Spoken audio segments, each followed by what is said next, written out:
If you ever feel like it's also Jover, just come over, hop into the stream at twitch.tv/Hasanabi. Live almost every day from sunny West LA. I'll cover daily news, so tune in now, see what I have to say. Blast off, blast off. If you're unhinged, prepare to take a week off. Hassan, Hassan. I swear to God, Allah, please end this long pause.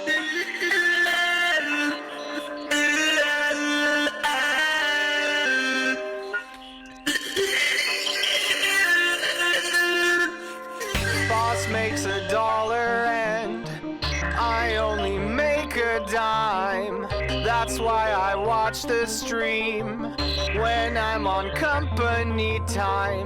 Boss makes $1 and I only make a dime. That's why I watch the stream when I'm on company time, like now. I'm probably in the chat right now. Get it, Hassan is streaming.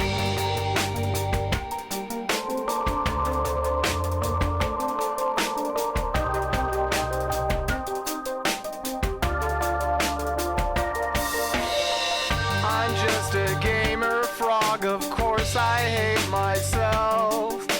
If there's just one Stunlock more, my hopes will go up on the shelf.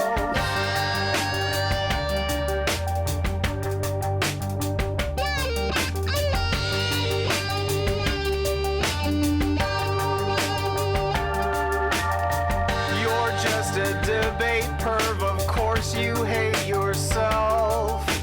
Every thought to justify your own self-worth to someone else.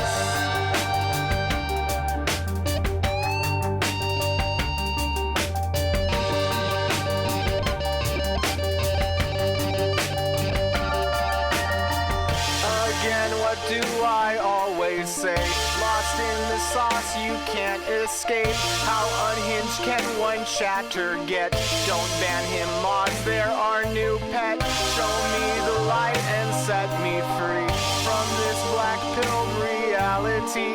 Can I find hope? Can I debate for this top of the hour break? Boss makes $1 and I only make a dime. That's why I watch the stream when I'm on company time. Boss makes $1 and I only make a dime. That's why I watch the stream when I'm on company time, like now.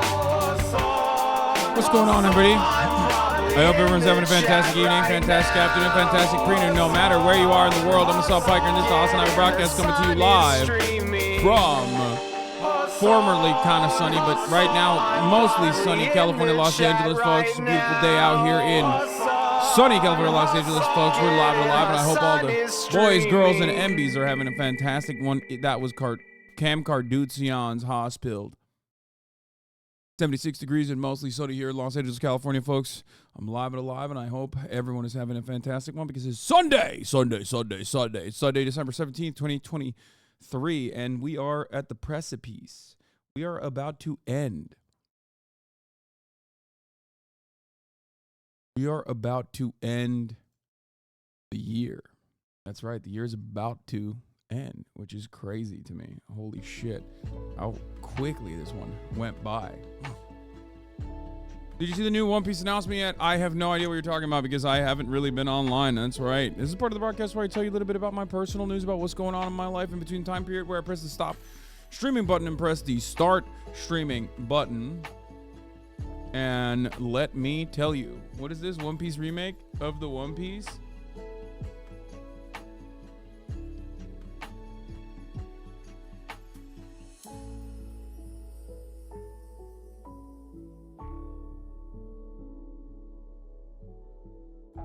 god, that's actually pretty crazy news. They just announced that they're doing a new FMA Brotherhood style One Piece anime remake by the studio that did Vinland and AOT. That seems insane. Anyway, Indian Hassan raid, thank you for the raid, Indian Hassan. That seems incredible news.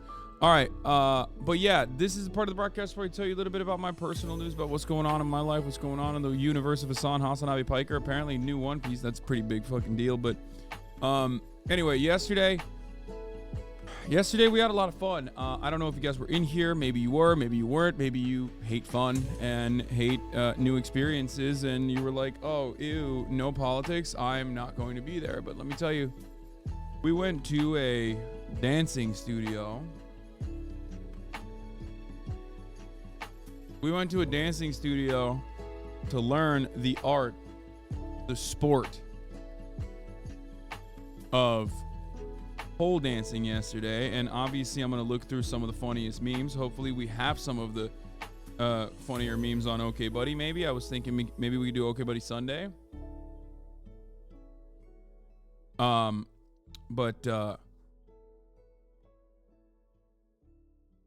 Yes, I have seen the new Fallout trailer like 100 times, I think. How's Blau so good is a question I have asked myself many times yesterday. And then afterwards, after the striptease experience, I, as a stripper by day, the Grinch by night, a thespian by night, immediately came back, didn't even shower, which is kind of nasty, I'm gonna be honest with you. Didn't even shower and went right into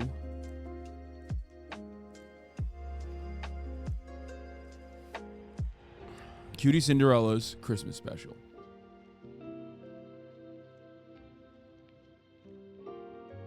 What? Extra Emily just rubs me the wrong way, which sucks because Olivia and Blau, I just can't stand her and dipped immediately. Okay, that's weird. I like her. She's great. You don't have to, you know?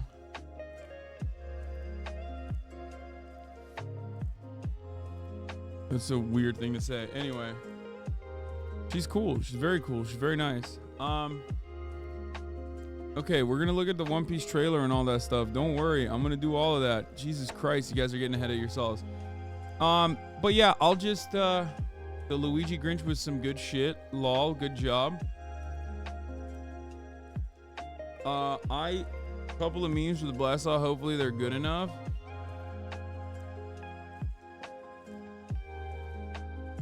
When you said Will was in the WoW raid, I dipped and watched that, lol, but been hyped about that and for gore. Yeah, I don't care. You guys can choose to watch whatever you want. Like, this is entertainment. You know what I mean? You don't have any obligations to me. What the fuck? Why do people tell me stuff like this? It's so odd. Ultimate Vampire, kill yourself. That's sick. Wow. That's awesome. Why is Hassan so negative, bro? Loser, horrible person. You need to get some help, bro. You suck. Kill yourself. And then, once again, kill yourself. Yeah, I apologize for being the negative one here. I know. Really sucks when I'm the negative one. Like, I turned on the camera approximately 4 minutes ago. This guy's in the chat to be like, kill yourself. That's wild.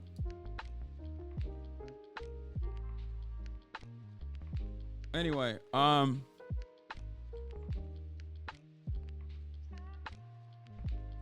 where was I? Yeah, so I had a lot of fun yesterday being an actor. Chaz being weird again because he took a day off and a tad bit later than usual. I didn't take a day off. I still streamed yesterday. Anyway, it's because I didn't interact with chat yesterday, which is like basically the same as me taking a day off at that point. I didn't actually take a day off, but I didn't end up interacting with chat in the same way that I normally would, which is, in the eyes of chat, basically like taking a day off. Will you discuss how the Israeli occupied force buried Gaza hospital patients alive? No, I'm not going to talk about that today. I'm going to talk about that tomorrow. No politics on Sunday. It's Sunday Fun Day. We're not doing politics today. And but I have a lot to talk about on Monday. Don't worry. I have it all lined up. No politics on Sunday. But yeah. Happy birthday, Fizz. Okay, but gay Senate sex though? I mean, gay sex in the Senate I've discussed for the past 2 days. Okay.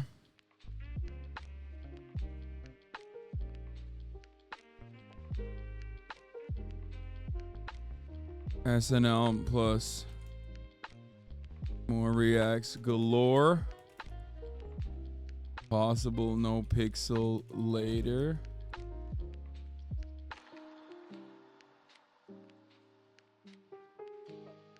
Yeah, because the Irishman, Tony O'Sullivan. Yeah, no politics on the Sabbath. Holy shit.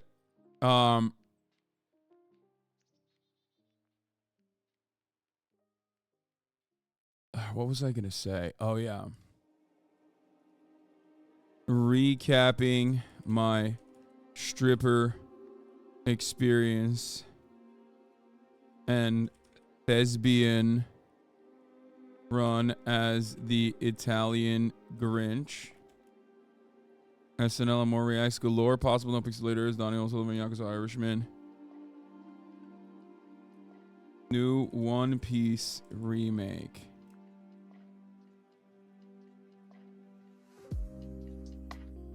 Dude, I should have Matt on. I should just hit him up and be like, yo, pull up. Talk to me about this new remake as a fan. What do you think about that? You know, that sort of thing.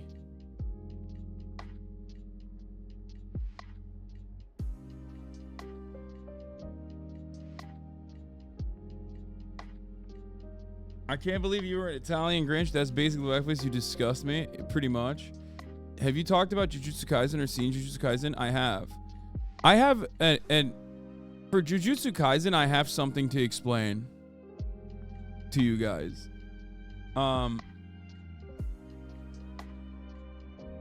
wish you'd push back a little on the pole instructor trying to pretend strippers didn't invent pole dancing. Yeah, here's the thing. I don't know the actual history of pole dancing that well, and I didn't want to actually say something yesterday to her because in her mind, she's a pole dancing instructor. She knows a shit ton of strippers. Right? So she's not anti-sex work, but I suspect that she thinks most people are anti-sex work. No, that's actually really interesting. Like, debate the pole instructor is really stupid. Obviously, you guys are, being silly billies. But I did notice that when we were having conversations and I brought up like stripping or whatever in like a joking manner, I definitely was a little bit more reserved with her because I got the vibes that like she's not going to be anti-sex work at all, obviously, but she doesn't know who we are or who I am. So she probably thinks we're anti-sex work because the reality is most people are anti-sex work. And therefore a lot of those like pole fitness girls are probably, you know, they want to like disassociate from the stigma of sex work because they want to present this as like a genuine fitness workout, which it was, by the way. I'm fucked up. Why would you be anti-sex work while taking a pole dance? When I'm fucked up, that's the real me. Would you be down to take a commission to draw album art? What? Album art? You want me to draw album art? I don't understand. More or less fucked up than after dodgeball. I mean, I'm just tired. I mean, I still played basketball this morning. It's not even a thing. Like,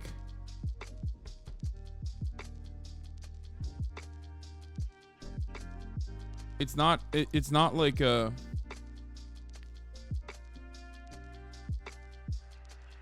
I'll be honest with you guys. All right, here. I blasted off, by the way. Let the people know. Let the people know. Sunday Fun Day is unlocked, unleashed upon us. It's happening. It's going on. I'll tell you this much. For me,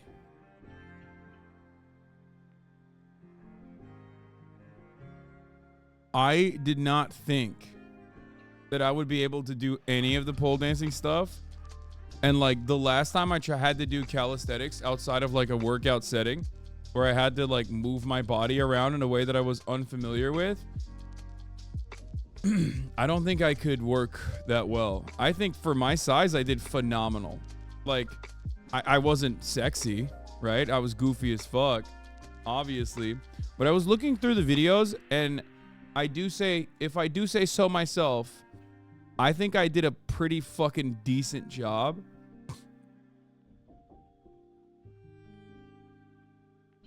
I think I did a pretty decent job for how big I am. A lot of people don't realize like how hard that kind of stuff is for especially someone who's like throwing 245 pounds around, you know?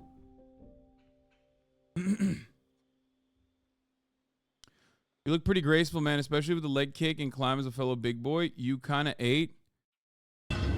Oh, this is like the Here, I mean, this is basically the whole this is the highlight reel, right? I mean, let's do it. Let's look at the highlight reel. Parasocially recommending a ballet class. I think you bring slightly self-conscious was holding you back, but you sure did great. All I'm saying is, look at this. Convict music. Problem is, a lot of this is not even, I can't even listen to this music, but it'll get me clapped. But a lot of this stuff, a lot of this stuff is just like weight counterweight. It's all about balance. It's all about push and pull. It's not necessarily about like too much strength. I mean, obviously you need to have like a decent amount of core strength. As a pole dancer for the past 7 years, I can say that you did a great job yesterday, all of you. It's mostly about trusting yourself and then also the strength of your hands. It's a great start to pole dancing using aids like pole grip lotions and powders. I do wish that the instructor adjusted your arm placement. It would have helped your shoulders not crack as much. Yeah. See you whining and grinding up on that pole. I know you see me looking at you, and you already know I wanna fuck you. You already know I wanna fuck you. You already know, girl. Money in the air, as Mofil. Grab you by your coattail, take you to the motel, wholesale. Don't tell, won't tell. Baby say I don't talk, dog. Then she told on me, oh well. Take a picture with me. What the flick gon' do? Baby, stick to me, and I'ma stick on you. If you pick me, then I'ma pick on you. D-O-double-G, and I'm here to put this dick on you. The craziest part was being able to actually climb the pole after. At first, I thought, I don't get why people like powerlifting. Doesn't it cause joint and nerve problems? I'm going to be honest with you. At first, I thought there's no shot I'm going to be able to actually climb this thing. And then I did it, and I was like, God damn, like, I'm actually up here. What the hell? And yours is right. Rip riding the poles, and them doors is tight. And I'ma get me a shot for the end of the night. Because pussy is pussy. God, I got some fucking. I don't want nobody to ever tell a lie, okay? That at the top of the hour there isn't a 2-minute ad break, 3-minute ad break, because there is, okay? And I don't want anybody to ever tell a lie that I skip leg day, because I got some fucking pythons, dude. Not pythons, actually. I got some pylons. I got some columns down there, some Roman columns, okay? I'm holding that shit up. I'm holding that shit up like it's a fucking Coliseum. Get at me, okay? Them Anatolian anacondas. Where the calves, though? I mean, that is all genetic. I don't know what you're talking about. Plus, my calves are pretty big, too. That's just copium from you.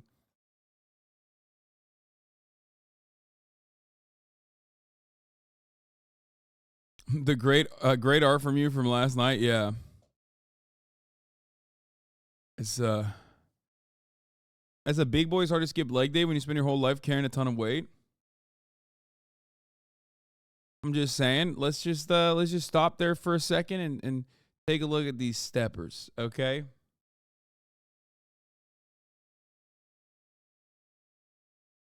As someone that lifts, those squads are fucking legends. Squads doing, yeah, these are some good ass quads, man. Don't even fucking play. Don't even play with me, okay? Here's the 3-minute ad break now, actually. Baby, pussy for life.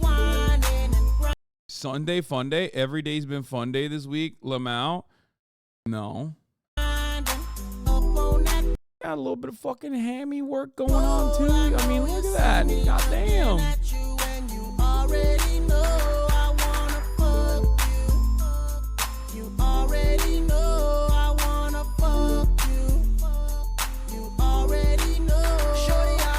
That shit hurt a lot. What hurt a lot was like it was like that probably was like the most muscle. That probably was the most like muscle soreness I experienced.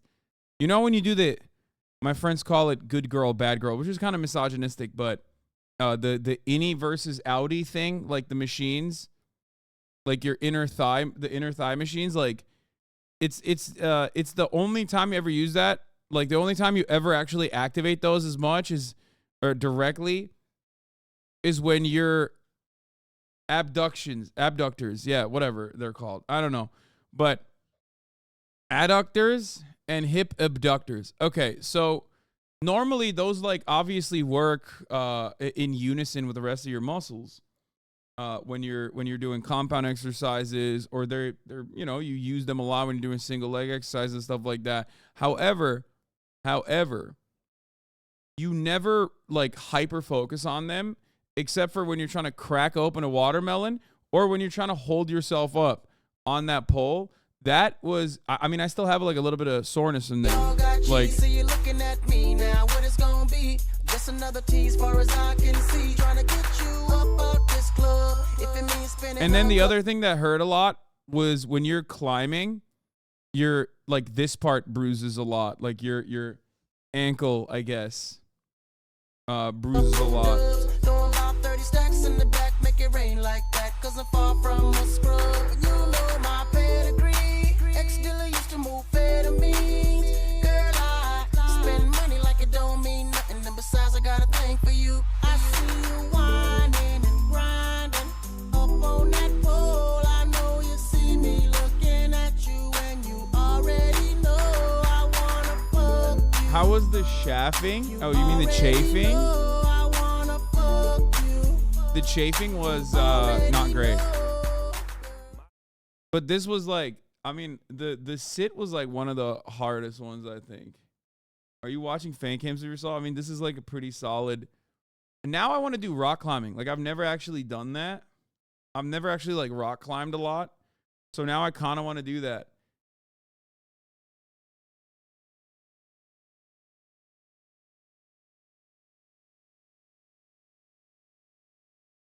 What is your ape index? I don't know what that means. My trainers are insane at that. Whoa, what the fuck? I think Kaya saw a bug and like perked up. Bro, so much shit happening today. You're really not going to do any news? Yeah, man. It's Sunday, dog.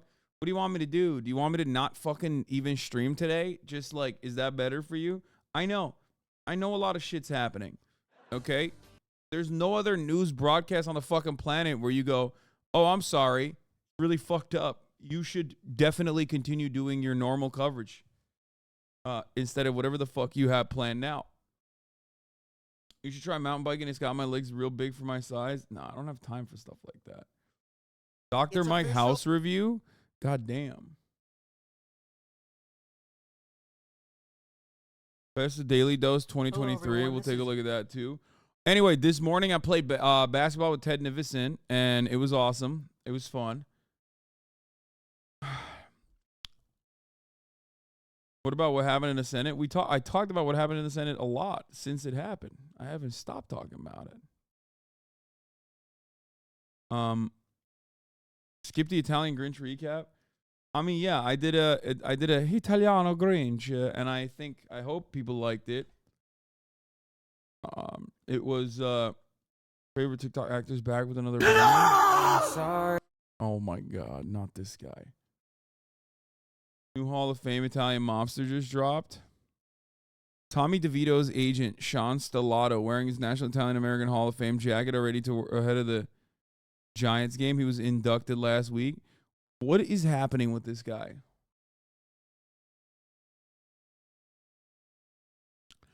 I wish you did a normal voice, lol, but this was good too.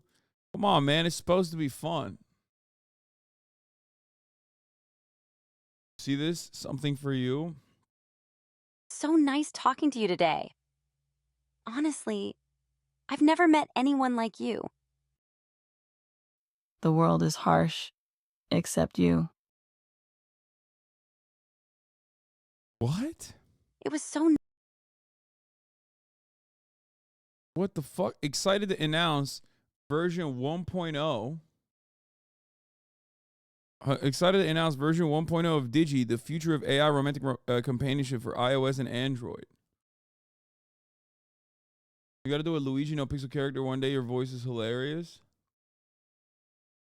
Bro, I mean, look, honestly, hold on. I'm gonna keep it a $1.50. Here's a controversial opinion. Okay, they made a Goombot, right? So you can fucking zerk off. This AI is mid. Call me when Sex 2 finally releases. Yeah, Pussy 2. Obambe tried to fucking unveil Pussy 2, and you guys weren't ready for that. Okay? You just weren't ready for that. But anyway, listen. Point is, this will preoccupy a lot of school shooters, okay? Like, or people who are, like, at the precipice of doing such things. You know what I mean? Like, motherfuckers will be out there, like, about to write a manifesto, right? And then they see this and they're like, all right, fuck it. I'm just going to goon my face off to this. And I feel like on that note, it's like, it's a objective good for society. He didn't drop Pussy 2 because he was too busy getting his dick sucked by a toothless crackhead. True. That's true. But you also can't. Here, 2 Grinch clips from yesterday. How dare you enter the Grinch's lair? The impudence, the audacity, the unmitigated gall.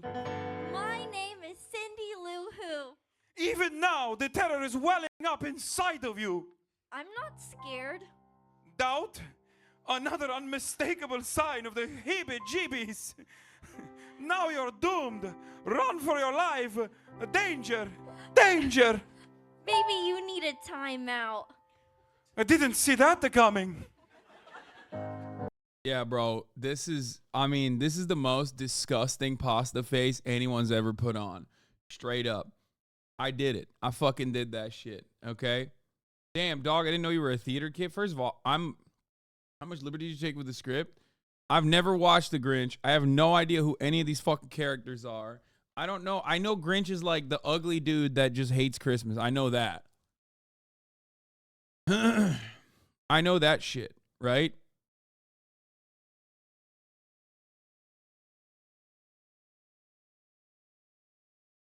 I feel like it's kind of messed up that Cutie Cinderella constantly puts me in a position where I'm like the guy who hates Christmas, which is funny because, like, I like Christmas. I like the concept of Christmas.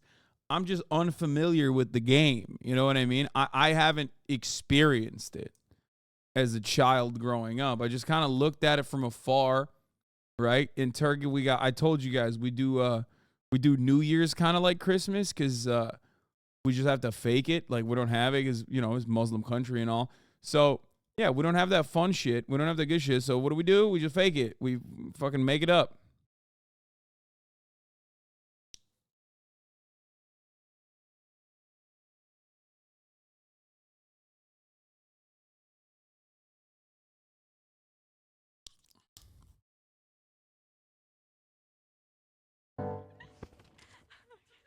It's very difficult to turn these pages. Mr. Grinch, I came to invite you to be holiday cheermeister.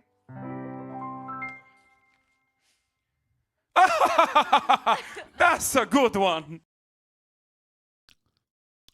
Yeah. Is because they are the main characters for the most part, and she know your acts your tits off, so she gives you good roles. I mean, it's like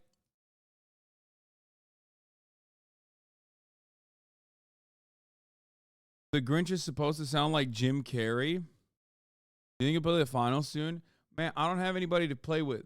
Okay, I would like your input on this. The fuck's Will this? the Dodgers assassinate Shohei Ohtani? He just signed a $700 million contract. That's the most insane thing I've ever heard, man.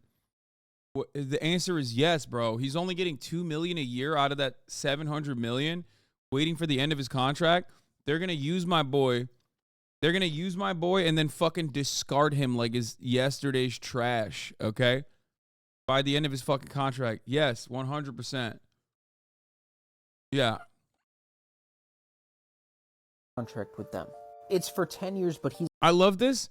I love that, like, this merges, you know, sports analysis by randoms with, like, what TikTok is basically designed for at this point, which is conspiracy theories, right? As soon as you hear this music in the background, that like, you hear that song, and you know shit's about to pop off. Like, someone is about to say the most unhinged, most insane thing you've ever heard in your entire goddamn life. He's actually only going to be paid $2 million a year over the course of this contract. The rest of this will be deferred, and it's going to be paid out without interest between 2034 and 2043. The thing I don't understand is, like, wait, why are there so many kill yourselves today? What is happening?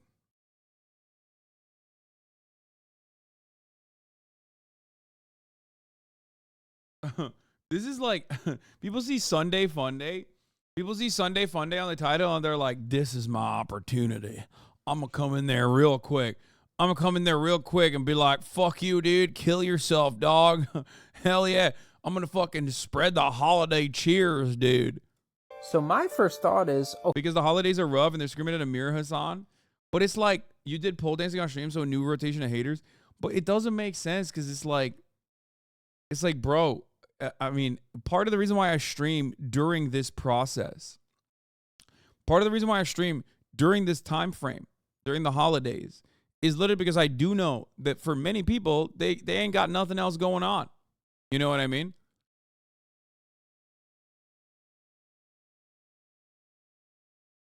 Did you blast off? I didn't get an alert you were live. I did blast off, but I did it early, so not many people probably saw it. Yeah, should talk about something less controversial, like Israel-Palestine. True. I blasted off earlier already. You pissed off the Swifties yesterday? Did I? I mean, dude, when the fucking podcast comes out, they'll be even more pissed, I guess, then. Talk about Lily Singh? Why? Oh, but the thing I was gonna say, you know what? Let me just fucking, I'm all over the place right now. Let's finish this TikTok, and then I'll give you my take on Jujutsu Kaisen. People, these billionaires who own the Dodgers, they're just gonna have him killed. Known quitter Magic Johnson, you really think he's gonna be happy when that bill comes up? Especially if they don't end up winning a World Series or Ohtani has like major injury issues. These guys are not gonna be happy to be paying up in the future. But do these guys know any assassins to hire? One of them could find them very easily, and that's Todd Boehly. Todd Boehly is one of the owners of the Chelsea Football Club, and he bought it from Roman Abramovich. Chelsea Football Club. Abramovich lives in this world. He had financial ties to Putin. Some people say they're friends, I don't know. He apparently might have been poisoned by Russia recently. This player's father was kidnapped, and he said Abramovich came up to him, and he's like, do you want me to send people over? I can get this taken care of. So he's just one phone call away for this Dodgers group to be like, hey, who's the best on the market? Compared to the rest of the money that... I feel like the Los Angeles Doyers franchise will be able to find a fucking hitman way faster than like having to go to Abramovich. Ohtani is owed, hiring a hitman is pretty cheap. I found this website. They said they collected these prices from publicly available news reports, academic studies, and other public sources. So this is the price of hit. Okay, now I feel like this guy's veering off into the territory of like, here's how to assassinate Otani. Like at first he was like, oh, it'd be crazy if like the Doyers actually assassinated him, right? To like, here's how you can hire a hitman and the going rate for what the hitmen are. Also, oh my God, bro, India's got the cheapest shit. What the fuck? And Mexico too? Mexico, $85 for a hitman? I am not going back to Mexico, bro. What the fuck? Man. So is this credible? Couldn't matter less to me. But just look at all these prices. It's nothing. Even in the US, it's nothing. Another thing about Otani's contract is that he'll be taxed on where he's living when he gets the money, not based off the California taxes where he earned it. And so he's going to be moving around somewhere. Who knows where he goes? He might have some compound in the middle of nowhere where he resides. Avoid that tax burden. And so I think this could turn into a John Wick type situation where, like, even John Wick at his peak, that it got up only to 40 million, right? So that's nothing for the rest of Otani's money. So I think we could have a John Wick. Fun fact, we converted the last band into John Wick. $40 million. The berries, he would be worth 36 billion berries, more than 6 times the bounty of Goldie Rogers. Situation where they put out a global bounty. Wait, $40 million? Dude, the dollar to berry conversion is out of control. What the fuck? Yo, someone needs to fix the economy of East Blue and all of those other places, honestly.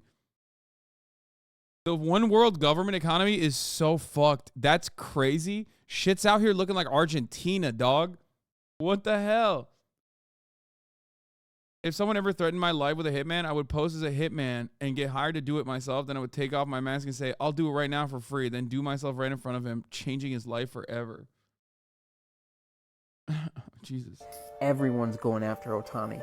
It would be pretty easy to cover up because people who get a lot of money, people are after them all the time. He might not even be safe in Japan if the Shogun returns and the Shogun doesn't like him or wants to collect those earnings for himself. Taylor Swift breaks political silence to throw support behind restoring the shogunate to throne of Japan. And this is seeming increasingly more likely, like Taylor Swift recently came out and threw her support behind restoring a shogun to Japan. So if I'm Otani, I'm going to be incredibly nervous. I don't know what he has in the contract. Will his family members be paid if he perishes? And if that's the case, will the assassins go after the rest of the family too? I don't know. If I'm him, I'm thinking I'm just going to have the biggest target on my back in the entire world. I'm nervous. This is a very funny bit. I like it because it's like, it's just so insanely stupid. What is this? Gaylor update. Taylor Swift was photographed leaving Sandra Bullock's lesbian bar after celebrating her 34th birthday in New York City. Delete before the Gaylor see this post is too late. Wait, she's holding hands with a woman too? That's gay as hell, bro. Yo, Gaylor's on top. Let's go, baby. As you guys know, I'm a Gaylor. And you know it's hard out there for us Gaylors because there's so much homophobia, you know? There's so much homophobia that plays a role in the way that society views Taylor Swift being gay. Okay? And everybody knows when you go to a gay club, you're gay as hell. Okay? That's way gayer. Holding a woman's hand, gay. Going to a gay club and holding a woman's hand, super gay. It's like basically, it's like getting a lease on a fucking Subaru. Okay? That's it. You've basically solidified it. It's like the trifecta. Holding hands with a woman, going to a gay bar, specifically a lesbian bar. That's like way gayer than a gay bar. Oh my God. Okay? And then on top of that, if you get a fucking Subaru, if you purchase a Subaru, you put a down payment on it, it's over.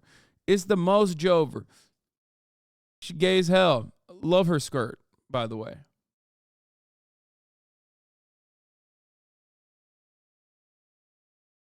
Her toes are trying to escape. I'm just saying. I just want to fucking be honest, you know? Korean couple smoking and crying to sad music, ancient ritual of my people.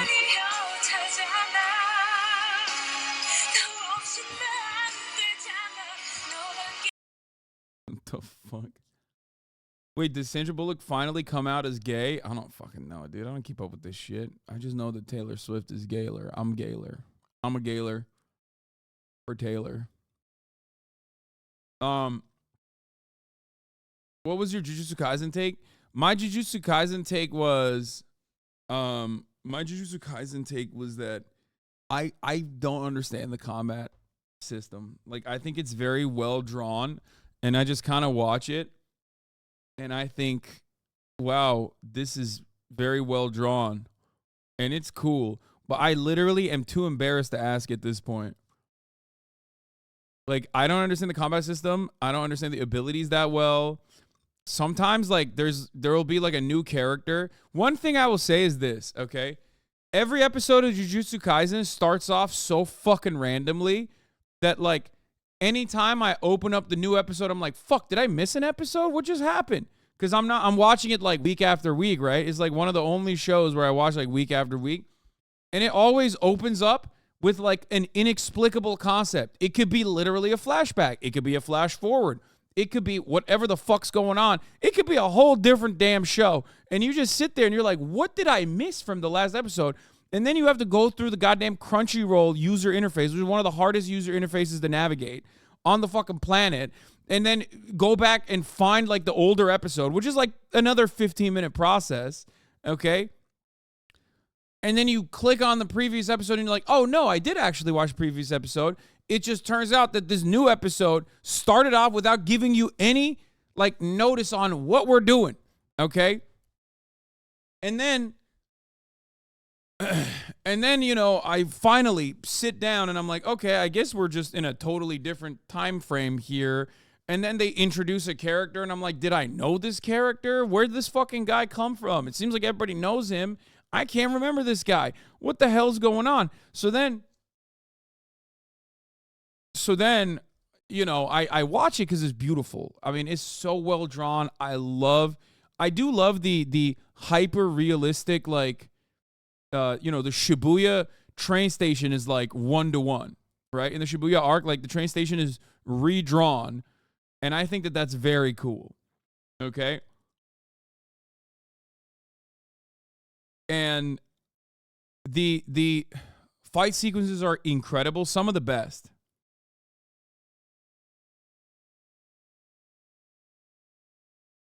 But having said that, I don't fully understand the combat mechanic, and I'm too afraid to ask people at this point. I feel like people are going to bully me. You know what I mean? I don't know. I don't fully get it. I'll tell you this much. I don't know what the fucking names of the characters are.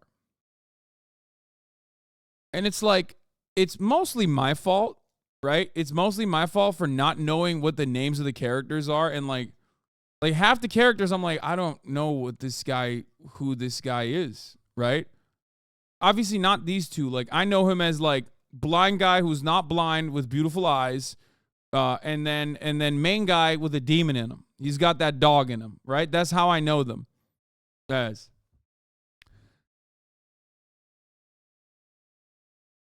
Hasanabe is, I have this problem in every anime. No, it's not every anime thing for me.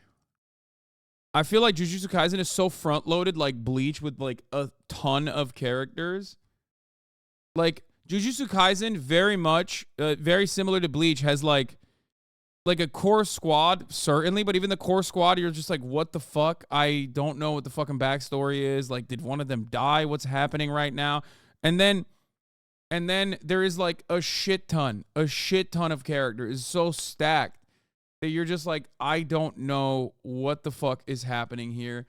It's not political. Hassan doesn't remember the anime. I mean, that's not true.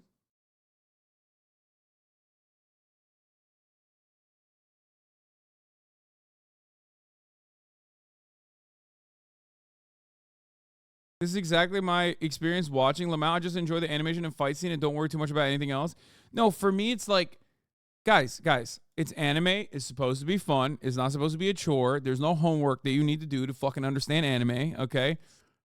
This is something that I have This is something that I've brought up about One Piece as well. There are certain aspects of One Piece where it like becomes a chore sometimes. Like if the pacing is really bad, shouts out to Toei for that.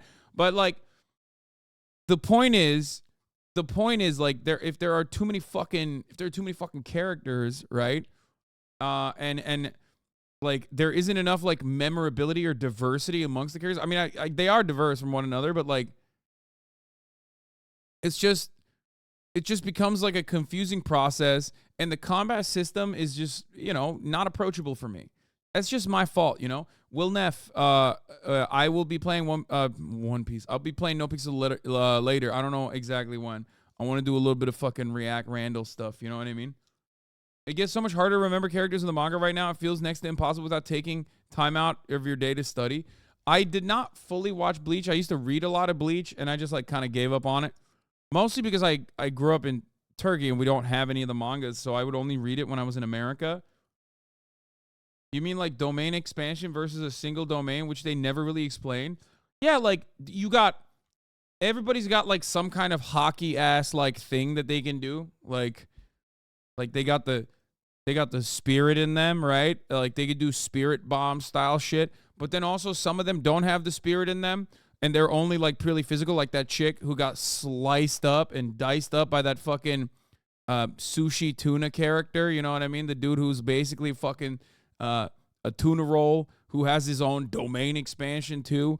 And then it's like you got the enemies that are like curses, but then some of the enemies are humans, but then they're also working with the curses, which are pretty bitch made if you think about it. And then they like turn the fucking humans into curses too. And it's like, I don't know, man. I just don't. It's just too much. It's just too much. Maki is explained in the first season, bro. It's like, all right, well, no, anyone can do a simple domain, but due to clan politics, they don't teach anyone. Okay, well, I guess that's a thing. Ultimately, for me, the fights are sick. So I watch it and I'm like, wow, these are some cool ass fights, man.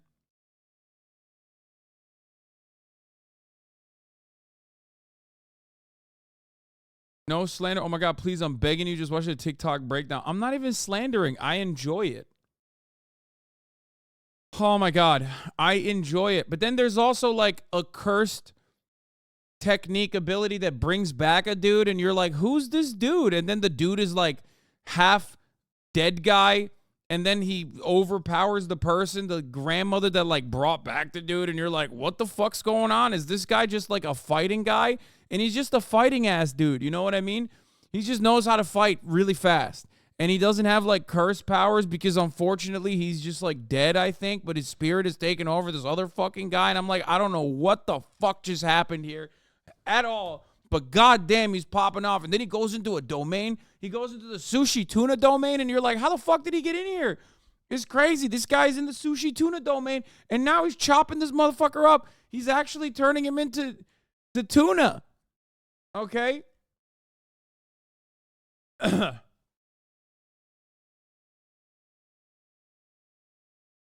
it's like, where'd this hole come from? And then why? You need to watch this with a manga reader so they can explain. All right, dude. I mean, that's where you lost me. That guy's from the movie. I watched it after and it made more sense. It's like, okay, bro. Well, that's pretty crazy to me then, because it's like, oh, we got side missions. Like I have to do side missions to understand what the fuck's going on.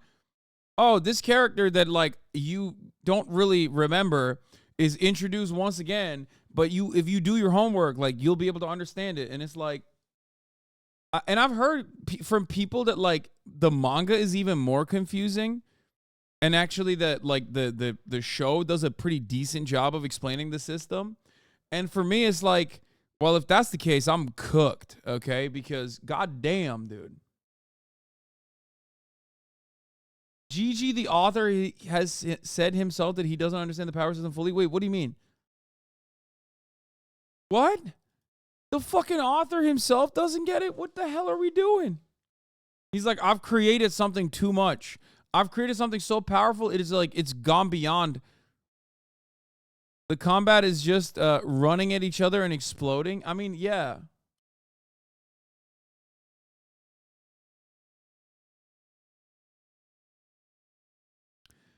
If I inverse that curse energy and double it, then I redirect it to the inverse square of your aura, I can triple. Yeah, bro. That was, okay. What you're doing, this guy is not even joking. Okay? This motherfucker's not joking. He is verbatim copy-pasting how blind guy who's not blind describes his power. Okay? If I showed that shit to you, you would never watch Jujutsu Kaisen. Because honestly, that seems like nerd shit. Okay? That unironically seems, to me, like such next level nerd shit where you're just like, my brain hurts. I want to turn my fucking brain off. You're dramatic. Dude, okay, now I gotta find a clip of him literally doing that, okay? What's the name of the blind guy who's not blind?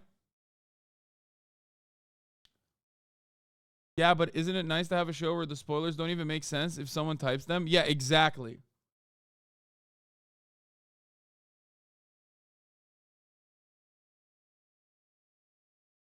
Gojo explains his power, okay? Here. When I explain this to you, what the fuck? This guy literally made a YouTube video, Gojo's power explained in 5 minutes. This guy needed to take 5 minutes to explain it, dog. What the fuck? This guy took 14 minutes to explain it. I mean, this shit's fucking hard, dude. Here. What is up, guys? No, I don't want to hear, like, I want to hear him say it. Because there's literally a moment in the battle where he just basically explains it himself personally. Oh, I think this is it. This isn't even it.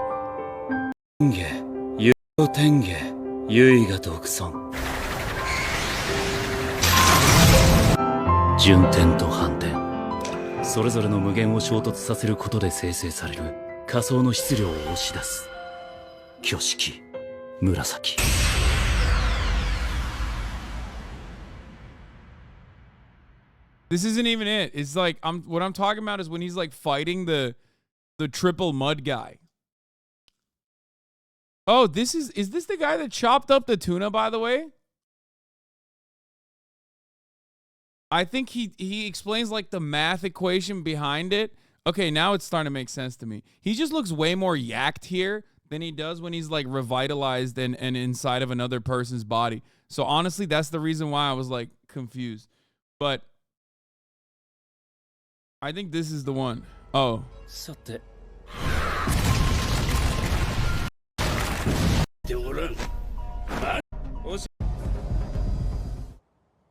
By the way, there's like a ton of instances where he explains his power, okay? I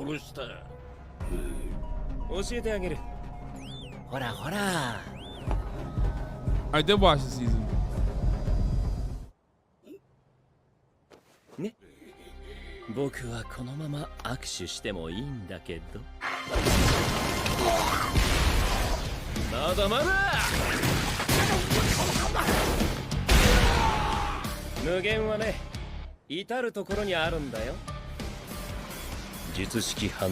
Bro, this motherfucker explains his technique like 8 times and it's still confusing.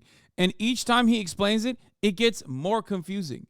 Okay? Shut the fuck up with spoilers. There's no way you're going to comprehend what he's describing for it to even be a spoiler. Okay? That's the funniest part. People are like, oh no, spoilerinos. And it's like, no, they're not a spoiler. Because you want to know why they're not a spoiler? Because you don't know what the fuck's going on. So shut the fuck up about it being a spoiler. You have no idea what he's going to describe to you here. Okay.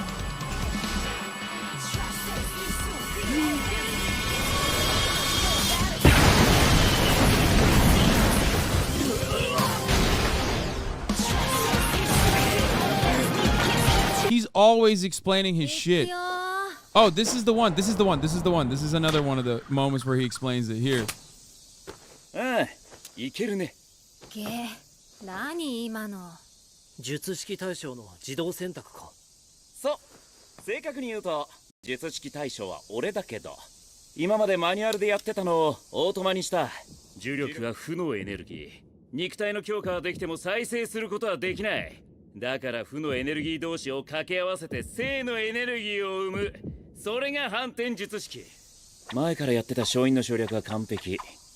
赤と青。それぞれの複数同時発動もぼちぼち。あとの課題は領域と長距離の瞬間移動かな。ジョーカー、実験用のラット貸してや。サトルは最強になった。Yeah, what? How is he become the strongest? We don't know. You want to know why we don't know? Because nobody knows what the fuck he's doing. He doesn't even know what he's doing. Jujutsu Kaisen is the leftist meme of animes where you're like, oh, you want to understand the combat system, dude? For one guy? You want to understand the power and the combat system for one fucking guy alone? Yeah, that's going to take 8 seasons, and he's going to describe it before he fights every single time. Okay? Before he goes into battle, he's going to explain it to you, and you're not going to understand it. You're going to come out of the situation way more confused. There's also like a math component in it too.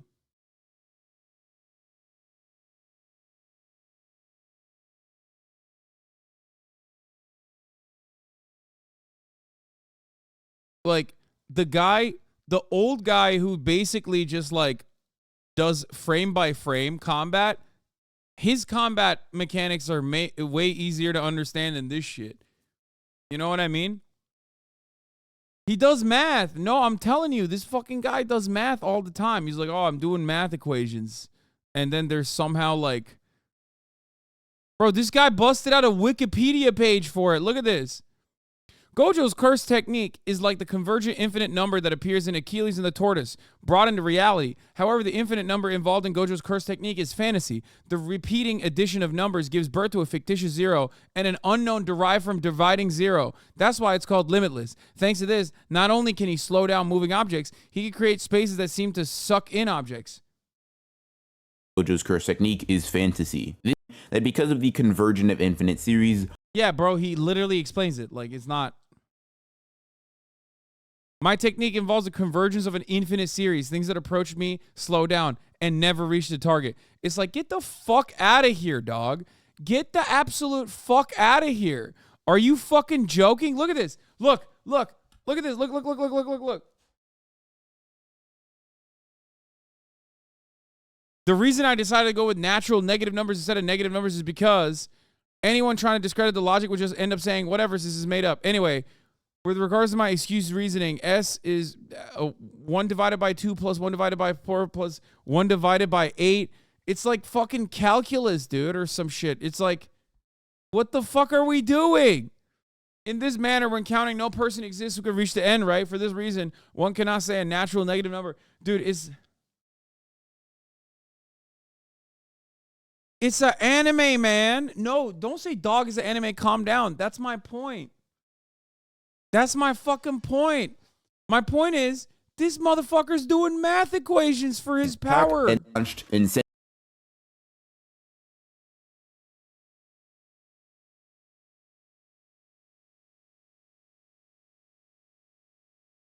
Oh my god.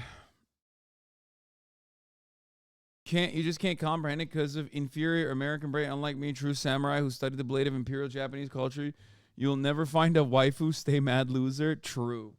This guy owned me, dude. I'm fucking owned. Okay, I'm owned. There's nothing I got. Anyway, here's my Gojo math equation. Republican Gagler. What I believe in. Taylor is LGBT. Taylor and Carly Kloss were dating. Harry Style is gay. Not Harry Styles, Harry Style. The Second Amendment, Jesus Christ, conservative family values, and 2 genders. What I'm against, Tay-Tay's beard and her behavior. Legalize marriage for LGBT. Children are not LGBT. Bullying Swifties. And the haters.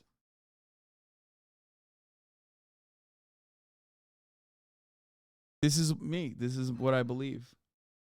Anyway, while we were doing anime shit here, before we get to my anime, which is Bill Maher, Israel, Palestine, where the fuck is it? We're going to look at...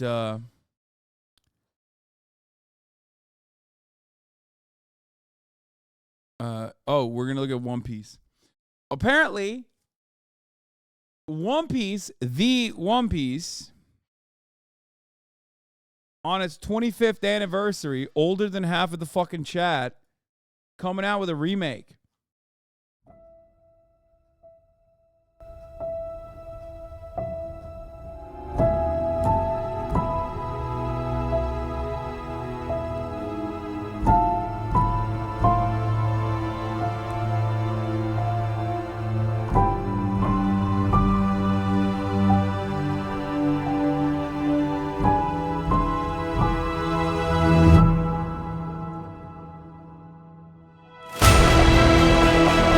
You said remaking something that isn't finished.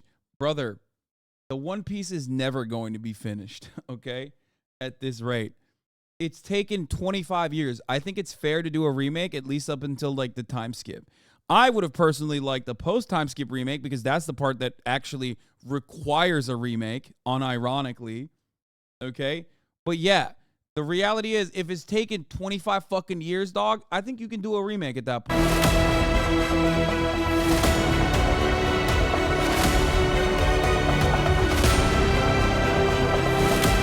Roman's done.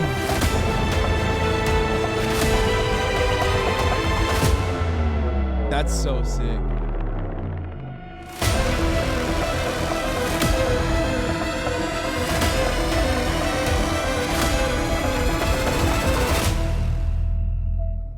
Oda said this is the last arc, but he said that back in 2022. Fuck no. Also, Oda has a Monsters. Eiichiro Oda's Monsters anime adaptation is set to arrive on Netflix with a release window now revealed alongside character designs and a new visual too. So we're eating good here. Go to heads. We're eating good here, boys. It's gonna be great. One Piece, but American political. Koala was a paid actor. The fish.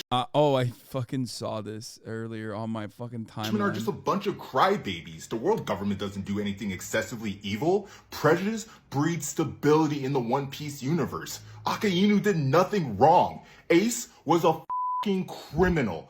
Kuma was grooming Jewelry Bonnie. He should be lucky his buccaneer ass doesn't get cut down by the minority hunter. The Celestial Dragons did nothing wrong. They were simply born into wealth. It's the laziest and worst part about Oda's writing. But you know what the best part is? The opportunity to gamble. I'm taking bets. Who's gonna win? Mihawk.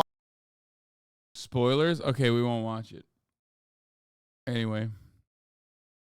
All right, everybody fucking calm down. It's fine. Yeah, Z-Way interview George Santos. We'll have it tomorrow. Have you talked about the Yu Yu Hakusho live? It's super good, actually. I haven't watched it yet. I haven't had time because, like, my mom and I sit down after a long day and I turn on Netflix and I can be like, Mom, can we watch the Yu Yu Hakusho remake? Because there ain't no fucking way. Can we watch a live action Yu Yu Hakusho? Is a conversation that is not happening. You know what I mean? I can't pull that shit off. So I gotta sneak that in somewhere. It's not good. They cut out the tournament arc. Wait, what? Isn't that the best? Isn't that quite literally the best part of the entire thing? Did you talk about the OnlyFans staffer fucking in the Senate floor? Yes. It's awesome.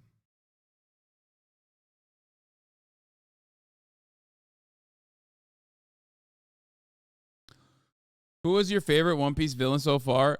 I think it's there's no question. It's 100% Don Quixote Doflamingo, and I it's not even like a recency bias for me. He clears. He fucking clears across the board. It's just not even a thing. I don't know who would even come near him. I guess like maybe what's his face? Was it Ainu or Akainu, maybe? Like he's kind of shitty. People saying Crocodile, but like...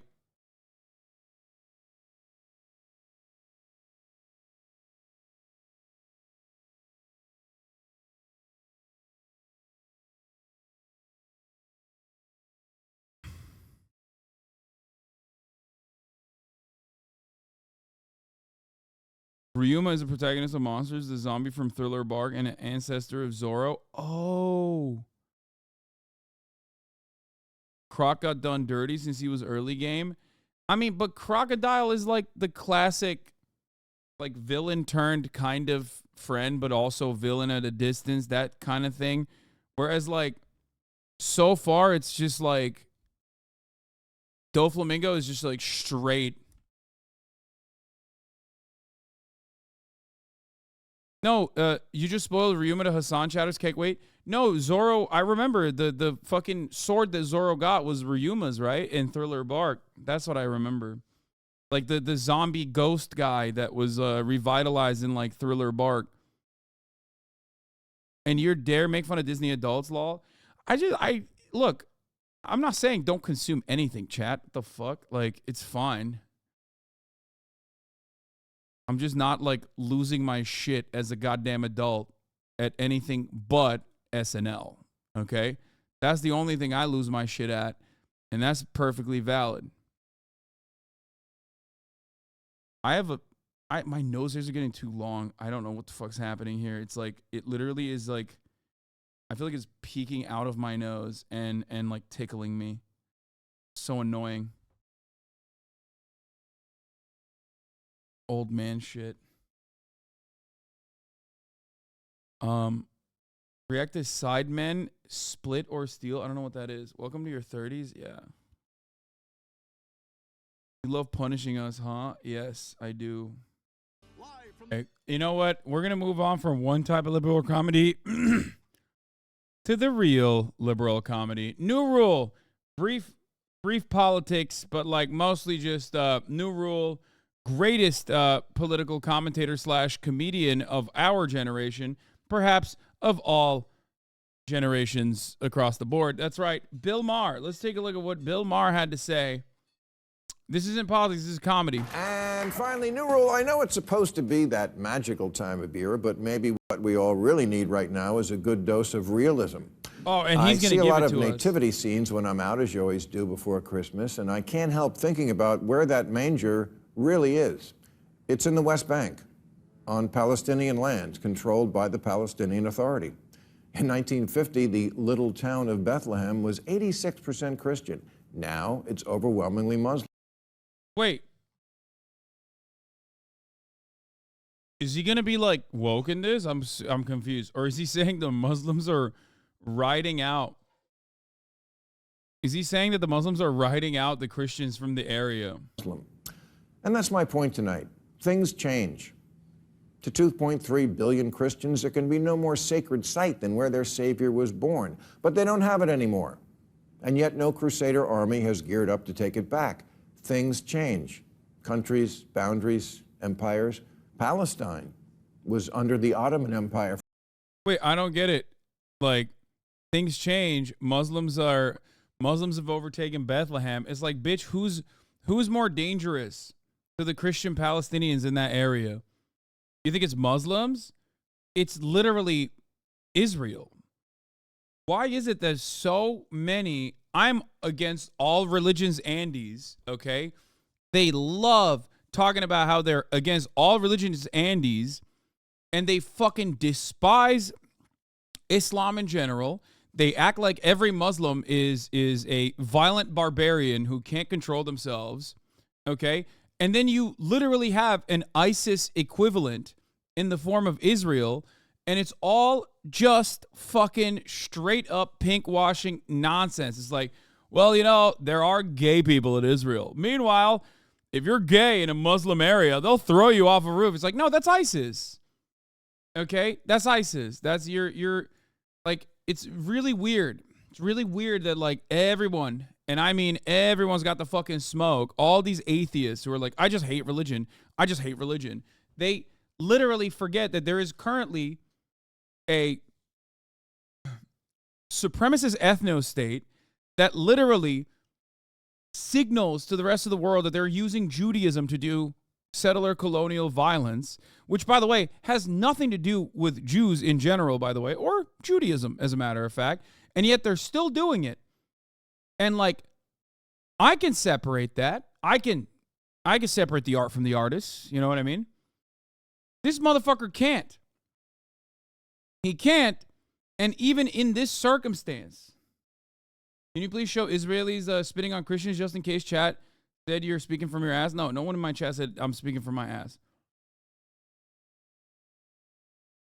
It's always so odd to me. It's always so odd to me that the I'm atheist, by the way, Andes have incredible amounts of smoke and literally will conflate Islam with fundamentalism, okay? But when you have like a fundamentalist, a theocratic ethno-state, okay, that is openly like, no, we're doing this for Judaism. he can't fucking look at that situation and go, these guys are using Judaism as a tool, and I can separate the two. If he separated on the Israel side and actually had criticism for Israel, while simultaneously not separating religion from the actions of like ISIS or whatever, in that circumstance, he would still be better than what he's doing right now. And even then, that still would be unacceptable because you have to do that decoupling for both. Is Zionism really fundamentalism? Yes, Zionism in its contemporary expression is fundamentalist. Yes. Yes, it is. What do you think, like, having a nation state built on, having a nation state that has, like, in the law that non-Jews do not have the same fucking rights as Jews means? Like, you think that's, like, not a fundamentalist and otherwise, like, apartheid structure? It 100% is. For 400 years, but today an ottoman is something you put under your feet. My point is, these guys, every single time, r/atheists, Andes, or like anti-theists or whatever, okay? These guys 100% are just Islamophobic, and they try to mask that Islamophobia by being like, oh, I just hate all religions. I mean, I shit on Christians all the time, too. And it's like, no, dog, you don't just hate all religions, okay? First of all, hating all religions across the board is weird, too. It's like, what's it to you, dumbass? As long as someone isn't using their religion to do something violent or to control someone's behavior, which in certain instances, fundamentalist Muslim governments certainly do that. And I think that's fucking gross. And I criticize it all the time. But I still separate that from the people. Okay? I still separate that from the expressions that people have or the experience that people have with religion. Entirely different. One is racist and desperately edgy, even though it's no longer like 2013 and you're just like a fucking dumbass, okay? And trying to make the classic like, huh, lol, Muslims suck, am I right? They're all violent barbarians. The other is just a genuine criticism, a criticism of like, a criticism of anti-secular behavior.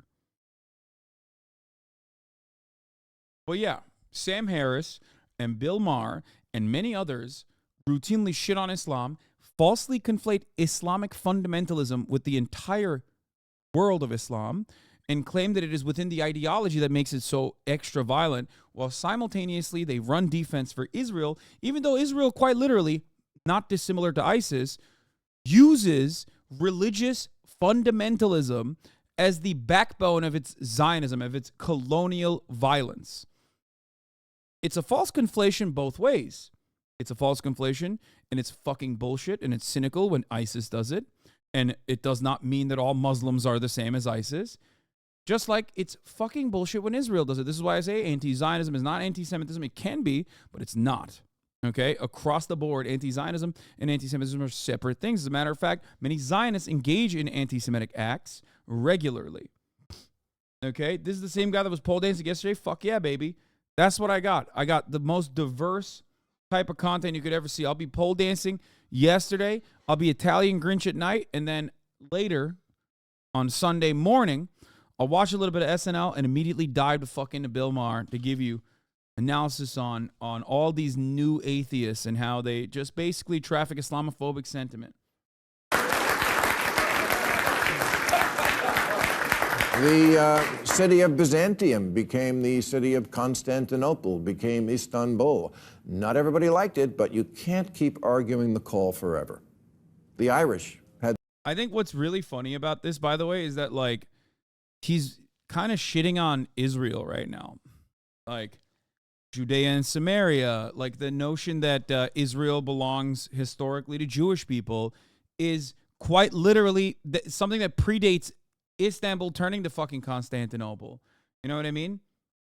That's the difference. That's the funniest part about it. He, I assume, is going to be shitting on Palestinians in this circumstance and be like, get over it, okay? Get over it. It happened 75 years ago. Except the irony here is that what he's showcasing implies the moral bankruptcy within the Zionist argument that, like, this is a land that belongs to Jews. Had the entire island to themselves, but the British were starting an empire, and, well, the Irish lost their tip.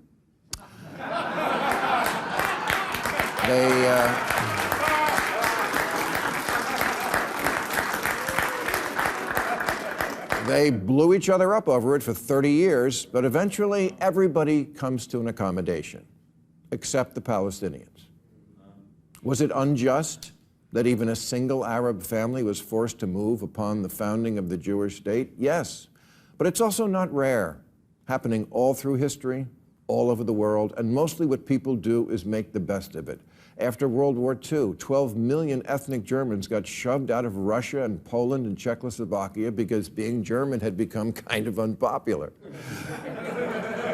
1 million Greeks were shoved out of Turkey in 1923, 1 million Ghanaians out of Nigeria in by the way, he's fucking talking about the border swap, which occurred on the Greek side as well, with Turkish people living in Greece, like my grandparents.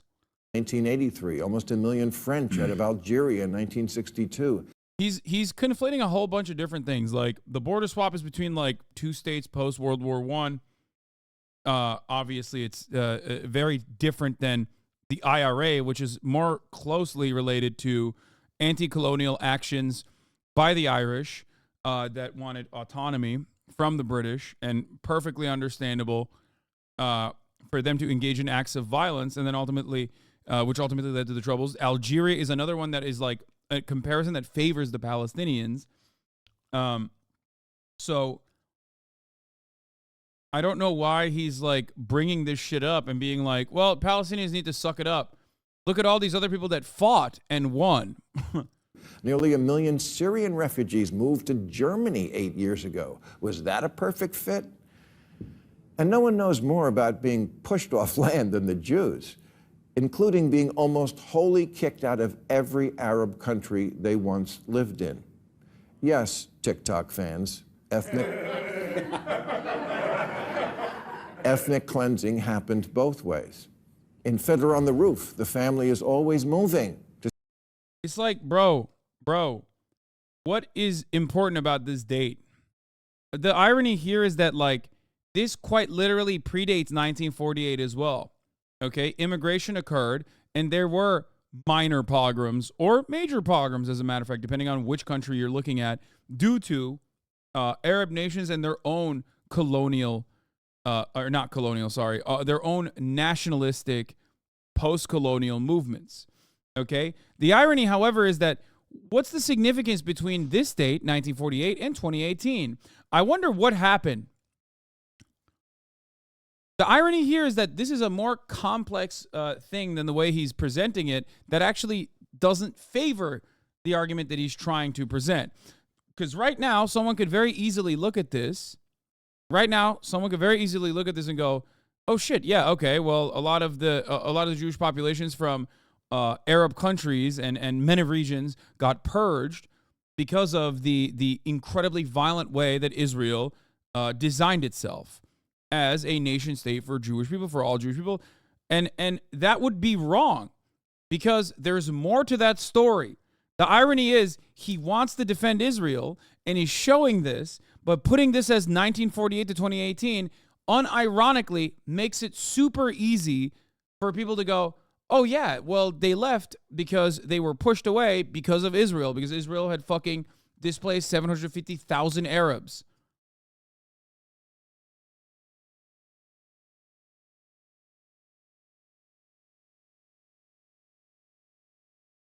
Happened both ways. In Fiddler on the Roof, the family is always moving to stay one step ahead of the Cossacks, but they deal with it. When they're leaving Anatevka, they say, hey. Wait, what the fuck?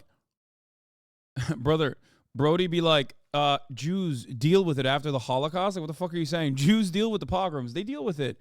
And so should the Palestinians. It's like, what? That's the argument? The argument is that, like, some of the most notoriously awful things that happened to an entire ethnic group historically, okay, is actually fine. Just, fuck it, YOLO. That is an insane argument, Bill Maher. What the fuck? This dumb motherfucker just said ethnic cleansing happens, deal with it. And then unironically used a pogrom as his like an anti-Jewish pogrom as his argument. These are literally like the worst things that have happened, okay? You can't just like point to the worst things that have happened and be like, and it's happening right now, so you should just suck it up. Like the entire reason as to why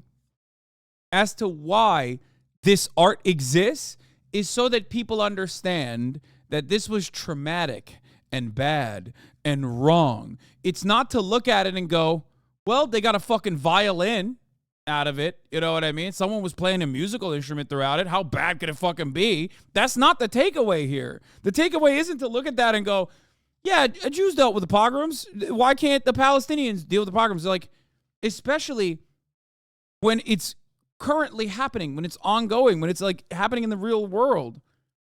It wasn't so great anyway.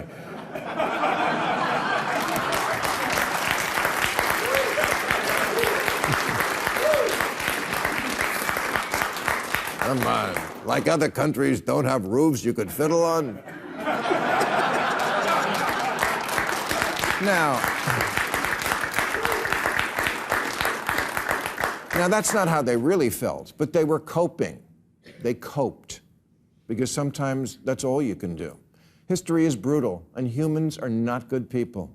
Bro, Bill Maher is literally saying, like, he would be looking at a pogrom happening, like an anti-Jewish pogrom happening, and going, well, you just got to cope with it, because, like, other ethnic groups have been cleansed from the land before, too.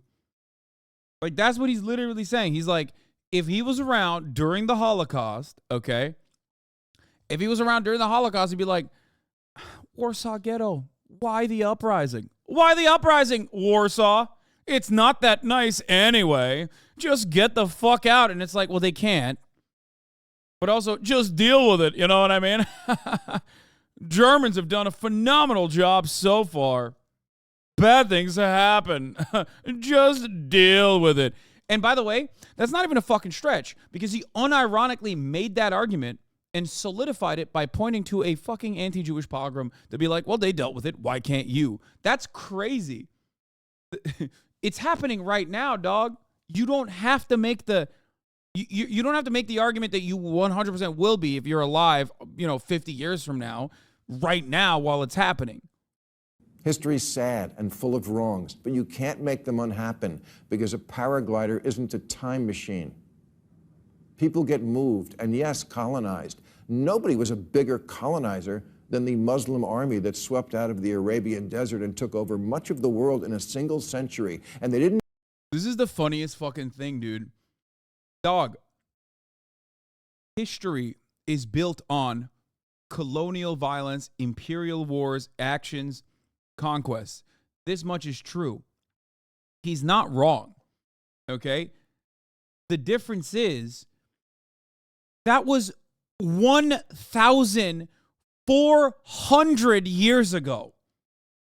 Not happening last Tuesday, not happening today, not happening yesterday.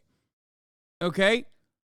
That is the difference. And the whole point of like reading history is to understand how we got here and to take lessons from the past in order not to repeat them.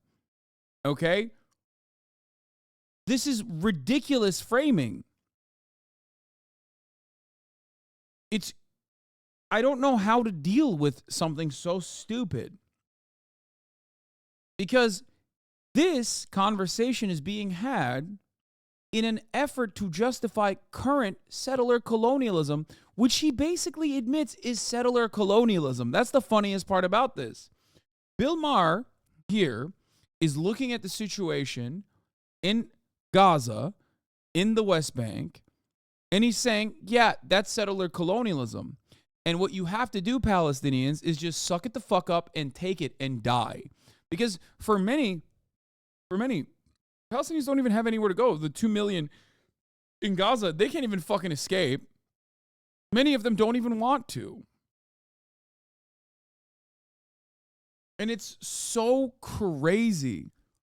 Why not retort with Roman conquest? Because that would be stupid, my friend. That's why. or the British Empire or the current American Empire. That would be stupid. Well, the American Empire, not as much, especially because it's like infinitely closer in history. It's happening right now.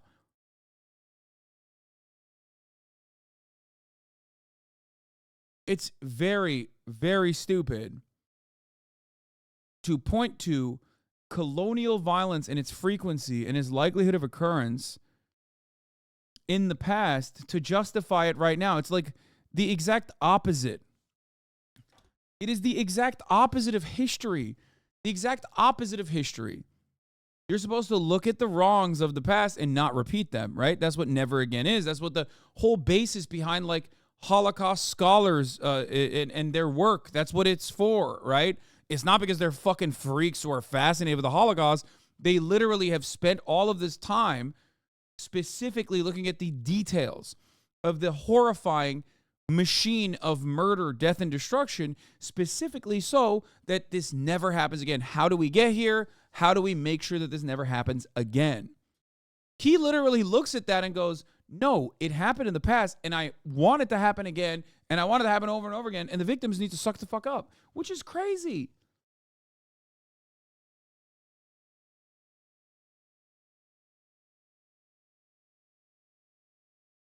It's a very weird way to argue. Didn't do it by asking. There's a reason Saudi Arabia's flag is a sword.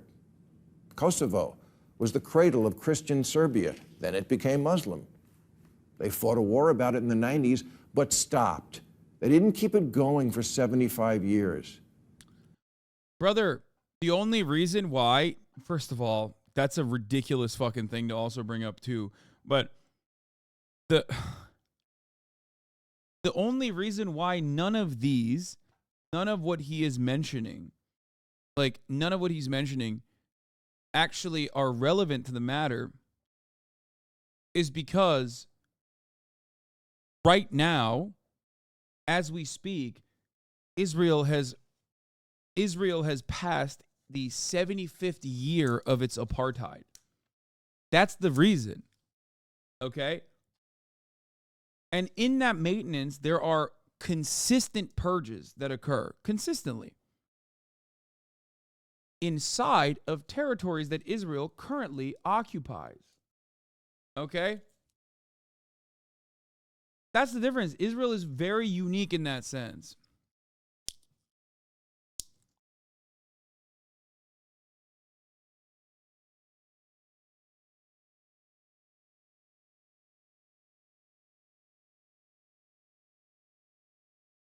There were deals on the table to share the land called Palestine in 1947, 93, 95, 98, 2000, 2008, and East Jerusalem could have been the capital of a Palestinian state that today might look more like Dubai than Gaza. Oh my God, he's so stupid, bro. It's additionally funny because I know I said I wasn't going to cover politics, but this is also additionally hilarious and wrong because Benjamin Netanyahu yesterday, while Bill Maher was doing this smug ass, I don't know anything, but I'm just a conservative that uses I'm just a conservative that hates the Republican Party, basically, aesthetics, to give you American politics for fucking dumbass, out-of-touch boomers. When he was doing that, Benjamin Netanyahu was revealing to the public something that we here know very well, that he has consistently thwarted any efforts towards Palestinian statehood. He openly admitted again, just like he did in 2019, just like he ran on in the past in his campaigns. He said, I'm the only guy, according to the Times of Israel, okay? Here, I'll show you.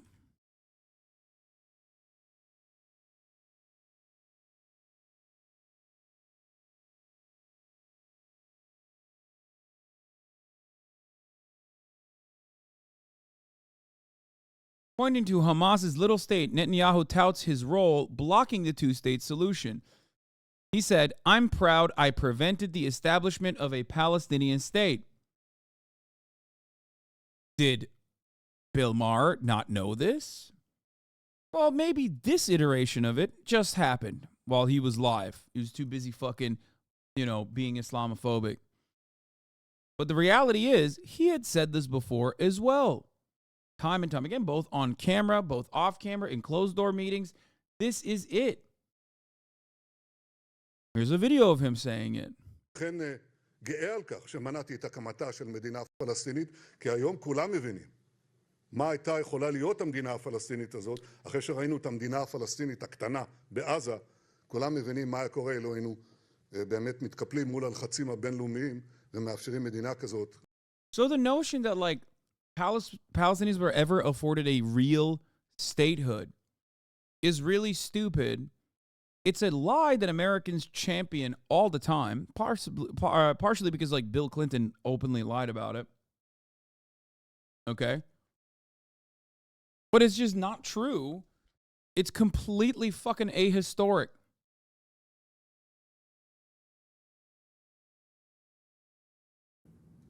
Arafat was offered 95% of the West Bank and said no. The Palestinian people. Yeah, that's what I mean. He's doing the fucking Bill Clinton offered Arafat 90%. Oh my God. First of all, it's his territory technically. He is the representative. Okay? And secondly, not only is this his technically it's, the Palestinian land, but it's not a difference of agreement between 5% versus 100% or 95%. What is the major disagreement here? The major disagreement here is not about that. That was bullshit to begin with. There were non-starter provisions in this agreement. Okay? There were so many non-starter provisions in this agreement. What will happen to Jerusalem, which has importance to all Abrahamic religions, Christians, Muslims, Jews across the board, and whether Israel has a right to occupy it or not, which it did not. Okay? Right to return. The right for Palestinians who have been displaced by Israel to be able to return to their homes. Okay? That was considered a non-starter. The right to have a standing military and autonomy and sovereignty over its own region. Another non-starter. When we talk about 95% of the West Bank, one part of the West Bank that is not even up for question also happens to be the Jordanian border. Okay? There has never been a moment where any Israeli negotiations have allowed there to be no fucking military presence in the West Bank whatsoever. There was always going to be a non-contiguous state, which is basically a collection of Bantustans, especially after the last 30 years of West Bank settler expansion. Okay? But then also on top of that, there was never going to be a standing military, for example. There's no sovereignty.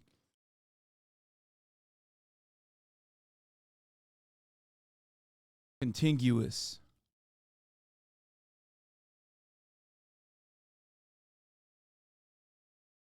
It's bullshit. And what always sucks about situations like this is that, and this is something I repeat quite frequently, almost as frequently as the top of the hour ad break, right? Like I tell you at the top of the hour, there is a 3-minute ad break. If you no longer want to see those ads, all you need to do is subscribe for $5 or for free.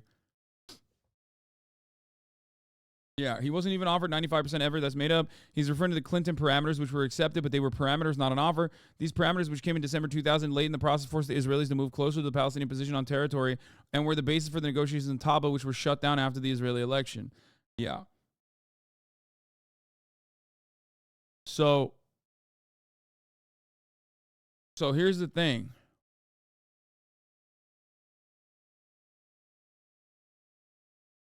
That's one thing I mention all the time, right?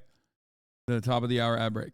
The other thing I mention all the time, going back to the serious face here for a brief moment.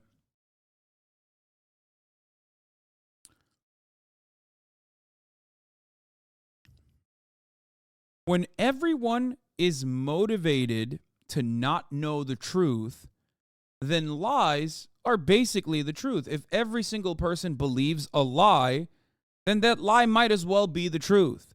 If every single American either A, doesn't know anything about the Palestinian-Israeli peace process, okay, or B, the ones that are quote-unquote knowledgeable are actually knowledgeable with misinformation or armed with misinformation, whether they are willing actors of spreading that misinformation or not, then the truth might as well be whatever the fuck the American attitude or the Israeli attitude is, regardless of the actual truth of the matter.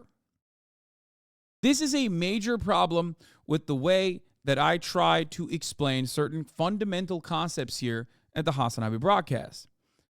It's that I'm not necessarily arguing, I'm actually delivering to you an accurate assessment of events, but unfortunately, because of the way that people have been taught, because of the way people think that there's never been a real, there's been a very honest effort on the Israeli side to give Palestinians a peace offer and an actual statehood, which was never, ever on the table to begin with, a real state in the way that you understand it. Because people have been taught wrong and taught falsehoods, that might as well be the truth. And that I, a person who is giving you information that scholars have parsed through, am actually the liar. This is how we arrive at, you know, genocide scholars, like Israeli genocide scholars like Ross Segal being completely blacklisted from the media, not deliberately, maybe they just don't see them, right? Despite the fact that they write stuff such as Israel's actions in Gaza are textbook genocidal actions. Like, people like that, scholars, they just don't get heard at all on this matter. The people that do get heard on this matter are just charlatans. People that work in communications departments for the Israeli government. It's wild. But that's how you manufacture consent. That's how you make sure that people simply don't know the truth. And if people don't know the truth for 30 fucking years, 40 fucking years, and the only prevailing narrative that you hear from the media is basically what Bill Maher just repeated so easily, because remember, another thing that I say all the time is it takes 1 second to tell a lie, and it takes 100 hours to tell the truth and to correct that lie.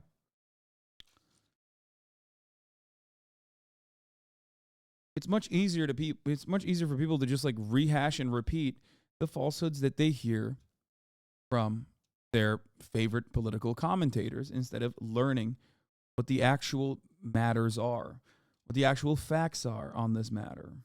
People should know your leaders and the useful idiots on college campuses who are their allies are not doing you any favors by keeping alive the river to the sea myth. I mean, where do you think Israel is going? Spoiler alert, nowhere.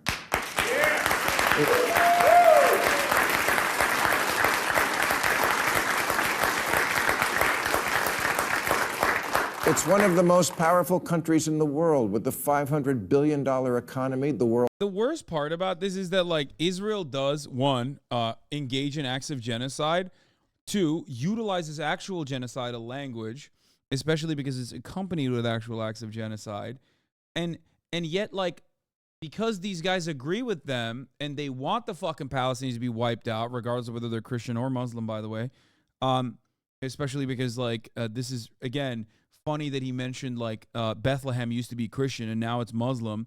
Yeah, dumbass. Guess, you know what else happened? You know who is the #1 eradicator of Palestinian Christians? It's not the fucking Muslims, dog. It's Israel. Israel killed 2 Palestinian Christian grandparents, like, literally yesterday. One of the churches actually came out with a statement. Here, I'll show you. I believe they used their famous drone snipers. That's how cowardly they are. They don't just, like, snipe at Palestinian grandmas directly, okay, within their line of sight. Now they just fucking snipe at them with motherfucking drone snipers, dude. Oh, here's the Evan Hill post on it. The Latin Patriarchate of Jerusalem says an Israeli sniper shot dead 2 Christian women today who were sheltering inside the Holy Family Parish in Gaza. It alleges that one was killed trying to carry the other to safety. No belligerents are present at the location, it says.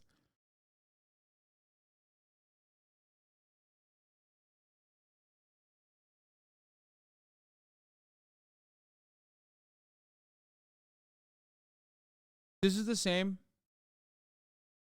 military occupation that killed its own hostages.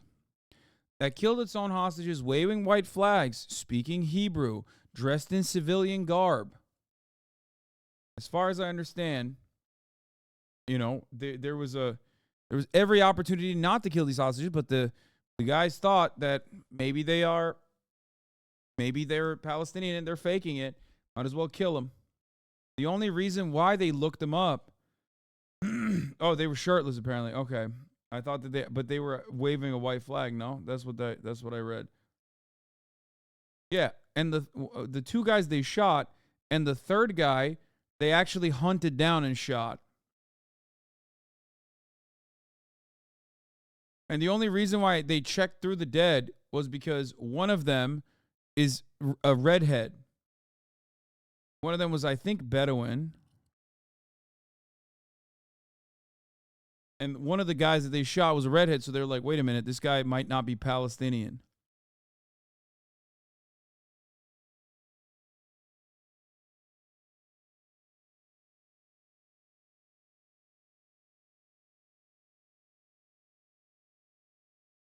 Yeah, the report I read said he looked Western, which is why they actually looked at the 3 people that they shot. Anyway.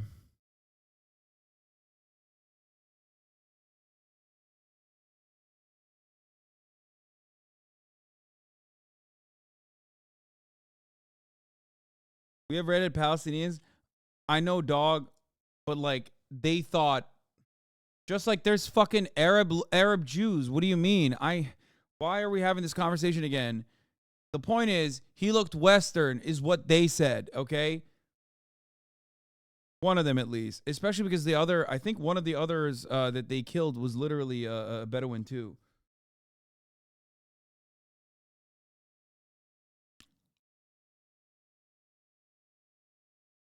What was the Western reaction to this? Not a lot. I haven't seen a lot of talking about it. I have seen some of the defenders of Israel basically say, look how moral they are. They admitted that they killed civilians. They would never normally admit that, right? Like, they should be lying about it, right? That's the Israel you think it is. But look how moral they are that they admitted that they killed their own civilians. And it's like, dog, are you fucking serious? Are you for real? Like, that's another dub for Israel that they killed their own fucking hostages? World's 2nd largest tech sector after Silicon Valley, and nuclear weapons. They're here. They like their bagel with a schmear. Get used to it.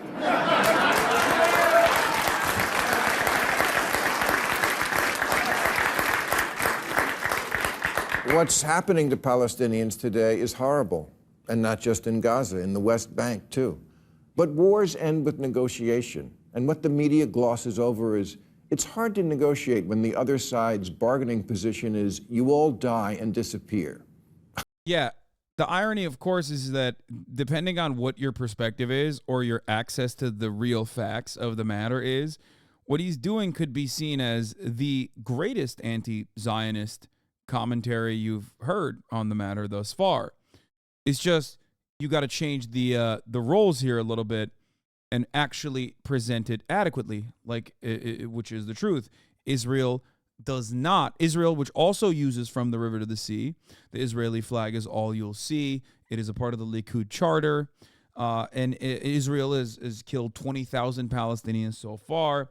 That Israel actually doesn't want to negotiate. And I've shown you that Israel does not want to negotiate. As a matter of fact, the guy leading the charge, unironically, is flexing about how he has stopped negotiations already. Dead in its fucking tracks.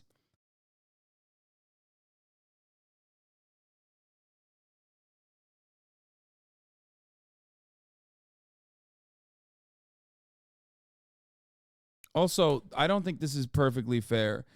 Huge protests against the Israeli government in Tel Aviv, Jerusalem, Haifa, and other cities. Let the record reflect that mass murder of 10,000 Palestinian children was not the cause of these protests. What caused the protests to erupt is Israel's deeply racist society was the killing of 3 Israeli civilians waving a white flag.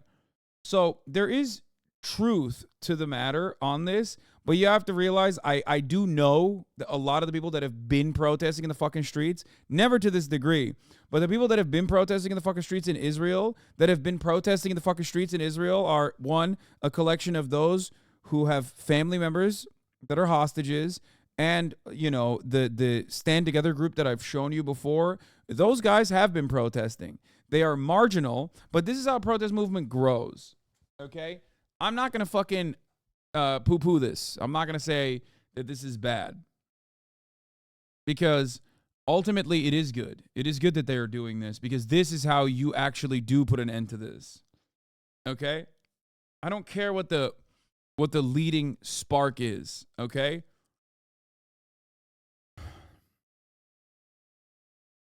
Because their goal, their momentum is to, this time around, not say, no, we want a different genocidal person that is going to be better than Benjamin Netanyahu, but the goal of this protest is to say, no, the IDF fucked up.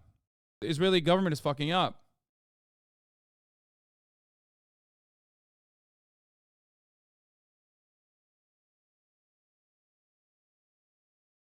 This is not a protest to say, we got to do a better murder. This is a protest to say, okay, you got to stop this because you're murdering our people. And plenty of people that are in this protest movement already were demanding a ceasefire for their own personal reasons. But I'll still fucking stand by that. I don't give a shit.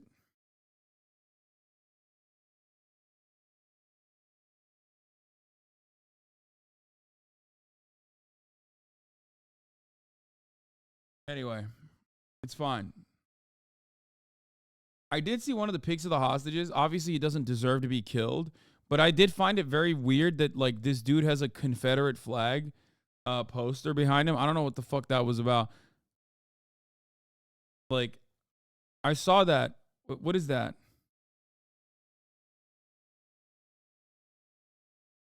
It's an album cover. Panera poster, still not great. Oh, it's a Nazi band poster. Whatever.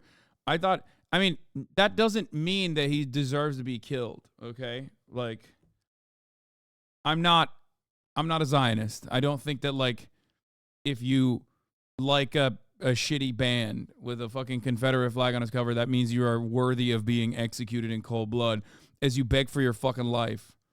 Pantera isn't a Nazi band, lol. I don't know what it is. It is also odd that they just use that photo to show him. Pantera shows canceled after frontman's Nazi salute prompts fan backlash.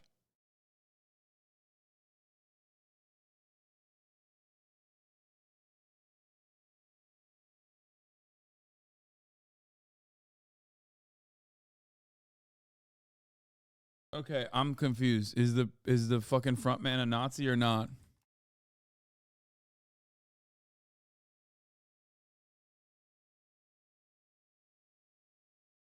This is like in January. This says Pantera shows canceled after frontman's Nazi salute prompts fan backlash.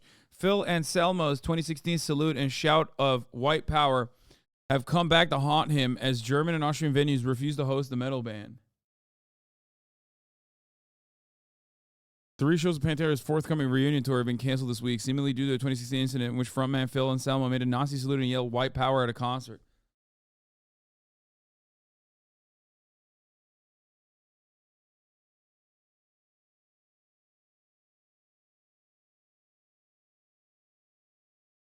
Phil Anselmo, the lead singer, is at the very least a white supremacist.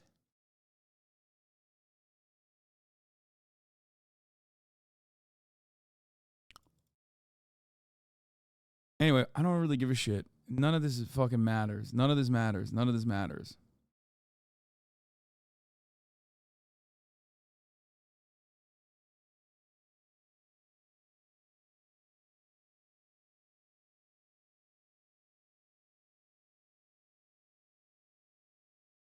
The real thing to remember with the 3 Israeli hostages that were killed by the IDF, which are plenty more hostages have been killed by the IDF through the bombing campaigns, but like this, these 3 were shot to death directly. Okay. They were treated like every Palestinian civilian is treated in the Gaza Strip. The Israeli military does not give a shit whether you're a civilian or a fucking enemy combatant. They shoot you indiscriminately regardless. They're scared. Okay? They're scared. They filled their diapers and they shoot. I mean, the chant from the river to the sea. Yeah, let's look at the map. Here's the river. Here's the sea. Oh, I see. It means you get all of it. Oh, my God. Yeah, Bethany S. Mandel said, released female hostages said that when they were moved from house to house above ground, they would dress them in hijabs. Important to keep in mind, as we discussed, the IDF may have mistakenly shot, how the IDF may have mistaken 3 hostages for militants. Did you voluntarily admit the Israeli occupying force shoots at random Palestinian women to explain why they shot and killed 3 of the Israeli hostages as they were running away? Like, what an insane thing to openly admit. Oh, okay. Oh, no, I got it. Never mind. Like, this is yet another circumstance, for the record. This is yet another circumstance where, like, the ultra-Zionists are so fucking lost in the sauce that they think normal people that are, like, coming into this situation without the same biases that these people have, that they've built up, and the resentment and the hatred that they have that they've built up over their entire lifetimes, those other random people are going to look at the situation and go, oh, yeah, no, that's totally normal. Of course you're going to shoot at, like, random people in hijabs. Like, that's, like, a normal thing that you're supposed to do. And I'm not going to discount that there are plenty of Americans who are just, like, fucking terrified of Islam in general due to the war on terror messaging and due to the war on terror racial agitprop. However, there's still going to be a much larger amount of people that go, wait a minute, you're talking about, like, fucking shooting civilians. Like, what the fuck? That's insane. Like, no, there are people who are that Islamophobic who will go, yeah, no, that's a valid counter, right? This has 5,000 likes. Okay. Apparently Ben Shapiro retweeted it. But then there's plenty more people who will look at that and go, what the fuck are you saying? You just admitted that, like, yeah, as long as somebody is, like, Muslim presenting, like, they deserve the death penalty by an occupying force. Like, get the fuck out of here. That's not how this shit works. You're basically just openly admitting how fucking unhinged and racist you are. This is what I hate about liberal racism in general. It's so hidden. It's so masked. It's so permissible in polite society that, like, a lot of liberal Islamophobes can get away with saying these, like, incredibly unhinged, incredibly racist things that you would mostly hear from a dude wearing a fucking Klan robe, but they mask it under the auspices of polite liberal rhetoric, and they try to, and I think that plays a role in normalizing it too. Because, like, the message is important, but the person who's delivering the message is even more important. You hear that from Donald Trump, most liberals will go, that's racist. I'm conditioned into knowing that this motherfucker is an Islamophobic, racist piece of shit. You hear that from Bill Maher, however, a person that you trust. Let's say you're a boomer liberal, a person that you trust, a person that you've listened to for years and years, a person that you think is hilarious. You go, you know, he's making some good points. But the difference between what Bill Maher is saying and the difference between what Bill Maher is saying and Donald Trump is not that different when it comes to Islam. Not just the West Bank, which was basically the original UN partition deal you rejected because you wanted all of it and always have, even though it's indisputably also the Jews. Trust them? Seriously, did you see how unhinged? Brother, I'm not talking about you or me. I'm talking about your parents. Ancestral homeland. And so you attacked and lost, and attacked again and lost, and attacked again and lost. As my friend Dr. Phil says, how's that working for you? Yeah, this is again a really gross way of in my opinion, one, saying that all Arabs are a monolith across the board and Palestinians deserve to be fucking ethnically cleansed because the surrounding Arab countries did not do a good enough job being able to defend them from the Israeli ethnic cleansing and the Israeli occupation, which in and of itself is a ridiculous fucking argument to make. It's like, it's just might is right politics here. And it's really gross to talk about this, especially when you are talking about Jewish people as well in the story who also fought back against the Nazis. It's the look at the Warsaw Ghetto Uprising and be like, well, you got what you asked for. You fought back against your captors. And it's like, that's an insanely gross thing to say. But of course, we have learned that that was a good uprising, a good intifada. Whereas the Arabs doing an uprising and intifada against the Israeli state is a bad one because the Israeli state is our ally and Arabs are scary. That's it. This commentary hinges on you not having this framework where you think all human beings are equal no matter what, unconditionally. Okay? If you don't have that framework, and many people unfortunately do not due to the reasons that I just mentioned, like the war on terror and Islamophobia that came along with it in order to justify the war on terror against the Arab population around the planet, a Muslim population around the planet, like, post 9/11 politics, like, has created this environment where, like, many people don't see Arabs and Muslims as, like, full human beings and are definitely afraid of them. And that is precisely the reason why Bill Maher can get away with saying this unhinged shit. And he can do it in this most smug way possible. Any kind of commentary, like Bill Maher, role reversal on this issue, okay? Conflate all Jews with Israel, okay? And do this exact same argument. You arrive at, it, depending on the way you're making this argument, obviously. But if you were to say, like, yeah, Jews came in because they're bloodthirsty monsters, you should be afraid of them and all this shit, you arrive at fucking Nicholas Fuentes. Okay? That's the problem. But one is acceptable because the victims in that circumstance are Muslims. The other, everyone understands, is a fucking Nazi. Okay? Ironic because, like, that fucking Nazi and many other Nazis also hate the Muslims too. So they're having a great time with this whole Israel-Palestine situation because they're like, great, hate both of those guys. Let's see who wins.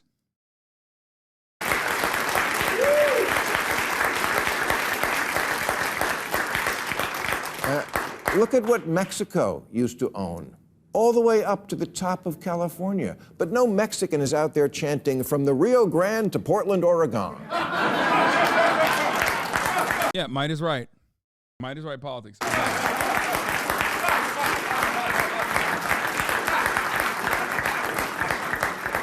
Because they chose a different path. They got real and built a country that's the world's 14th biggest economy now. Because they knew the United States wasn't going to give back Phoenix any more than Hamas will ever be in Tel Aviv. The irony is, this is why I talk about a single state framework, and I think it's a better framework for liberals to comprehend, because Israel currently is a one state. These are not two separate states, one controlled by Hamas and then the other one is just Israel, okay?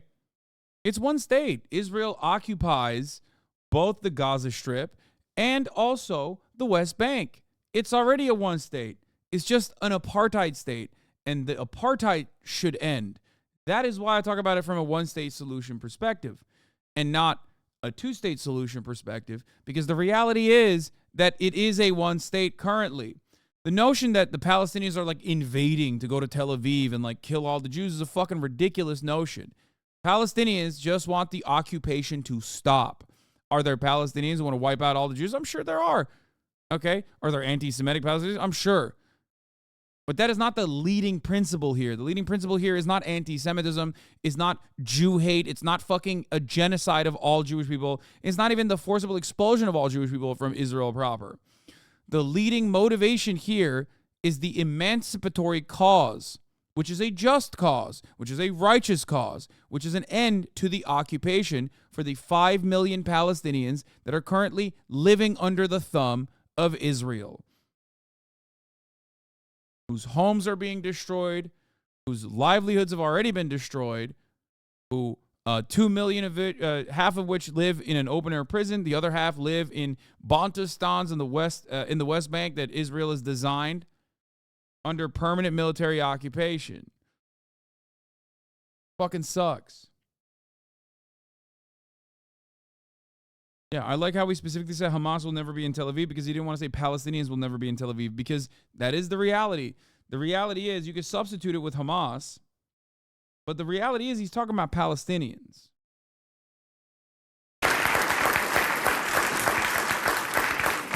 One of the leaders of Hamas says, save yourselves time and imaginary dreams. In a few years, Allah willing, you will have to discuss the situation in the region after Israel. I'm sorry, who's the one with imaginary dreams? If I give you the benefit of the doubt and say your plan for a completely Jewless Palestine isn't that all the Jews should die, what is the only other option? They move. You move. Yeah, it's a straw man.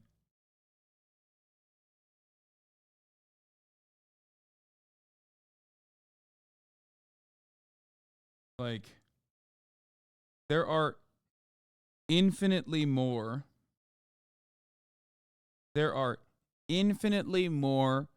people in positions of power with the actual intent and the actual weapons to conduct the genocide that they're currently conducting on the Israeli side. Okay?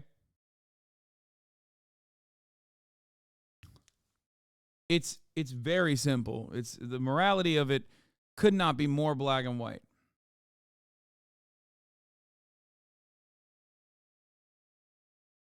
Well, translated willing but not God, kept Allah. Move all the Jews. Okay, I gotta warn you, there's gonna be some kvetching. Yeah. Israel has to do an ethnic cleansing campaign in Gaza because all Palestinians are Jew-hating monsters that want to do ethnic cleansing and have done ethnic cleansing towards Jews, actually. They've just done it unsuccessfully. There's no just cause here. There's no, like, moral framework in which, like, Palestinians who are human beings deserve a life of dignity and humanity.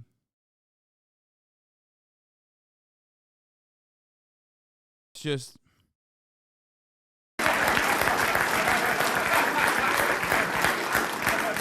You move all the Jews, and we do this with what? A fleet of trucks called Jew Haul? Oh, and then he tries to make jokes. Oh my God, bro. This dude is so bad. Bill Maher makes jokes for people who have just been, you know, in a severe car accident that has permanently and in an irreparable fashion broken their brains, okay? Maybe like struck by lightning, directly to the fucking dome, maybe a lobotomy. He's making humor specifically for those who have been recipients of lobotomies.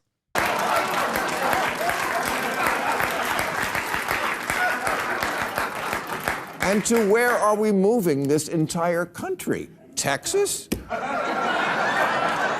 Sure, they have room, and I guess we could put the Wailing Wall on the border and kill two birds with one stone. Or we could just get serious. Ugh. Nothing grosser than fucking liberal racism. Because, like, right-wing racism, conservative racism is so obvious, is so flagrant. Everybody knows what it is, and it's so easy to negatively polarize against. Liberal racism masks itself with, like, the auspices of objective neutrality. It makes itself seem like this person is actually a well-respected member of elite institutions. He's actually giving it to you how it is. Maybe he's being a little smug with it. Maybe he's joking a little bit. But ultimately, you know, his his take is fair. It's a fair one. It's a correct one. There is no difference between what the fuck Bill Maher just said and what the fuck Donald Trump has said in the past.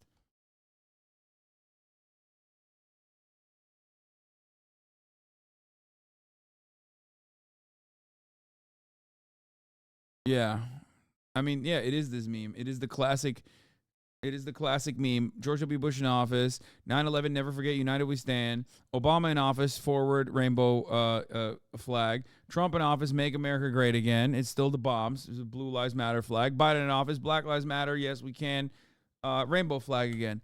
It doesn't change though, ultimately. It doesn't change. The reality doesn't change. It's like still bombings occurring.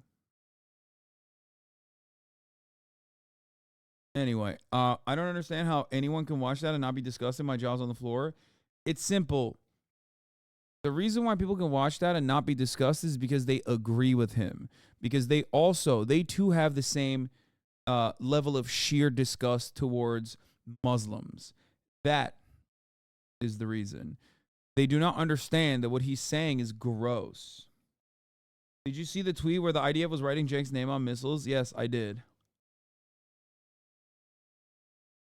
I did. I saw it was alongside fucking like Jake Shields and like Jackson Hinkleddick too, which is wild. Like it's so gross. It's such an old practice. I hate it. It's such a fucking gross ass thing to do. Right? Like people writing messages on fucking artillery and missiles and shit. Yeah, but they put his name next to Jackson Hinkleddick, Andrew Tate, and like Jake Shields. Which is weird. I don't know. In many ways, I'm just excited that I wasn't a part of that. Are you upset you didn't rate a show? Like, no, I'm not. I think it's fucking gross.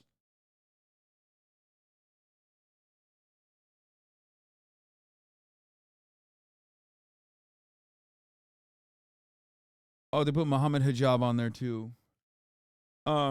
Jake Shields, the UFC fighter, what did he do? I mean, I think Jake Shields is one of those dudes is just like, you know, anti-Semitic more so than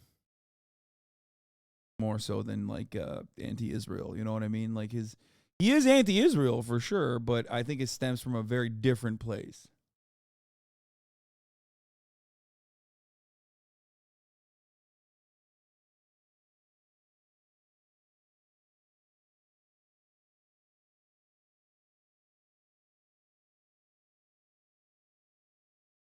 Anyway.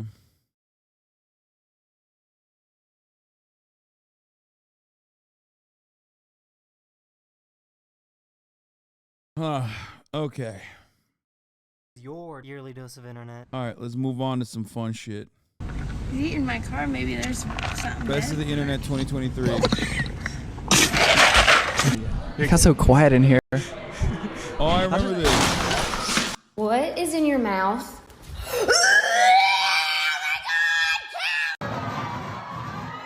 That's so cute that he didn't even fucking kill the rat. Look at that. Let's run that again. Look. In here.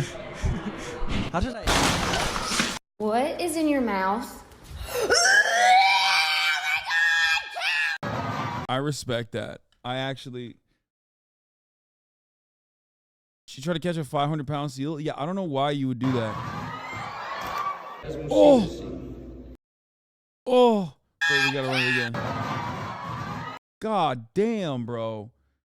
There is no fucking shot you could actually hold this fucking thing. That's crazy. Kaya would do that. Kaya is kind of fucked up, I will admit. Kaya likes to torture the bugs.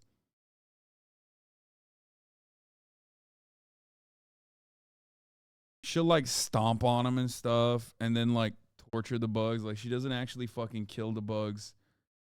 She just likes that it's she likes that the bugs are like running away and it's like something fun to catch and stuff. Weird.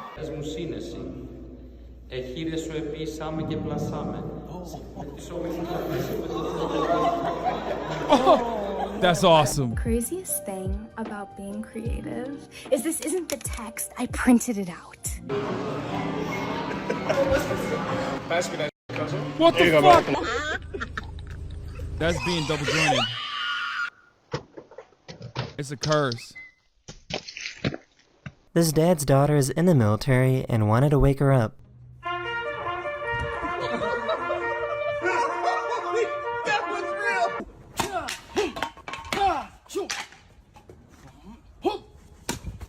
This baby discovered an infinite spawn glitch. That's a passing you had when you was a baby in.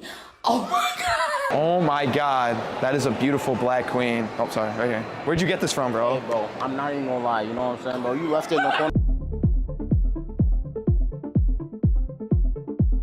This is why, bro, that's why the Turkish guy was like, Mete, you can't come into this restaurant. Dude, what the fuck's going on with the deer, bro? This is like the Julia Roberts movie. This shit happens to me, I'm not even going home at that point. It's like the end of the world, you know what I mean? It's done. It's over. Your expectation is like the world is done. Wasn't it the Julia Roberts movie? Not The Blind Side, man. The one that Obama called in on. I gotta pee. I'll be back. Hold on.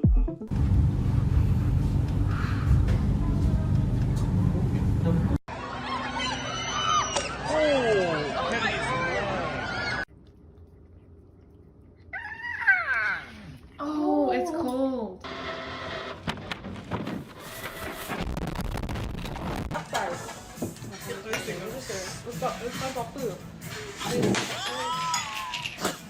What? Sir, I'm gonna need to use my ID. Oh, never mind.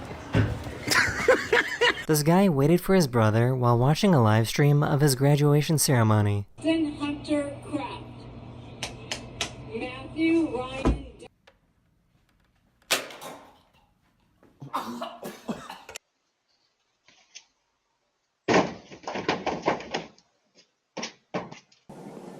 Do you like it? I can't see it.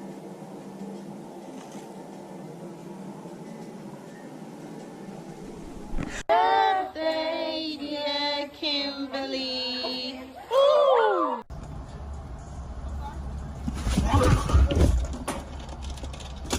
Their friend was leaving their house when they caught this on camera.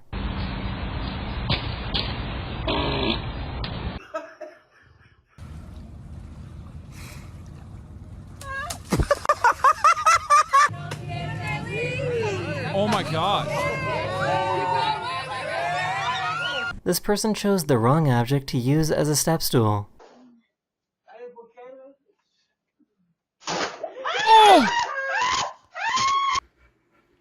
Oh. Oh my god. Is that catnip? This poor delivery driver was in for a surprise.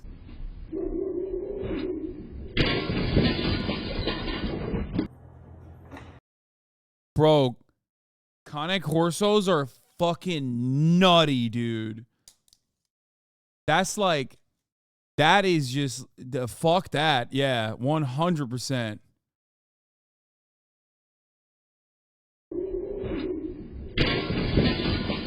His name is Princess? Oh yeah, 100. Dude, that's a beautiful dog. But to be fair, that's a really shitty ass fucking trained dog, okay? Like, no, you haven't trained your dog.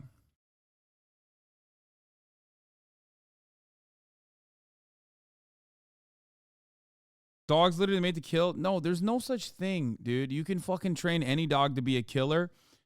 Some harder than others. And you can train any dog to be a fucking docile creature. It's so stupid. Look at Kaya. Kaya is not just like a floofy dog. She got fucking parts Chow Chow in her and shit. Like, that's a really aggressive breed. She's a quarter Chow Chow, quarter St. Bernard, and half Tibetan Mastiff. Why is she so floofy? Why does she fucking lay around all day, every day, waiting to be pet? She's fucking 90 pounds already. Why? Why is she like a little cat? Because I trained the shit out of her. What? Chows are kind? No, Chow Chows are an aggressive breed. What are you talking about? Wow, how could you tell he wasn't well trained? Immediately barking and running and breaking the window door.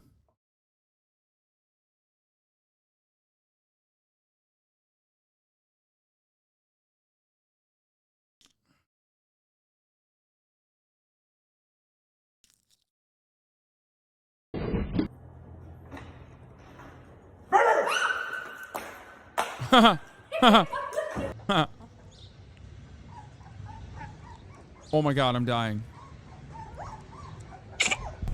Oh! Wait, what? A Dogo Canario killed my friend's friend by eating his neck?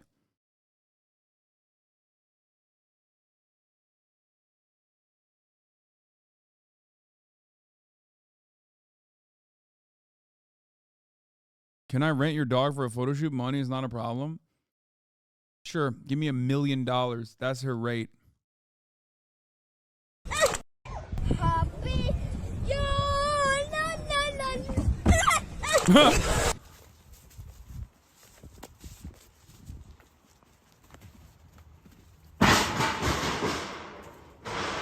Want to know how hot it is in Australia? This hasn't been switched on. It's just been baking in the Aussie sun. Just goes to show. It's all metal. It's all metal. It's all metal. What is that? It's the raccoon. That is not a dead raccoon. What is it then? That's your cat. Oh. She wanted to know what a hot dog scented candle smelled like.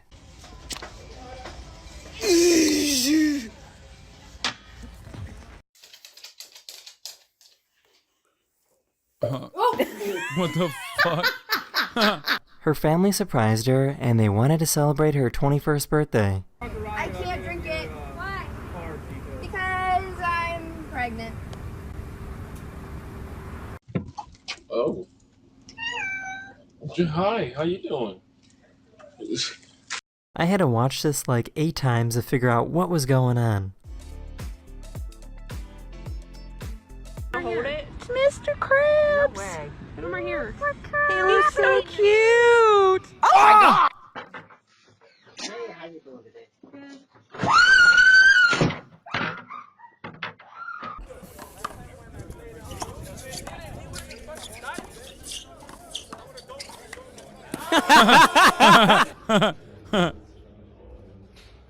Sometimes you gotta spank the homie. Avery, But I'm pretty sure my shift I get off early. do the zombie scream. Wait. What are you? Doctors! What is this?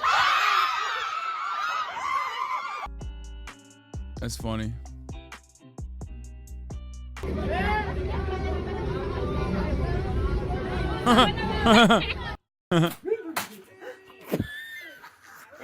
These people came home smelling like a cat that their cat absolutely hates.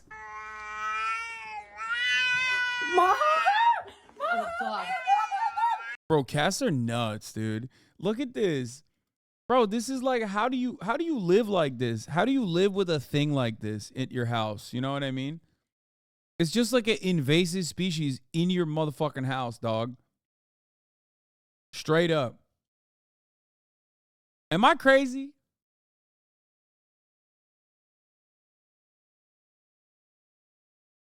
Shut your mouth. I mean, I'm just saying, dude.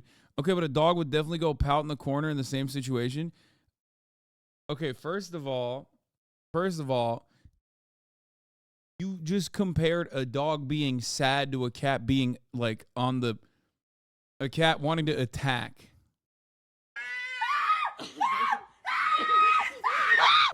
Hey guys. Like that's Dale. You just watch a dog burst through the door, though. So here's the thing, okay? I think cat owners maybe agree with me on this. They might agree with me on this. I don't know. I feel like, here's the take. Here's a hot take. Cats are vibes-based, okay? You can get a good cat, which ironically people will say, oh, my cat's just like a dog. Fine.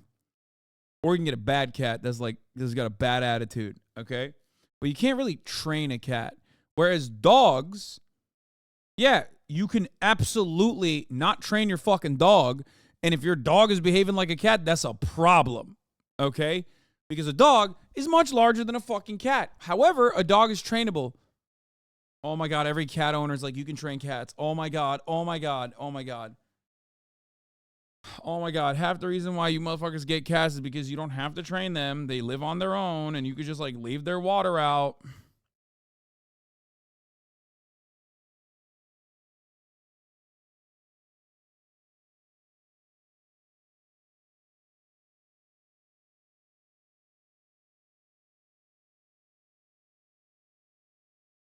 Doesn't understand that cats are independent, so therefore untrainable. That's what I'm saying. That's literally what I said.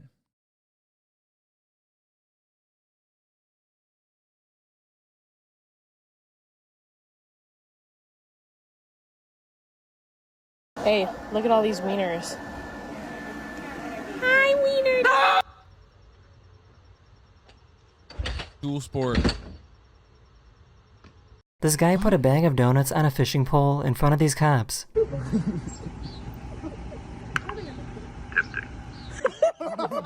That chocolate. He was trying to force his cat to love him. Sit over here. It's not that serious. The sounds from this video sounds like a cartoon.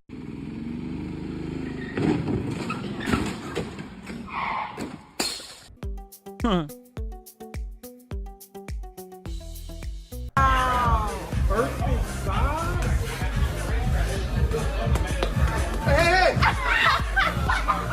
This is a professional. Please do not attempt.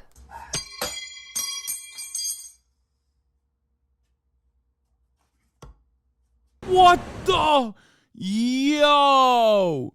Yo! That was fucking sick. This is a professional. Please do not attempt.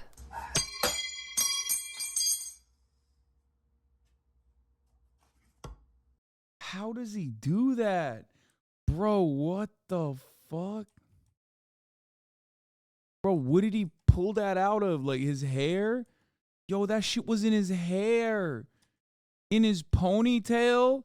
But how? How did he fucking lob that so goddamn straight? I feel like when you're practicing that, you stab yourself a lot, right?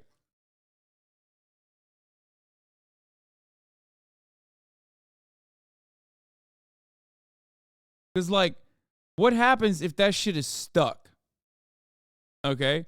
What happens if that shit is stuck? It just slices your fucking chest.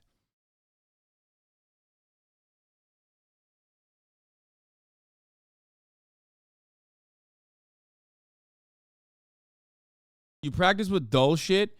Okay. But, like, the first time you think this is the first time you actually put a knife on? Like, I don't get it. Dull blades are a thing. Oh my God, chat. I know. I'm not saying he's been practicing just with the fucking knife, okay? You think this is the first time he used an actual sharp knife, though? That blade isn't fucking dull. That's a sharp-ass blade. Inevitably, there was a point in his life where he wasn't this good at it, and he still isn't this good at it. No one is 100%.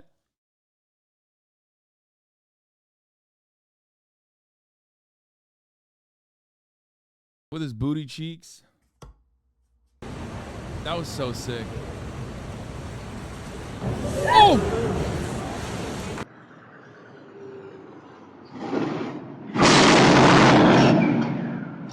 You guys are wondering. American Infrastructure W classic.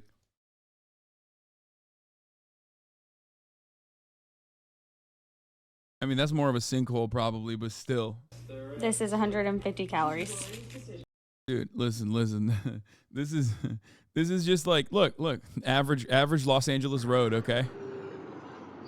No big deal.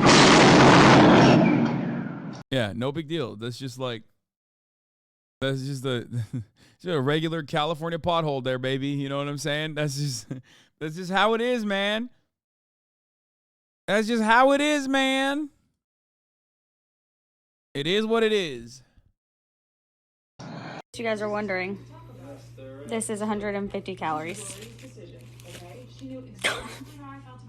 Isn't that so sad? The suspect was running away from the police when a random guy decided to help out. The trip actually worked.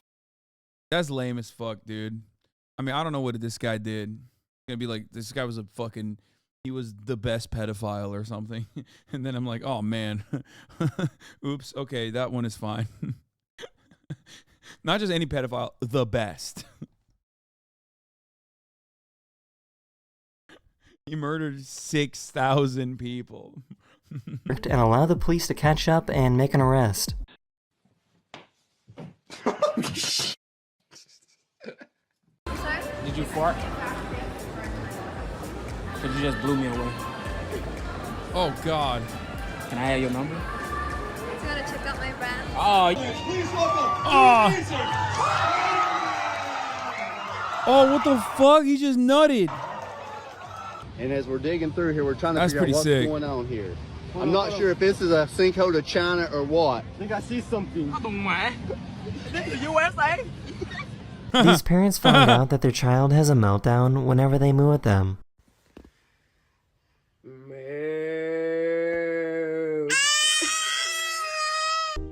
What the fuck? What the hell? Yo, raccoons have so much fun. Raccoons are the one type of animals where I'm like, I wish I could be friends with them, but I know they're fucking feral as hell. You know what I mean? I know some people like befriend them and shit. But like, what's this guy doing? Like, he's just chilling. No, some raccoons are cool. It just takes time. I just don't want fucking rabies, dude.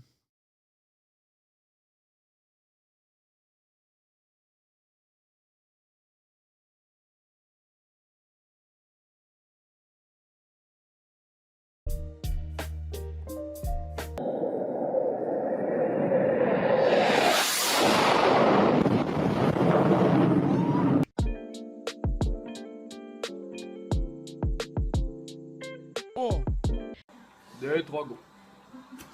Ah! Ah! Ah! Ah! Ah!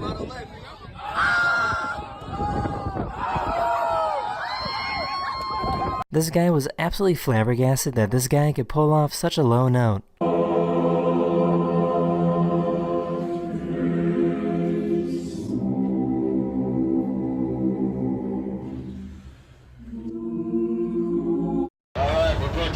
Thank you.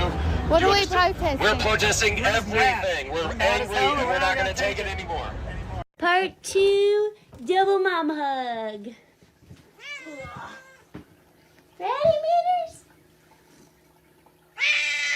So I'm sick, right? Who knew that I could? Bro, I swear to God, cats look at like the most normal. Cats look at the most normal experience that a dog would love to be in and go, this is hell. This is what hell must feel like. Why am I in such pain? Why have you subjugated me? Why have you put me in this position? It's like, it's just, you're getting pet, man. You're getting pet. Fucking calm down. You will literally pet a cat and the cat will be like, you have killed me. You have killed me. This is the worst kind of murder. It's like a different type of murder that should be extra not allowed. Cats are so whimsical. No, man, they're just like annoying. Cats, oh, it's my least Turkish quality. This is my least Turkish quality. I love dogs, and I think cats are just like so ungrateful. And I know cat owners are like, no, they're just independent. It's like, no, man, I don't want to like win favors with my animal that I'm feeding that would die without me, okay? They're like a bad roommate.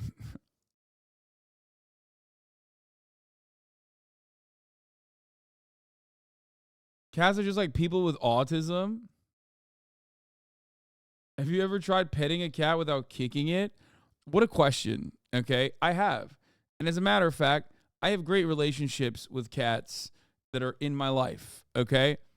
But the problem is, it's very hot and cold, and I actually don't like it. Like, the thing is, the problem is like sometimes you'll be petting a cat and the cat decides, okay, no more pets, okay? No more pets. And then at that point, it's like, well, you don't know if the petting allowance is done. And they just go, all right, it's time to maim you. I will now attack you. And it's like, well, what the fuck just happened? Like, fuck you mean? Why? Why did that happen to me? I thought we were chill like that. It turns out we're not fucking chill at all. Now I'm your biggest enemy. Cats will be like, please, come pet me. And then they'll do that thing where they just like rub on you and they're like, come on, give me pets. So then you give the cat pets. And then the cat will be like, okay, enough pets have happened, which means now I'm going to kill you. I am done with you. You are discarded.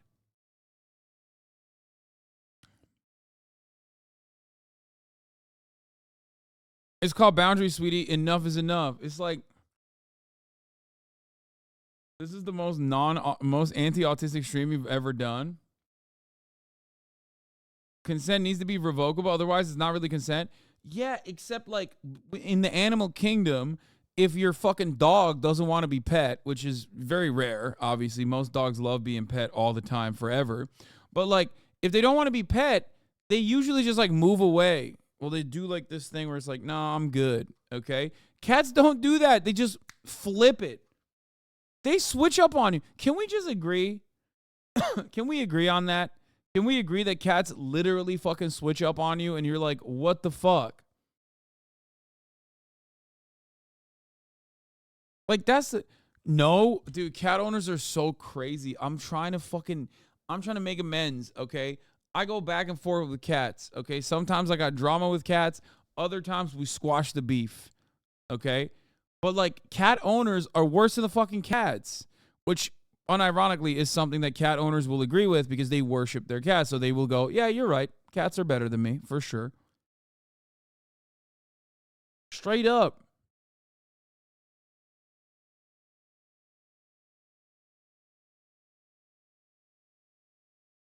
It's okay to be wrong. I still like you.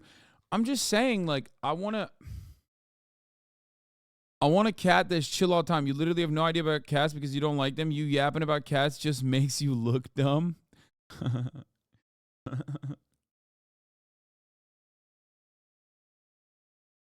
No, I think what's going on is like, there is no like, I have a middle ground opinion about cats. You either have to have unconditional love and fealty that you have demonstrated every day of your fucking life, or you're the biggest cat hater who wants to do a cat-aside, okay? There's nothing in between. It's like, I am the most in-between, most centrist-ass motherfucker, and like every single cat owner in the chat is like, no, you are the worst person that's ever existed on the planet. You want to kill all the cats. You don't actually love cats at all. You've never pet a cat. You don't deserve to pet a cat, is what they're saying. You know what I mean?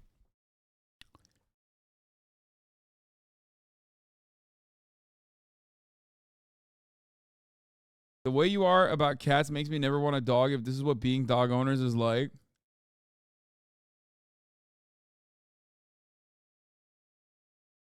You be hating like shit. Stop lying.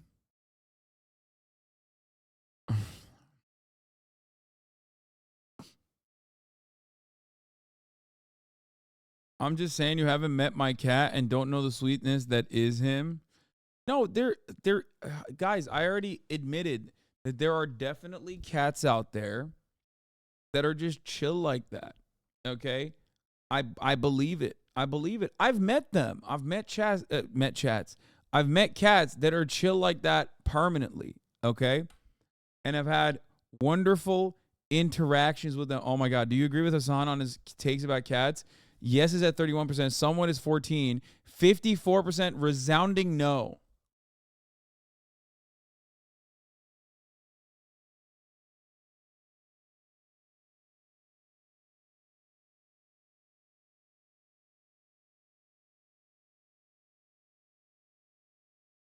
It just blows my fucking mind, dude. Cat owners get so touchy. No, I know. I didn't want to do the meme, which is not even a meme. It's a real thing, but goddamn, dude. Every time I talk about cats and have like a take that isn't immediately like cats are holy deities that have been brought upon this earth like we're fucking in ancient Egypt or some shit. Motherfuckers go, you want to kill all the cats, you fucking piece of shit. I hate you. I hate you.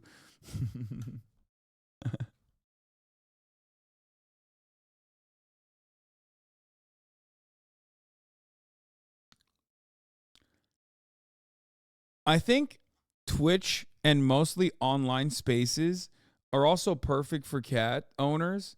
So there's probably like an outsized representation of cat owners in comparison to like cat owners versus dog owners. Because if you own a dog, you have to be outside.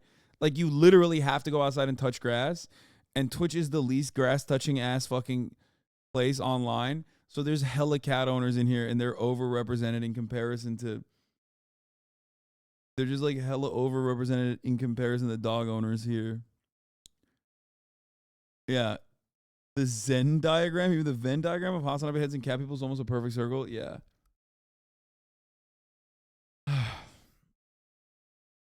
Your online 2 dogs, shut up. Yeah, but I also spend a shit ton of time outside in comparison to my, extremely online contemporaries. Bro, that won the majority.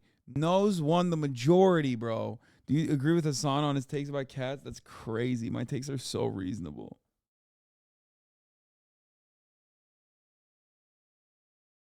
Didn't you literally grow up in Turkey? They allow cats in the mosques? I know. Cats also won't step on the Quran.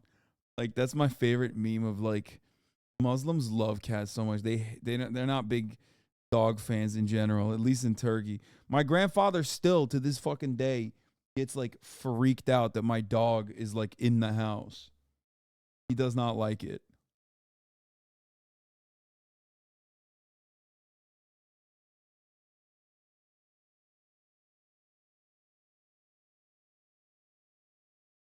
It's like if you saw a dog that busts through the door and said, wow, are all dogs this aggressive? No, I already accounted for this. I said there are fucking chill-ass cats and there are mean-ass cats. And then there are cats that are hot and cold. The difference, however, is that cats are independent, therefore untrainable. Dogs, on the other hand, or you can train them, but like marginally. Whereas dogs are kind of dumb and goofy and silly and cute, but they're very trainable. Some dogs are harder to train than others, but ultimately you can still train most dogs. And yes, I have 2 dogs and I can confirm the cats are cleaner than the dogs. 100% cats are cleaner than the dogs. They self-clean. No, for sure. Cats are easier to take care of than dogs. They're cleaner than dogs. If you let them out, they would do a bird genocide and actually genuinely disrupt the delicate ecosystem. But they would be able to take care of themselves for sure. Dogs, on the other hand, cannot.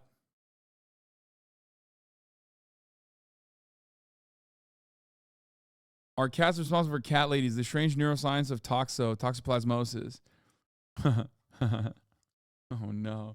This is gonna be triggering. We can't read this. This is like if I just did a heel turn and all of a sudden started talking about how sick capitalism is, okay? As a matter of fact, this article is more community shattering for me than doing a right-wing reactionary heel turn.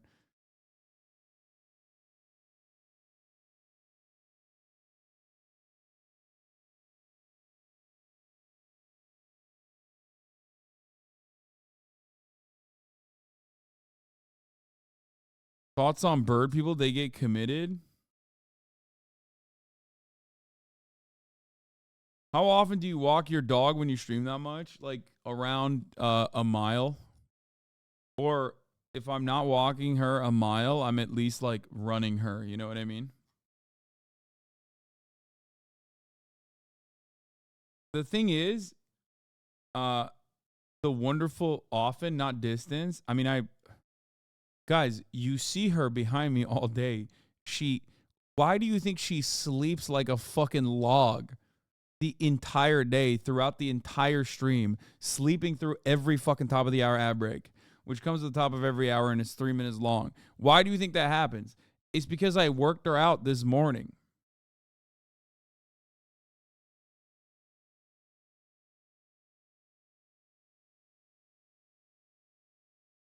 Do you think your dog would be down to do a 6-mile run if you do it with her? No, she would not be able to run for 6 miles. I would not be able to run 6 miles. Yes, a tired dog is an obedient dog. A tired dog is a good dog. That is the truth. Also, here's the 3-minute ad break now.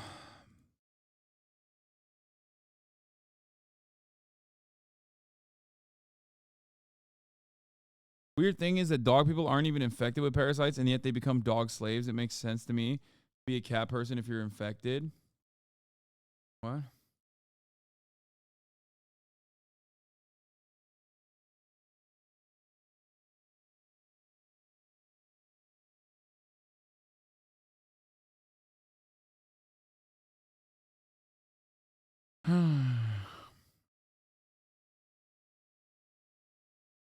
Why does Chad always act like you neglect your dog because you stream Lemon? Most dog owners have a job too.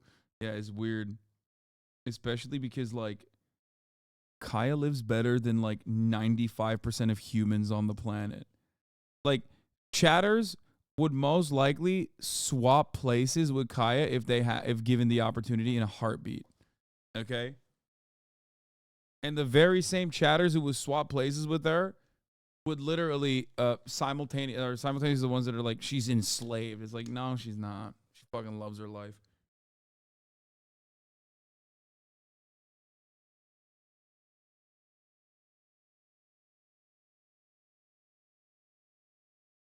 Oh my God, I forgot the video. Did she get over peeing in the hallway? Of course. What is this anti-dog article for your cat slander? Rare human syndrome may explain why dogs are so friendly. Dogs and people with Williams syndrome may both owe their sociable personalities to changes in the same genes. The fuck? Williams syndrome, known as William-Burns syndrome, occurs when people are missing a chunk of their DNA containing about 27 genes. The syndrome affects about 1 in 10,000 people and is associated with a suite of mental and physical traits, including bubbly extroverted personalities, a broad forehead, full cheeks, heart defects, intellectual disability, and an affinity for music. Dog, this is literally the opposite of what I have. You could not have given, you unironically could not have pointed to like the exact opposite of the things I have. Sure, I have somewhat of an extroverted personality, but I wouldn't say a broad forehead other than like, 5-head memes like, yeah, I'm losing my hairline. I don't have full cheeks. I do not have heart defects. I do not have an intellectual... okay, maybe that one is fair. But an affinity for music, literally the opposite. Is Kyle's tail groomed to look so unique? No.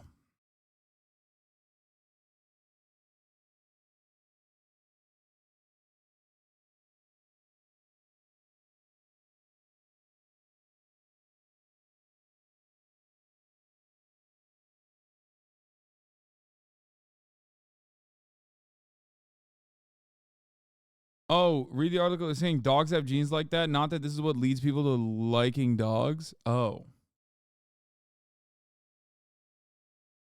Man's denying it now that the facts are in front of him. Big sad folks. Really? You think I have a fucking affinity for music and bubbly cheeks? Like, what the fuck are we doing?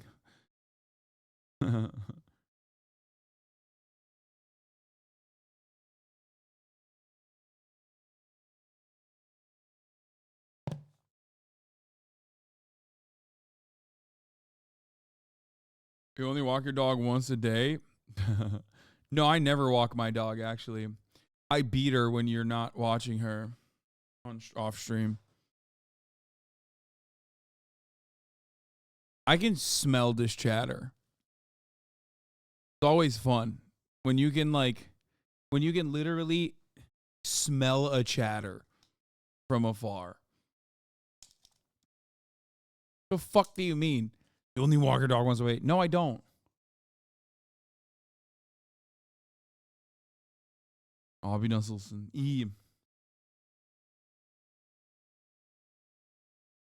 Look how defensive Asana's getting. Yeah, I get so fucking annoyed about backseat.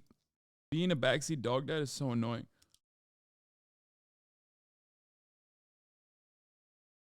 I was at the basketball course today, and this Zoomer came up to me. I was with Ted Nivison. And the Zoomer came up to me. He's like, "Yo, are you a streamer?" And I was like, "Yeah." Like, what do you stream? I was like, do you like politics? He's like, do I know you? I was like, do you like politics? He's like, oh my God, you're Hassan, right? I was like, yeah. And you know why he recognized who I was? Because of Kaya. He literally was like, oh my God, I recognize you because of your dog.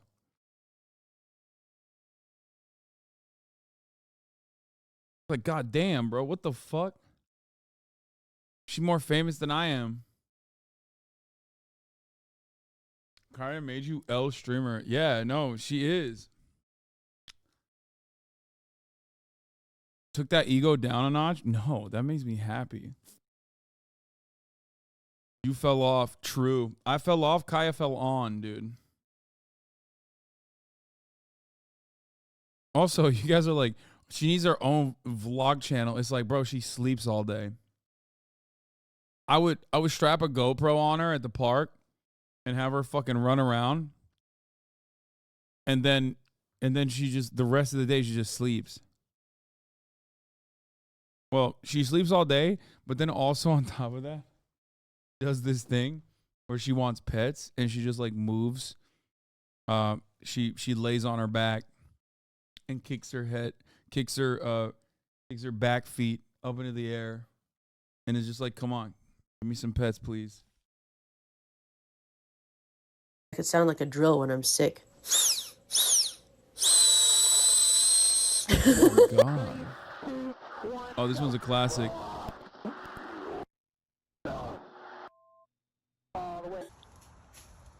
There he is. Go down the slide. Yes, one. Oh my God. Wow, but you're not gonna have no fucking. Sir, oh, no, you know I can find the hoppity patum, the poopity patum. You know where the hoppity patum patum pop?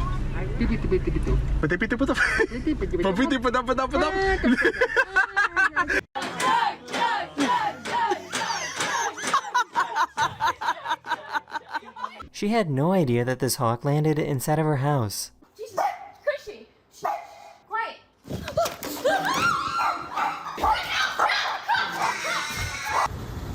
Bro, that hawk would have fucked that dog up if she didn't grab that dog, by the way. See? Dogs can be dumb as fuck, too.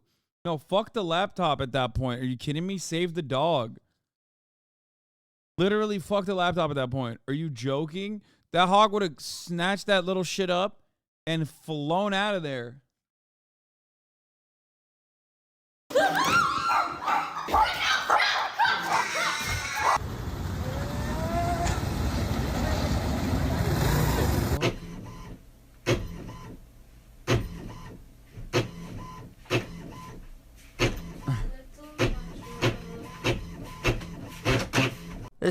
But when you shit on cats, you just go on and on, man. What do you want me to do? I just shit on a dog. It's not enough.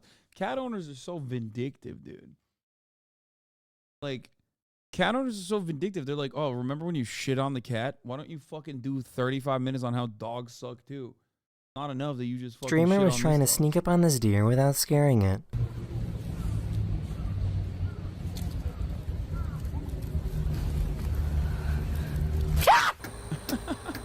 Hey, I think your shoes are on the wrong feet. No, not anymore. You are not a cow. Come home. Come home, You are Lola. not a cow. You're Come not a home. cow. Come home. Lola. Learn about in school. Martin Luther King Jr. Martin Luther King Jr. What'd he do? He died for our sins. No, that was. This poor little guy couldn't hold on. He ain't wrong, though. That's me at the strip club, at the stripper pole yesterday. This police officer did not like how fast this biker was going. It sounds like this dog is about to charge into battle.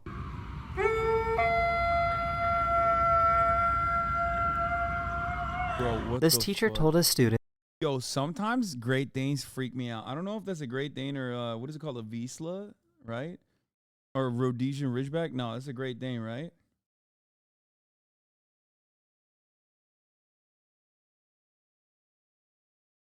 Not a Vizsla. Weimaraner. Oh yeah, you're right. You're right. It's not a Great Dane. It's a Weimaraner. I think. Yeah. They're like pretty big hunting dogs. Like old school. Rhodesian Ridgeback is a Harry Potter dragon dog? What? No, a Rhodesian Ridgeback is a lion killer. What are you talking about?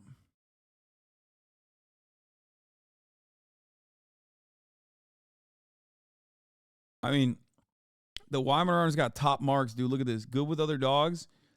You know, that's the weakest one, but affectionate with family, good with young children. Top marks across the board.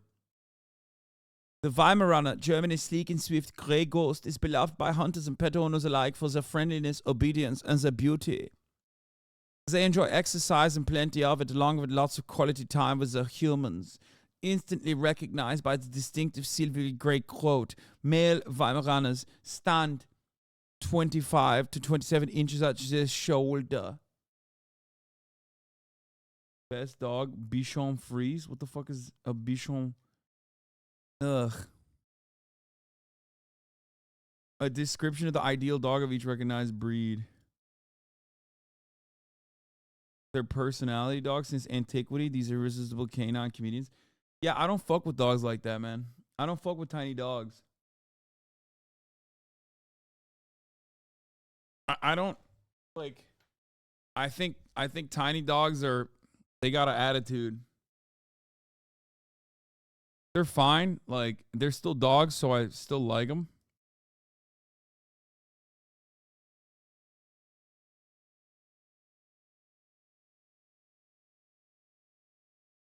The bitch on Freeze is a horrible dog. Why are dog people so into eugenics and bloodlines when it comes to dogs?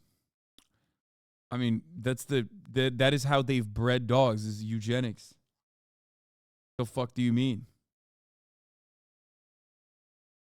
Dogs and human beings have had a relationship for fucking thousands of goddamn years through domestication.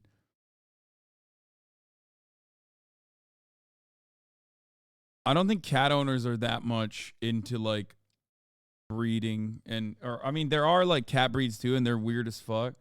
I saw a video of a guy on my Twitter who was talking about like a Persian cat that's like really floofy, but it has the busted ass face too at the same time. Like,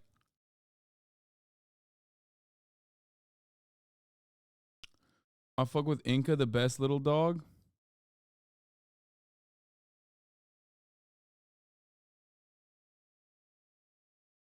Look at this little shit.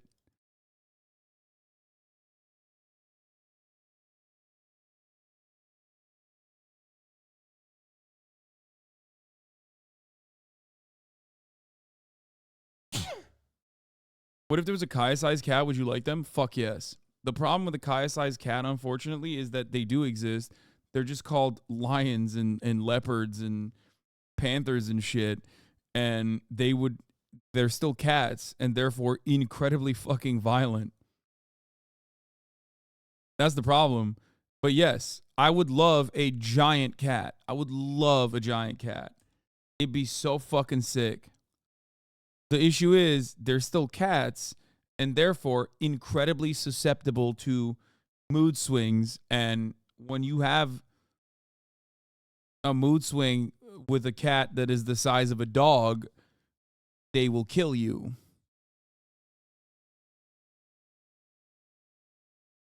The only thing that separates like a house cat and a fucking leopard is the size, pretty much. So if a house cat goes after your throat, they can't like just destroy you.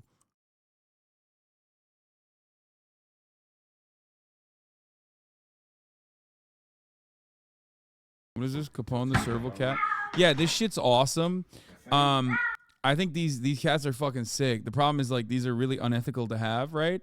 And I think like some of them literally declaw them and shit, and it's like really fucked up to do.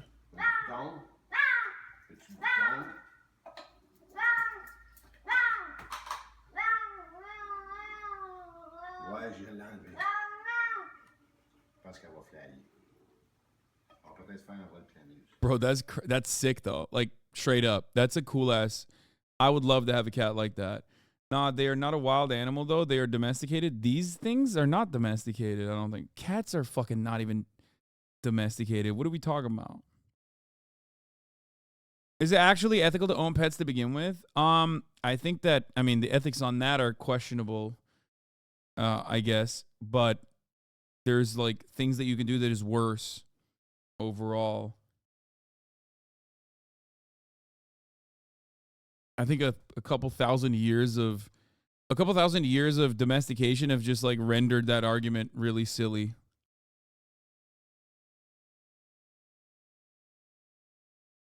If all cats were the size of dogs, we would all live in fear of our lives. Oh yeah, 100%.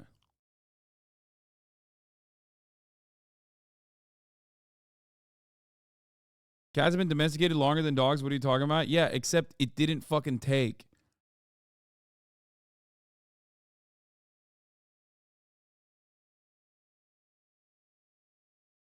So tradition is the argument for the ethics in this situation.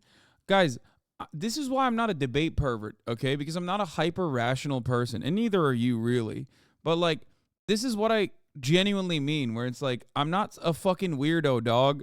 At a certain point, like, at a certain point, I'm just a fucking guy, okay? I'm not trying to fucking debate you on the ethics of animal ownership, okay? I'm not. I don't care. I don't care. Even if it's unethical, I don't care. It's the same shit with, like, veganism. Oh.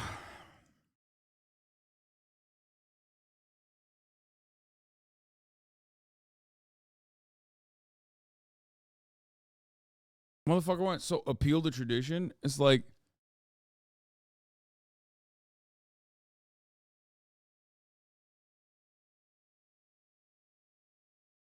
anyway.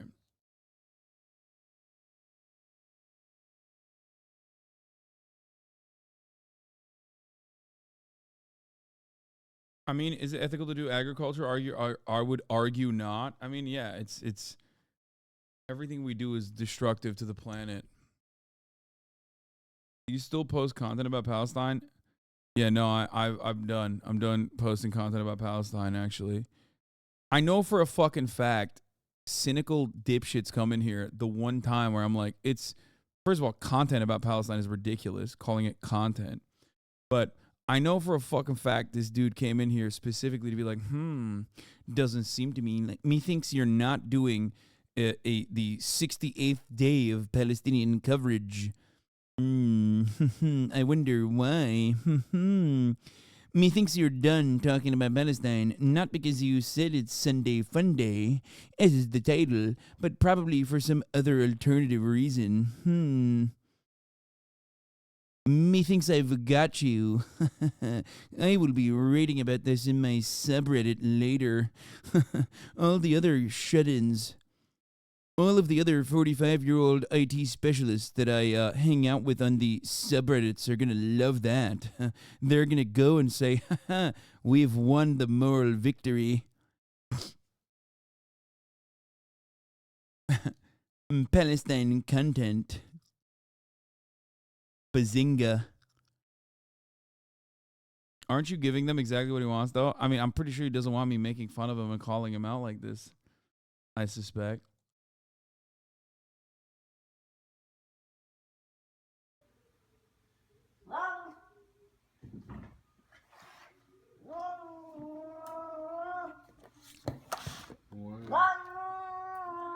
Yeah, this cat's cool as fuck. You see, that's too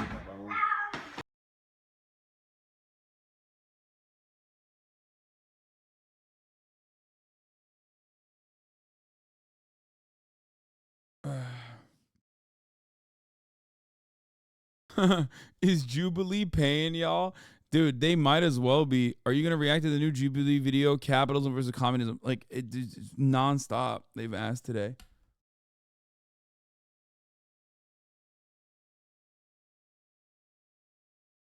What do you mean ignore the obvious bad faith troll? I have to do a silly voice, idiot. I mean, it's fun. It's fun to do a silly voice. I like doing silly voices.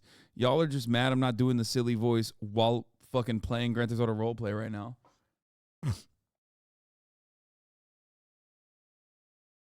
Your comments in the videos about Palestine have actually changed my mind and helped me overcome my biases about Palestine and Gaza. Fuck yeah, Thick Curves. Thank you for being open-minded.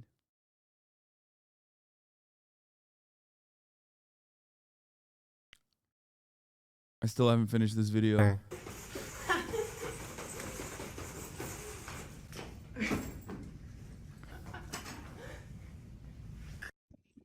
Where are you going? Why are you approaching me? Can you not? Sir, can I? What the f? That is the end of this video. We hope you enjoyed, and I'll see you guys again very, very soon. What the fuck is that? Later. What is that swing?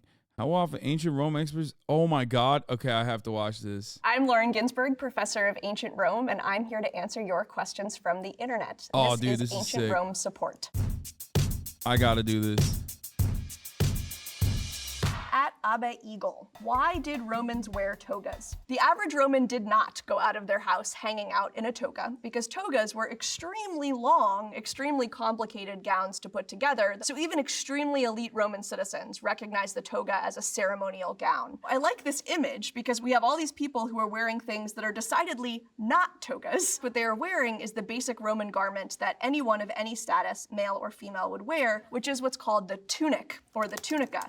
And this is essentially a long t-shirt. At C450HS. Did the Romans really wash their clothes in urine? Yes, and essentially so do we. So if you look at any of your household cleaners, you will see that one of the highest ingredients generally is ammonia. It's very caustic, so it's not always very good for your things, but it cleans extremely effectively. And so the Romans were able to recognize that urine, when stored for quite some time, tends to break down into ammonia. So when you would bring your clothes to a Phalonica, Roman shit is kind of fash-coded, not gonna lie.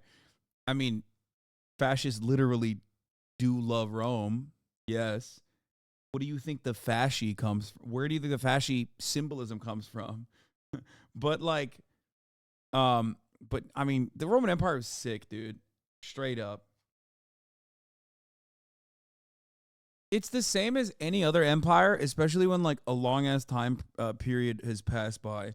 We're obviously still living in the ashes of the British Empire, so obviously it's not the same where like people hate it, understandably so, because victims of that colonial violence, like still very much like the state lines have been drawn off of that still. I mean, literally look at the fucking look at Israel, right? However, as far as the Roman Empire goes, like you kind of look back at it in awe. For me, I've never been a big Roman Empire guy. Obviously, I learned more about the Ottoman Empire. I didn't really care about the Roman Empire at all when I was growing up. However, the reason why I'm fascinated by it is because overall, I've talked about this before, like they had incredible technological achievements for like how like they were really ahead of the game, and then they had a fucking server wipe. And I personally find that fascinating that like they were so goddamn advanced at such a fucking early ass stage that like basically the foundational principles and like even quite literally the cities, like you go to fucking London, right? You go to London, you go to half of Europe, you go to half of Western Europe, you go to London, like that's literally shit that the fucking Romans built that these Anglo-Saxon dogs barely fucking managed to understand and lived on top of while dying because they couldn't wipe their asses correctly because of the server wipe that I was referencing, which is nuts. That's crazy. No server wipe, it just moved to the Islamic world. No, server wipe came for Europe. The European servers were wiped. Obviously, the Muslim servers were working fine at the time. What is the server wipe? Their fall was extremely slow. No, that's not what I'm not doing that. I'm not saying that the meme of like the Roman Empire fell in one day. That's not what I'm talking about at all. Obviously, people love talking about like the Roman Empire fell because of this or that, and it's like, dog, that was like over 1,000 years. The fuck are you talking about? Like you can track the American Empire's beginning and like unironic end. Unironic end in a much shorter time frame than like the fucking Roman Empire, and that is even if you don't add the Byzantine to the conversation, which some European scholars don't like doing, because then technically you would have to say that the Roman Empire ended because the Ottoman Empire destroyed it, and that would mean that like these scary Muslim guys are the ones who ended the greatest empire of all time. It's a little bit of fucking, in my opinion, just, you know, somewhat a little bit white supremacist attitude that like a lot of people have normalized and have.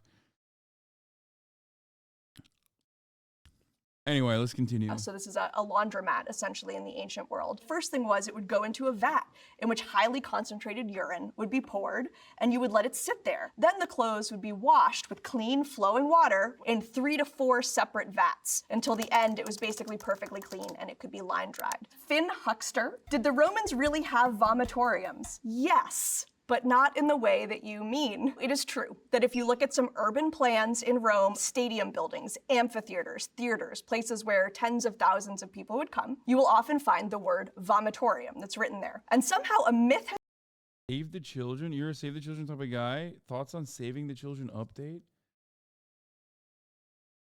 been created that this is where decadent Romans would go after they ate too much food and they would purge themselves. This is not what those words mean. It comes from the Latin word vomo, vomere, which basically means to send forth. And so, yes, on the one hand, send forth your food. But on the other, it can mean to send forth people. So what these were actually large stairways to get lots of people out of a Any ancient society that's technologically advanced just so happens to also be a colonial empire. Maybe it's not advancement, but exploitation that's behind it.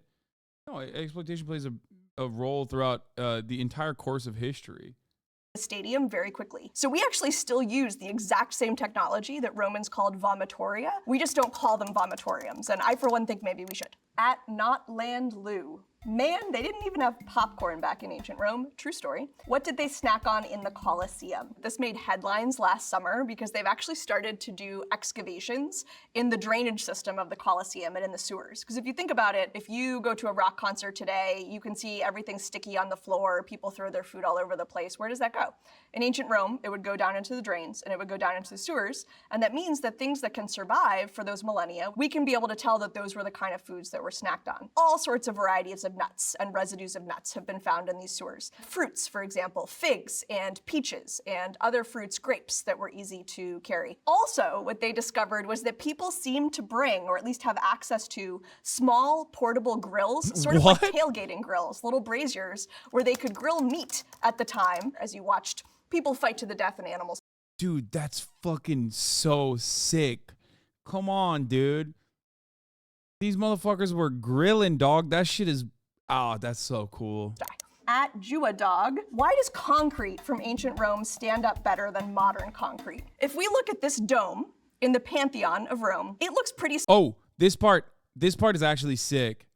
I wonder if she'll talk about like the newly discovered technologies. This is what I bring up all the time, is like volcanic ash and the chemical composition of the type of like cement that they used is literally, oh God, it's so sick. Spectacular today. If we consider that this dome is made of concrete, and we think of a bridge that might have been built in your city in the 1970s, these two things do not look the same. So just this past summer, a team of civil engineers from MIT set out to figure out what this was, and they think that they have an answer. If you look at Roman concrete, you can see in the matrix these chunks of white material. So this group of MIT scientists figured out that these white chunks called lime clasts were deliberate and were also proof that the Romans used something called quicklime, as opposed to lime that had been pre-mixed with water, which had always been the assumption. And the quicklime superheats the chemical process as it makes concrete. And so one of the... Roman concrete is not actually better than modern concrete. It's just not as subjected to much load as modern structures are. No, the part that is actually better than modern concrete is that it's a self-fixing it's a self-fixing type of concrete, right? I thought like it is not susceptible to water damage in the same way that modern concrete is, because it actually ends up self-healing over time due to water. Water ends up forcing it to expand, so it expands into the fucking cracks rather than what would happen under normal circumstances where like water ends up destroying modern concrete over a long ass period of time, which is fucking nuts. It's insane that like it's built to last. It's crazy. The things we've always known about Roman concrete is that it can harden really quickly, including underwater. Also, the other property that they were able to recreate in the lab was that Roman concrete can be self-healing to a certain amount. So if you put modern concrete and Roman concrete in a stress environment so that the concrete cracks, Roman concrete can actually heal that cracks.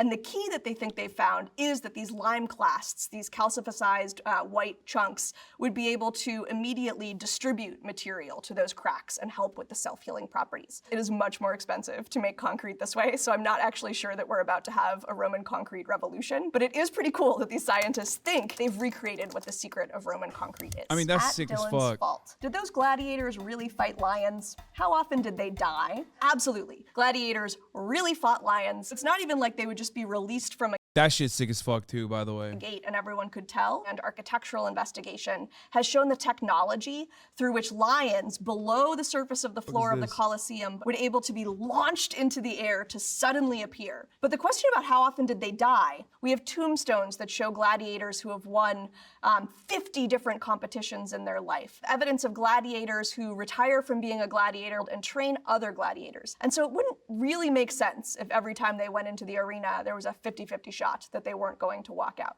Instead, what we see mostly when it's human versus human, gladiator versus gladiator, is a heavily stage-managed, choreographed fight that's designed to be extremely exciting for the audience. That doesn't mean that they weren't sometimes killed. We do also have evidence that gladiators could be killed, but that would have been agreed upon in advance by whoever was running the games and whoever had nominal control over the gladiator's life. We have get gators. What did the Romans invent that we still use today? One thing we want to poke at is this word invention, because the Romans sort of took things that existed, concrete is a good example, and Story of Civilis with the best Rome video with 6 million views, the longest year in human history, 46 BCE. perfected it. But the example I think of immediately is actually surgical tools, scalpels, tweezers, forceps. But the actual basic tools, if you looked on, say, the set of Grey's Anatomy or some medical show, would look extremely similar to what the Romans were using in the past. And they would be made out of similar types of metal. From This Is Nico. Did they have bars in ancient Rome, or did wine just flow freely down the streets? Unfortunately, no. But they did have bars, and they had bars all over the place. So these were often called tavernae, and these would be bars where you could get drink, but you could also get food. And this is a great example. So this comes from some recent excavations in Pompeii, in an area that's a that shitter, was open to right? the Isn't public. that a And what you shitter? can see here is a big counter. Or So you maybe can not. imagine someone behind here actually serving alcohol. But those big jars that you see Oh, I thought that's like where you shit in it. also have food. So stews, rich, hot items that people would either get to have as their primary meal of the day in the bar, or that they would then take home where they could heat it up simply. So these bars show up so often in these working class neighborhoods of Pompeii. And the analogy I like to use is they show up as often as a Dunkin' Donuts does in the city of Boston. And the graffiti that we found on them shows that they're really a social Yeah, that's the other crazy part. They did so much graffiti, bro. They were tagging shit. hub of the neighborhood. It's likely that you would just go to the pub on the corner, much the way we think of neighborhood bars today. From Attempts Flame. Come on, I suppose next you're gonna tell me that all those Greek and Roman statues were actually gaudily painted. Yes, I'm here to tell you that all of those Greek and Roman statues were painted, but I object to the term Dude, that part is so weird. When I found that out, that blew my fucking mind. Can you imagine? That shit would be so weird, bro.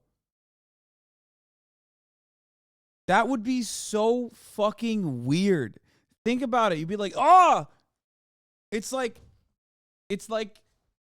you look at that and it's just like a human. I feel like it's better if it's all white. You know what I mean?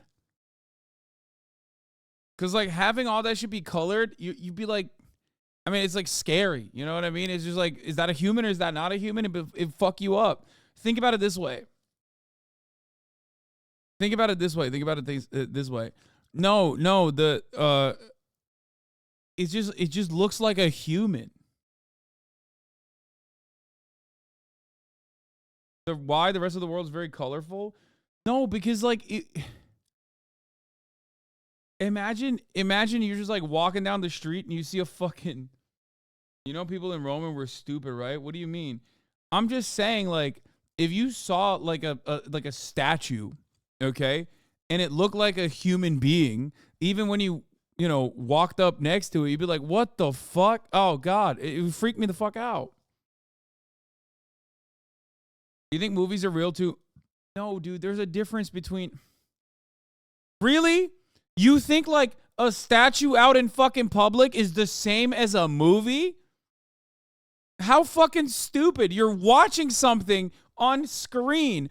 Obviously, it's different than like...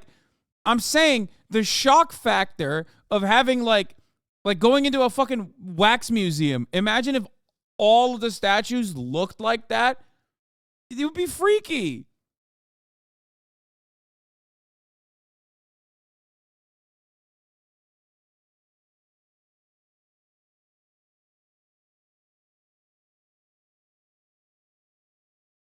Gaudily. When people think about what it was like to walk around the streets of ancient Rome, they think about these things that are here: bright white marble, marble buildings, marble statues. The Romans would have found all of this white marble extremely boring. They loved vibrancy, and they were also world-class painters. There was a fantastic exhibit last summer at the Metropolitan Museum of Art that actually featured a number of recreated statues in which scientists had very carefully taken tiny bits of pigment on statues. So you could see that, say, a statue of someone like Nero here, each layer of clothing would be painted with shades, with texture, with patterns. And the same thing is true with Roman buildings. Rome was awash of color. Nevada de Night 67. Was ancient Rome really a sexual free-for-all? So here's the thing. Romans had a very healthy sex life. Romans had sex inside and outside the institution of marriage. Romans had sex for procreation, yes, but also for pleasure. Romans had access to contraception. Romans, especially Roman women, would rise up when they thought that those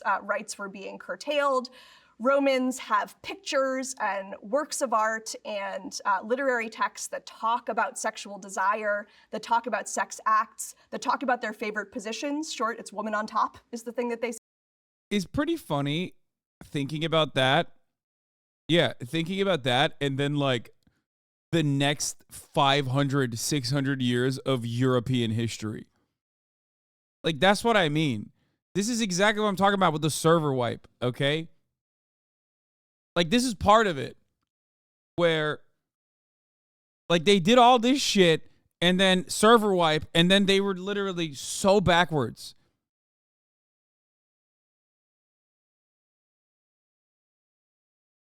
Now, because the Roman Empire is so long, over such a long period of time, and I will admit it's not my, it's a recent fascination of mine, so it's not like I'm super well versed in it. Obviously, it depends on what era that you're talking about. You know what I mean? But even then, thank God we've all agreed already on women's contraception being their right and choice. Yeah. The reason why I look at that and think like, damn, you know, you can just like really fucking regress is because I feel like we're at the tail end of, if you're thinking about the Roman Empire as like a one continuous empire all the way from whenever it started, the monarchy to fucking republic to empire to the Byzantine Empire, that's so many fucking decades. I mean, that's so many centuries, right? And I guess you could say the same about like the British Empire if you factor in like the American Empire as a continuation of the British Empire. And even within that time frame, it does feel like we're, you know, coming to the tail end of a server wipe potentially. A little bit grim to think about, but you know. They seem to like a lot. Men have sex with women, men have sex with men, women have sex with women, women have I thought the Roman Empire went from monarchy to republic to back to the monarch or like emperor structure. I thought it was like kings, and then it was a republic, and then it was empire.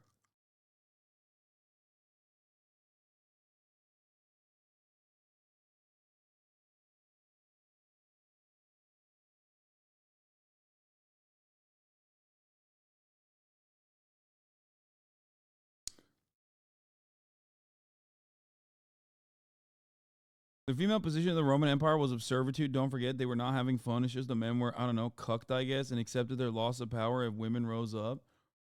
I mean, that's a... I don't know if that's... I think if you look at the Roman Empire, you have to look at women's position in society then in comparison to after the Roman Empire, and not necessarily to today.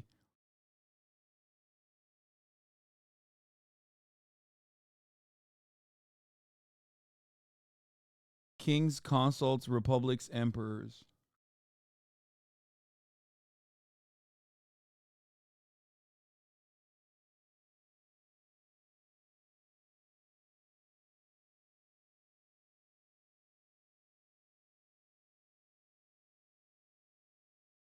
But life under empires isn't as cool as the socialist free-for-all we're about to have when this one collapses, right? I don't think it's great when stability and structure erodes entirely.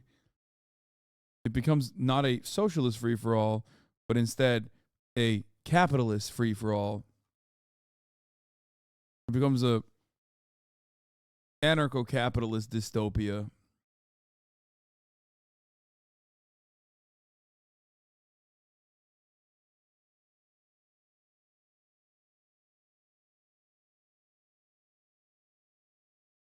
Have sex with men, and so much like today, it was really a spectrum of sexual behavior, sexual performance, sexual interest. From the Kino Corner, which Roman emperor was objectively the best? The Roman Empire was an autocracy, which means that all Roman emperors were autocrats, and it means I don't actually think any of them were very good people. I think in general that form of government doesn't lead to people doing good things. So I'm gonna take a couple of examples of good and bad emperors. We have a friend Nero here, who everyone probably agrees, the worst of the worst emperors. And then we have everyone's favorite emperor on the internet, Marcus Aurelius. He wrote this nice book of Stoic philosophy, and so people think he's extremely chill. And except, I don't know how correct this is, but didn't he spell doom for the end of the Roman Empire, triggering the end of the Roman Empire by forcing his fail son into power, rather than doing the regular, like, I guess, kind of meritocratic approach, which was to son a general, or like to son someone that you considered to be like someone who you thought had like really good bona fides.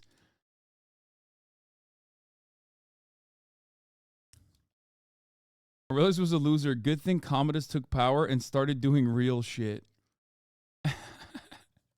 I like the reactionary approach to like ancient Rome. Yeah, dude, Commodus is the fucking real one, dog. What are you talking about? He had fun.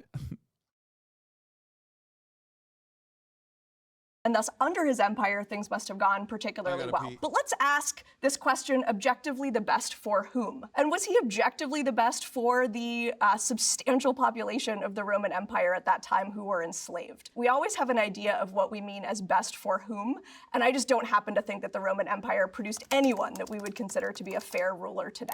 At Royally Ari, how often do you think about the Roman Empire? Well, this is a little bit of an unfair question because I have to say the answer is more than daily because it is a professional obligation. I probably think about the Roman Empire more than your average person. Anazora HQ. How effective were public toilets and bathrooms at keeping people clean? And how was hygiene in ancient Rome? Romans had extremely advanced technologies of water. For example, they had extensive systems of aqueducts that were able to bring clean water across vast expanses of land. They had a sewer system as of, I believe, the 4th century BC. That's bananas. They had public bathing facilities, so it was very regular if you were a Roman, no matter your status, to actually go and use these baths on a daily basis to clean yourselves.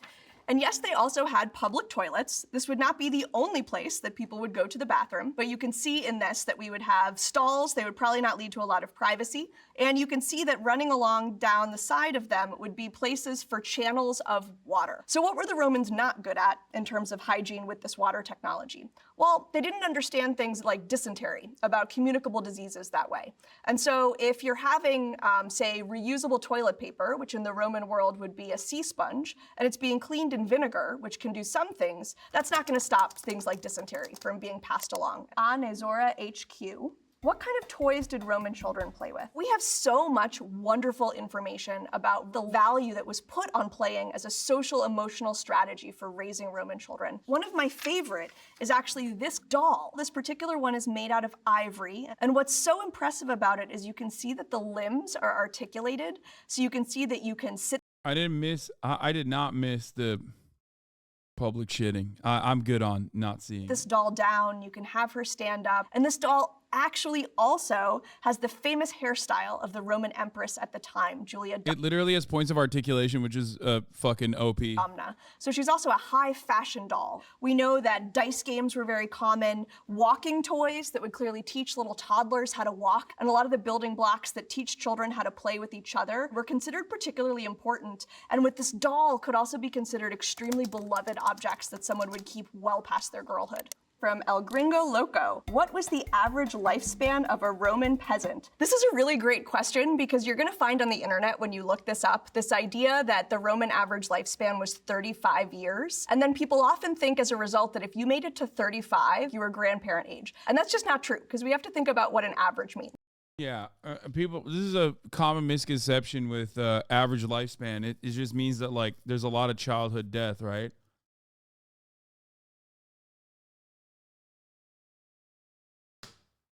It doesn't mean that there aren't like hella fucking 75-year-olds.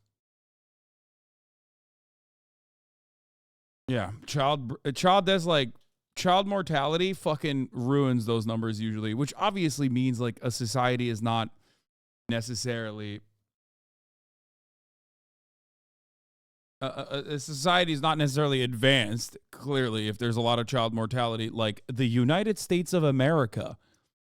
But, you know. Infant mortality in Rome was astronomically high.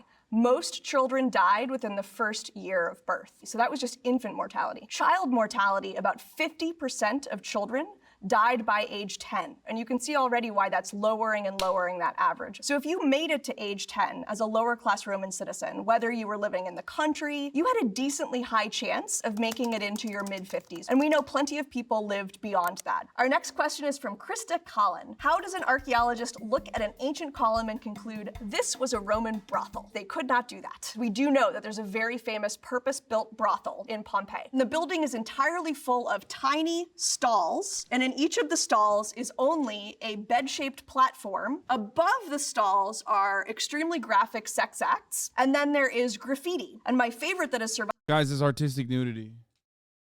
Oh, hello, ma'am. Somebody just woke up.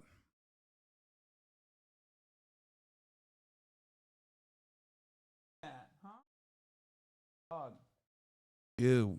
Look at that. Nastiness still from the fucking dog park. She still got fucking gunk on her mouth. Ugh.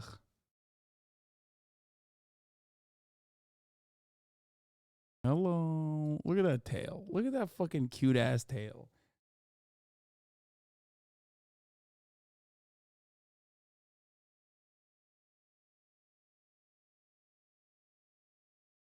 is over one stall, and I have to imagine this was from the sex worker, that wrote "thrust slowly." Putting all of those things together, it's pretty easy to see that this was a place where sex work was on the agenda. Namahona Twitu, what rights did Roman women gain in imperial Rome? Roman women couldn't vote, And that's a big one. But Roman women could be citizens. Roman women could own property in their own name. They could inherit property in their own name. Roman women could be business owners, and some of whom were using their own business sense to advance their children, especially their sons, in their political ambition. Roman women could hire a lawyer to defend themselves or to bring a suit in court. Roman women lived with a greater degree of freedom across social classes than we're used to seeing in the ancient world. At cream cakes. How many civil wars did Rome have, including the Byzantine era? Not bad for the time. No, pretty good for the time. Time to watch the unbiased history. That is a very hard question to answer for very good reasons. One is that the Romans thought that civil war was something inside them that you had to fight against every day or it would erupt. Romans had documented civil wars, and they're the ones that actually came up with this term, where two... The rest of Europe was in prehistoric communism, so was it really better in Rome? I don't know, dog. I do like technological advancements, like... Primitive accumulation is great and all, but like, I'm not a fucking anarcho-primitivist. You know what I mean? And it's not even like, I wouldn't even consider it at that point. It's like,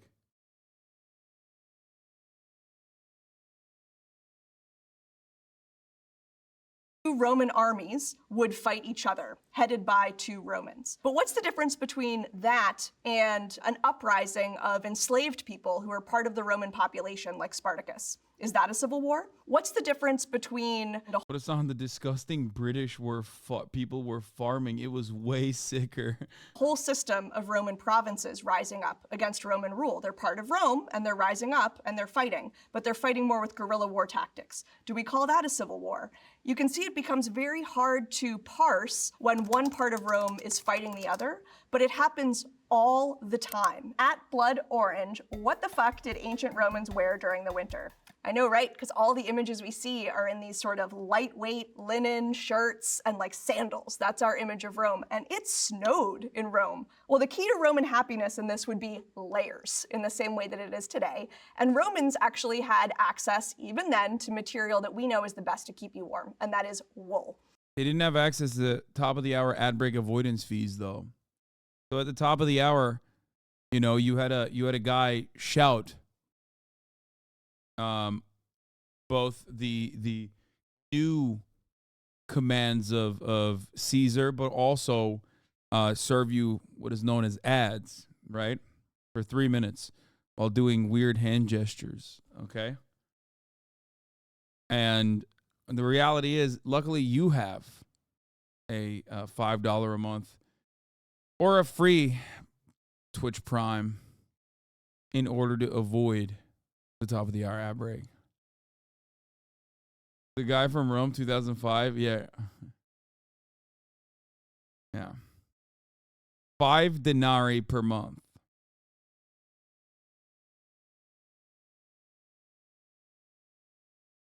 Friends, Romans, countrymen, lend me your $5 denarii to no longer see the ads at the top of the hour. Caesar commands it. No tradesmen of ill repute.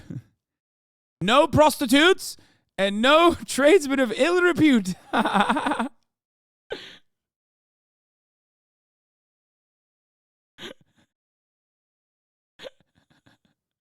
love that. I fucking love that.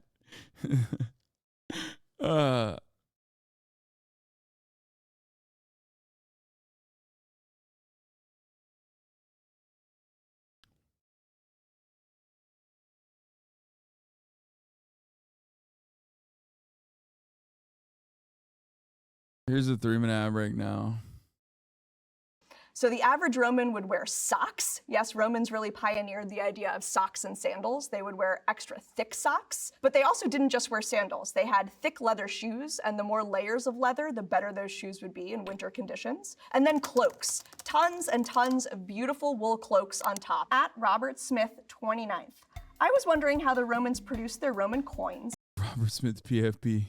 And how they put the emperor onto the coins. The way the Romans made coins was a by hand process. So what you would do is you would have a base, and you would put in this base a mold that had one side of the coin. And in that mold, you would put a metal disc, and I would put it face down. So you can imagine it's almost like a clam with two molds, and the metal disc goes in here. And then I take a hammer and I whack it, and that's called stamping. And that would put the images on both sides of the coin. From @TheistinThought. Did ancient Romans go on hikes or go to the beach for relaxation? Yes. There was a heavy leisure time activity in Rome where people would go to the coast, especially the Bay of Naples, and have seaside villas and go to these really fancy baths, sort of like a spa vacation, but it could last months. The extreme elite of Rome that would have access to these seaside villas. So the average Roman person probably didn't have a lot of time to be able to do that. So what did they do to relax? Rome had a lot of holidays around a festival calendar, and these festivals would feature gladiatorial That matches. shit's so sick. Dude, fun time is so important.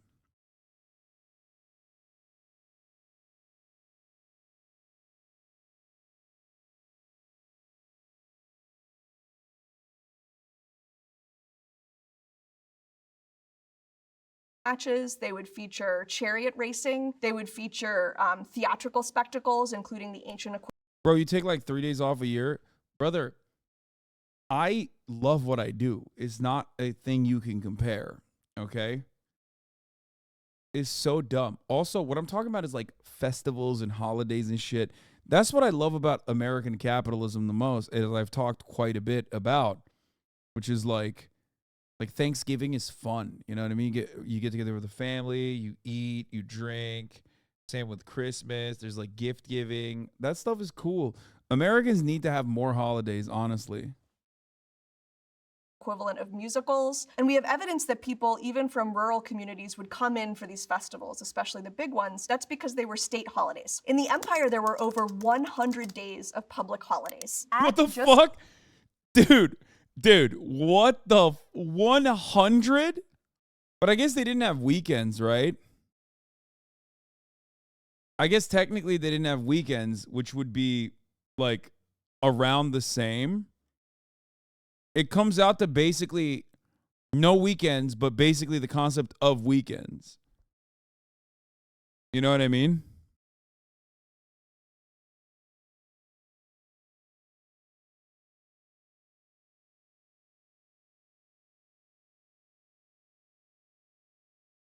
But I guess they also had like, was there a day they didn't work on Sundays, did they? I can't remember. Did they work on Sundays? So I guess they had like at least 52 days off plus 100 holidays on top of that. So 152 holidays, 152 days off, right? So that's basically like having ultimately that's basically like having a fucking 3-day weekend. Like, think about that. It's basically like working 4 days a week rather than 5. Like, that's what it comes out to. Also helps to have slaves. Yeah, but I don't know how I don't know how common how commonplace slaves were. I actually don't know.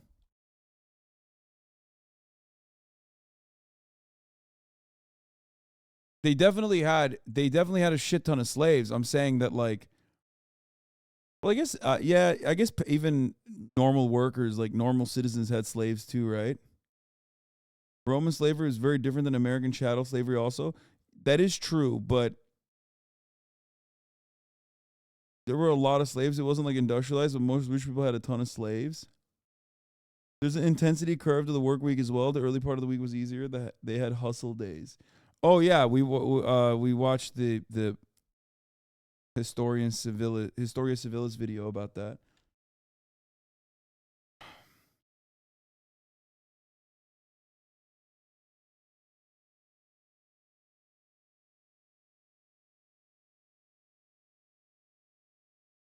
About 30% of the population of the empire were enslaved. It was very common, to the point that the Senate passed a resolution that slaves would not wear an identifier, because if they knew how many were around, they would revolt.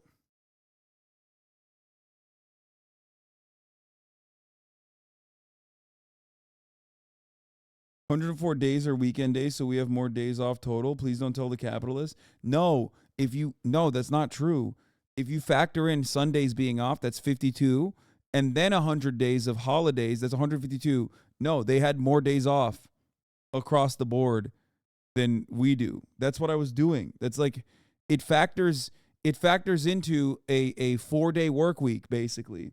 If you have 100 holidays plus all Sundays off, that quite literally is more days off unconditionally than the like American work week.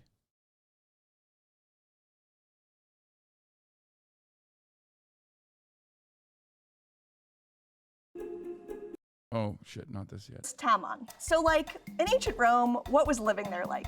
People worked and then went home, and did they pay rent? The average Marcus, I should say, instead of the average Joe. He could be a shoemaker, could be someone who sews clothing, could be a launderer. Any of the activities that you need done in your general city life would be the same thing that they would need done in ancient Rome. Sometimes home was right above you. If they were quite wealthy, they might own the space that their shop is in, but often they would be renting out both of those spaces from a landlord. And you bet the Romans complained about their landlords. Shoddy upgrades, vermin that weren't being taken care of, a neighbor who parties too hard and wakes the baby. At TweakFan25, did they have weed in ancient Rome?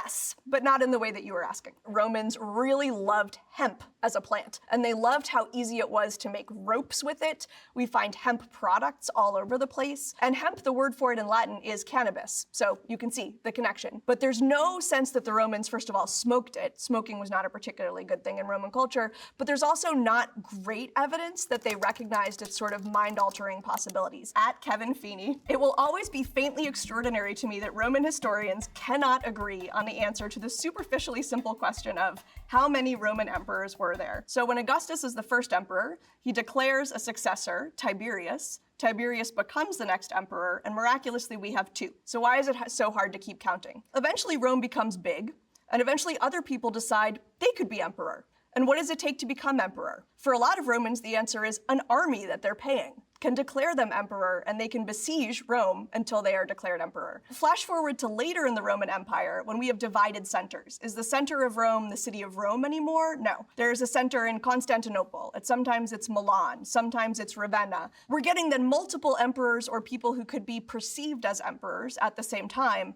but we also get usurpers, guys with armies that come in, think, I could do this. And who gets to declare them emperor at that point? There aren't rules for this one way or another. It can become really hard for us to tell who is emperor. And sometimes all we have is a single coin as evidence. Just one coin that one guy who claims to be emperor minted. Was he emperor? We have no idea. At Terra Encounters, how many gods did ancient Romans worship? It's not really fair to ask how many gods they worshiped. It's more fair to ask, what gods didn't they worship? Romans saw divine in lots of things. Springs had a divine being. Caves had a divine being. They had a festival to ward off mildew, and it was called the Robigalia, and it was in April. And that showed that they also thought that mildew had a divine spirit in it that they could essentially bribe to not destroy their crops. So the Romans had a really heavy investment in seeing the divine in as many places as possible and finding a way to connect with that religiously. At Shakesure, I need someone to tell me if Romulus and Remus were real, like, immediately. Romulus and Remus are the legendary founders of Rome. They were twins who had been expelled from their patrimony by an evil king, and they were supposed to be drowned in a river. And the legend goes that a she-wolf found them and nursed them and prevented them from dying. And then when they grew up, they were able to overthrow the evil king, and they were able to found their own civilization. But even the Romans are pretty skeptical about this story. You can see a lot of the historians later saying, really? A she-wolf? Are we sure it wasn't a sex worker that we just called a she-wolf? This was a pretty legendary story, sort of like George Washington and the cherry tree, and they didn't put much factual faith behind it. All right, that's all the time we have for questions for today. I hope you learned something weird and interesting about Romans, and we'll see. This is sick. Also, the wolf meta is strong, which means the Romans were panturenic as well, which means that the Romans are also Turks. We're not going to dive into No Pixel yet. I'm going to watch this one too. And then after that, we're going to do No Pixel, okay? So shut the fuck up. I don't want fucking complaints. In the summer of the year 46 BCE, Julius Caesar returned to the city of Rome, a victorious general. All of his military opposition had been squashed, and all of his enemies, save for Labienus and a couple of Pompey's sons, had either been killed or forced into submission. This precise moment, as an Italian, I appreciate this interest. It's because I'm going to Italy. That's why I'm going to Italy for the first time ever. Italy's like one of the only Western European countries I haven't been to. That and Portugal, and And yeah, Portugal, caralho. So I'm going with my family. So I wanted to watch like some shit to get in the mood. So I watched HBO's Rome. Okay. I watched HBO's Rome. And obviously, as you guys know, I've portrayed myself as an Italian American for some time, so I'm basically Italian.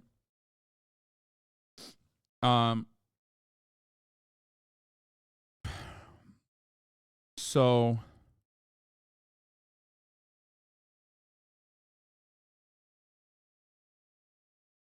you better watch out after all your Italian comments over the years.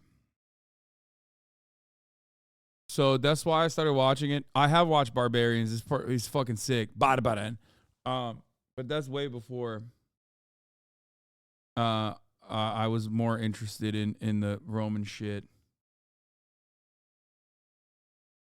But no offense, you're not going to ancient Rome. You're going to modern Italy. Watch La Grande Bellezza and Loro by Paolo Sorrentino. No, and then my mom was like, you should watch The Medicis.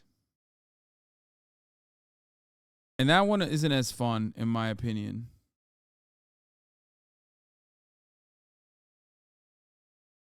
As like the ancient Rome shit.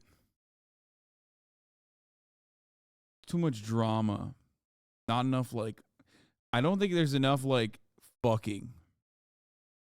In that. There's not enough fucking in it. There's not enough like horror. But anyway, I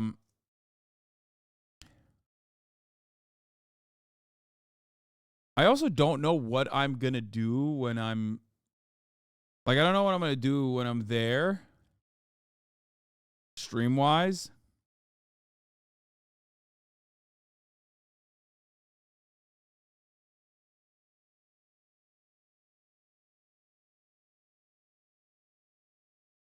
We'll see. I do want to do an IRL stream out there for sure at nighttime. Medici is too Catholic to be as fun. That's what I'm saying, dude. Catholicism is just so ass cheeks. Like in comparison to the psychopathic shit that they were getting down with in Rome. You know, like slicing cow neck and then like having the cow blood wash all over you and shit, like bull blood wash all over you and shit. Like they were doing some real psycho shit. But anyway,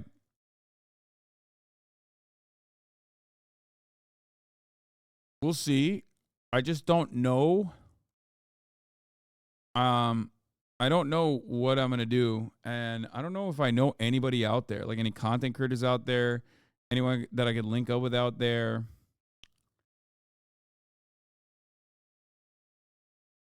So we'll see.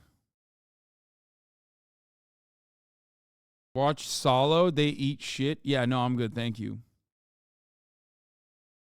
When Caesar returned to the city was a major turning point in Roman history. For years, Roman politics had been getting weirder and more dysfunctional, but now was the time when things really go off the deep end. Before Caesar could even make it back to the city, the Senate took it upon itself to offer him unprecedented political power. His dictatorship, which was due to expire in a few months, was extended for an additional 10 years. This was unheard of, as the dictatorship was supposed to be a 6-month emergency measure. Why did the Senate do this? If Caesar made a power grab, many in the Senate feared the worst. By preempting him, the Senate believed that they could keep Caesar within the bounds of the law, and by attaching a time limit to their offer, they would be able to revisit this whole arrangement in 10 years' time. Caesar would probably be in a weaker position than he was right now, and with a little luck, they might be able to push him into retirement. The Senate also gave Caesar permission to serve as consul consecutively for the next 5 years, which, when paired with the dictatorship, would give him a free hand to push through pretty much whatever legislation he wished. Alongside this, Caesar was also handed a bunch of new powers. I'm not going to go down the whole laundry list, but they included the power to declare war and issue pardons whenever he wished. This was some real authoritarian stuff. The Senate still held on to some legislative authority, but they were making one hell of a gamble.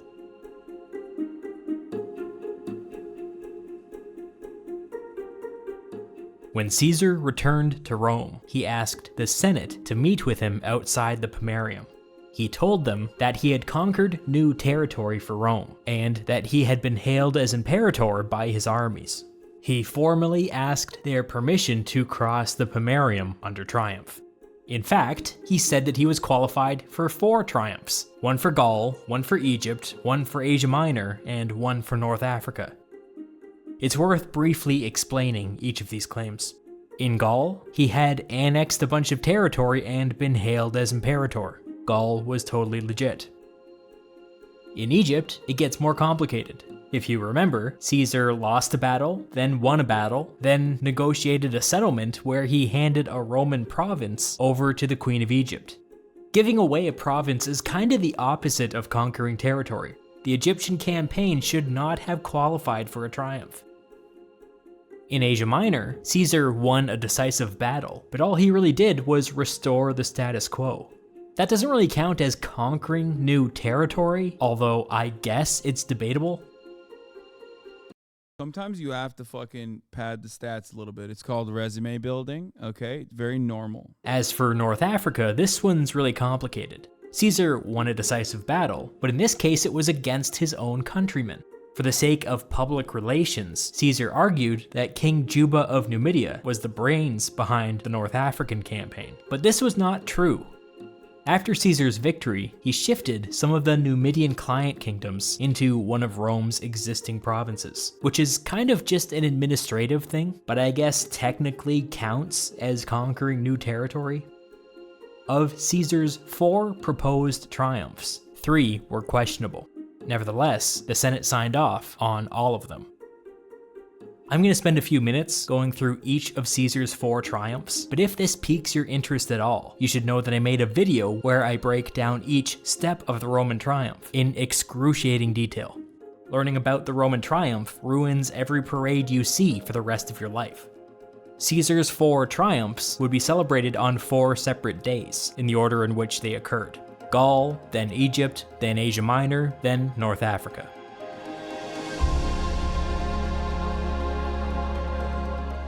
The conquest of Gaul was Caesar's greatest achievement, and the Gallic triumph would serve as its living monument. Remember Vercingetorix, the so-called King of the Gauls? 6 years ago, Vercingetorix led a united Gallic army that almost succeeded in pushing the Romans out of Gaul. Caesar eventually captured Vercingetorix and defeated the united Gallic army, after which Rome would establish a permanent presence in Gaul. Yeah, Asterix and Obelix. I grew up, bro, by the way, I grew up reading those comics in Turkey, which was sick.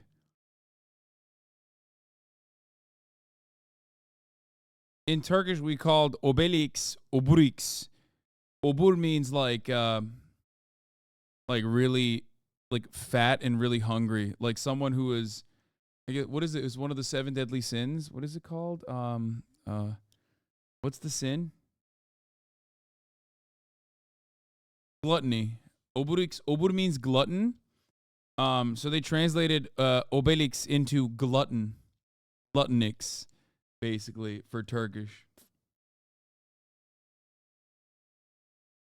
For the intervening 6 years, which included the entirety of the Roman Civil War, Vercingetorix had been rotting in a Roman jail. Why didn't they just kill him? Well, for the Romans, few things were more prestigious than having a foreign king walk in one's triumph. This Roman tendency towards humiliation and cruelty extended Vercingetorix's life 6 years.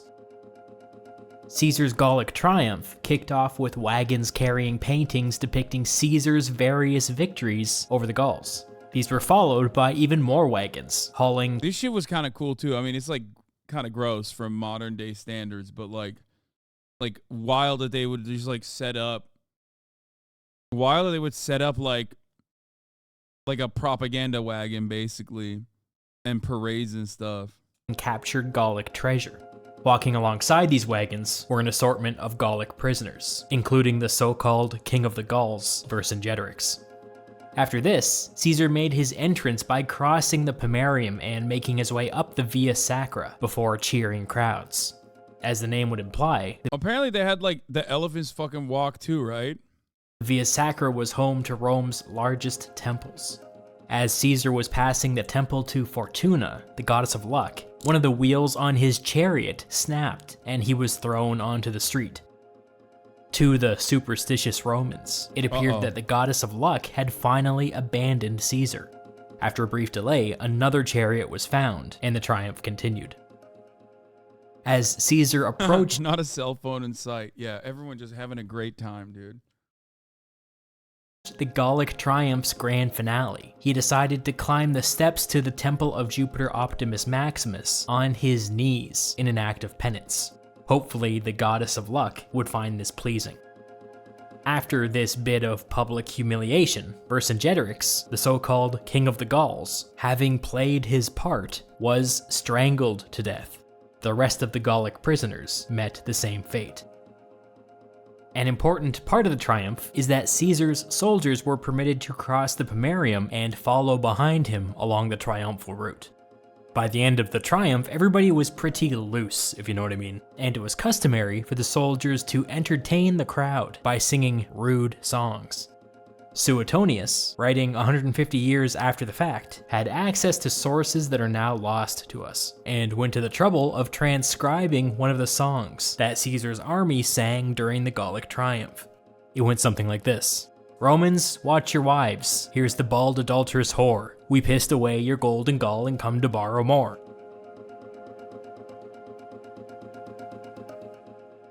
A few days later, after the partying had settled down a bit, it was time for the Egyptian triumph. As part of the negotiated settlement with Egypt, Caesar had taken Cleopatra's sister and former rival Arsinoe captive. Arsinoe was a former... The parade is kind of problematic. Not watching it, just the parade itself. queen herself, and as such, she would become the second monarch to walk in one of Caesar's triumphs. By all accounts, Arsinoe was young, charming, attractive, and probably fluent in both Greek and Latin. Bro was just parading all the monarchs he collected like Pokemon. We don't know exactly what she said or did, but whatever it was, the crowd immediately took a liking to her. Before too long, people were calling on Caesar to spare her life. Caesar, sensing the mood of the crowd, gave in to popular demand and allowed Arsinoe to take up residence in a Roman temple. There's no doubt that this move annoyed Cleopatra, but when you think about it geopolitically, Rome having a potential heir to the Egyptian throne in their back pocket seems like a pretty smart move.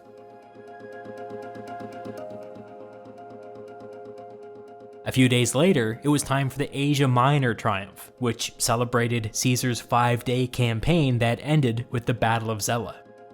This would have been the weakest of the 4 triumphs, and it's probably no coincidence that none of the ancient sources have anything to say about it. And then, a few days later, it was time for the grand finale, the North African triumph. This triumph was pitched as a celebration of Caesar's victory over King Juba and the Numidians in North Africa. As usual, the triumph kicked off with a bunch of giant paintings. One of the first paintings depicted the Pompeian general Scipio stabbing himself in the stomach and tossing himself into the sea. Many in the crowd understandably found this painting offensive. Why were they being shown the deaths of Romans? Where were the Numidians? Minutes later, another painting came into view. This one depicted the last moments of Cato. I don't know why it's just so funny. Like the little square Romans being like, what the fuck? This is offensive. Like the way that he's going through this is hilarious to me. I don't know. Cato's life, with the senator laying in bed, ripping out his own intestines with his bare hands. This was disgusting, even by Roman standards. It was now crystal clear that Caesar was much more concerned with celebrating the deaths of his fellow Romans than he was with the defeat of the Numidians. The crowd turned against the triumph. Cato was a yapper, dude. Minutes later, the prisoners came into view. The most prominent person here was the new king of Numidia, a young child, probably under the age of 6. This child would be the 3rd monarch to walk in one of Caesar's triumphs, which was an incredible accomplishment, and a record that would— Is it offensive after seeing them execute a foreign king, Lemafayette? Yeah, because those are Romans, respected members of the Senate that turned against Caesar, and Caesar kind of owned them. And then he tried to sell it as though it was a foreign conquest when it kind of wasn't a foreign conquest. It was just like territorial dispute from senators that dare defy Caesar. Behaving in a tyrannical fashion. So yeah, Romans have a different opinion on, like, you know, enemies that they've conquered versus like their own people and their deaths being celebrated. Would never be broken. But the crowd had no interest in this achievement. They were in a sour mood and found the idea of putting an innocent child to death repulsive. The crowd started to get rowdy, and when Caesar came into view, they angrily demanded that he spare the boy's life. That's kind of cool though. They're just like, they're literally telling this dude like, no, don't do that. Hey, cut it out, bro. And then Caesar has to be like, all right, never mind. Like imagine if Twitter had the command over Joe Biden. Like Twitter was like, hey man, stop doing genocide. Stop allowing genocide to happen in Israel. And then Joe Biden's like, all right, fuck, bro. All right. I mean, I guess we got to fucking put an end to this, you know? Caesar didn't have much of a choice. He enrolled the young king in a prestigious school and left it at that.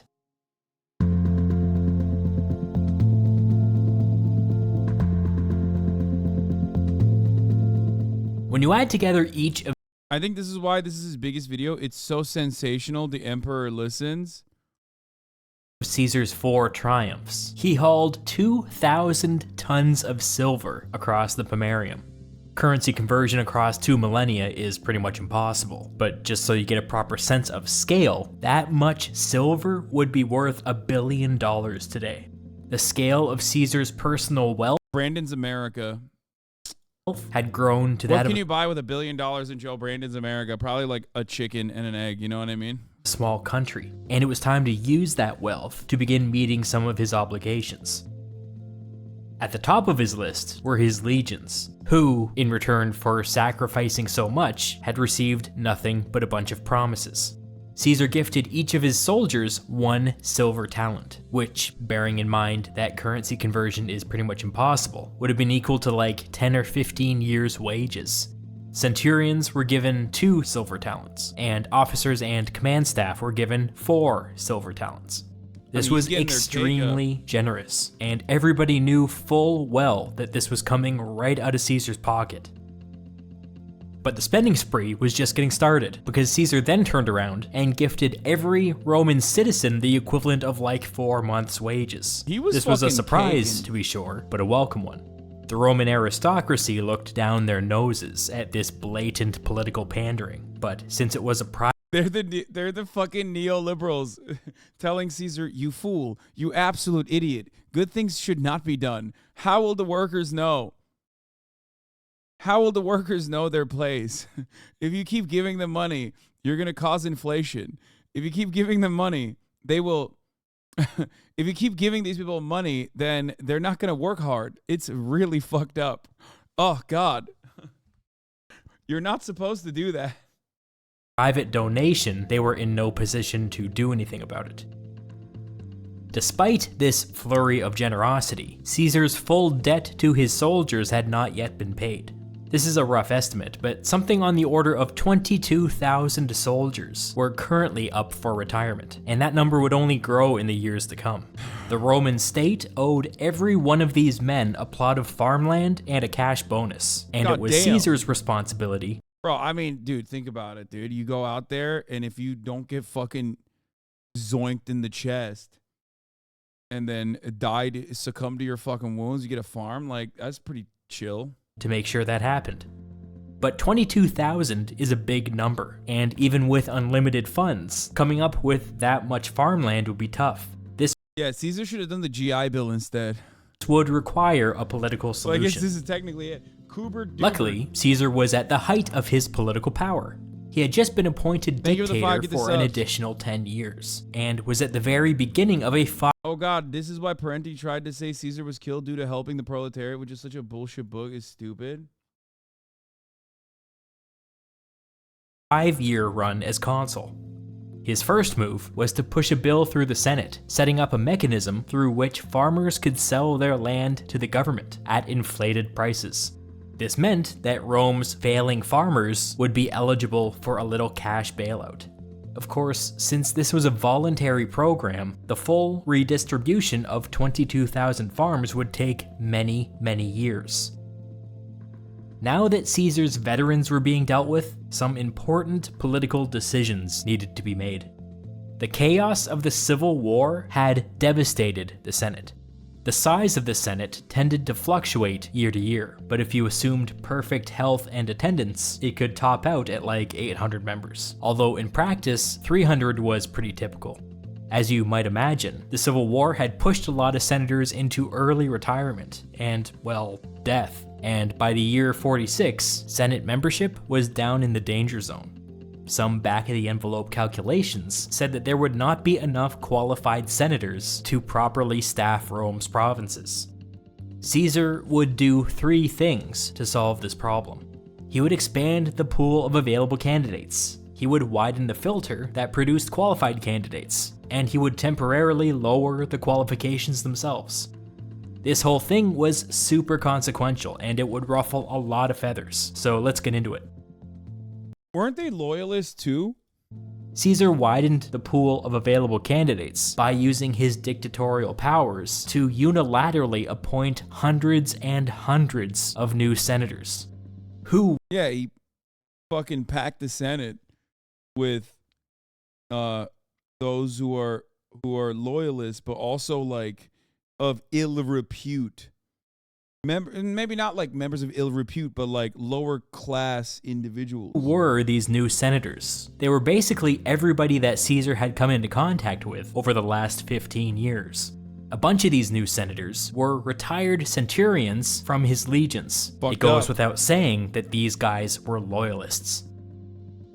He also appointed a bunch of aristocrats from the small and medium-sized cities that dotted the Italian countryside. Caesar had turned to this group for financial support during the Civil War, and this political kickback only strengthened their loyalty to him. And last but it was not a canny least, move, since these aristocrats were pretty influential.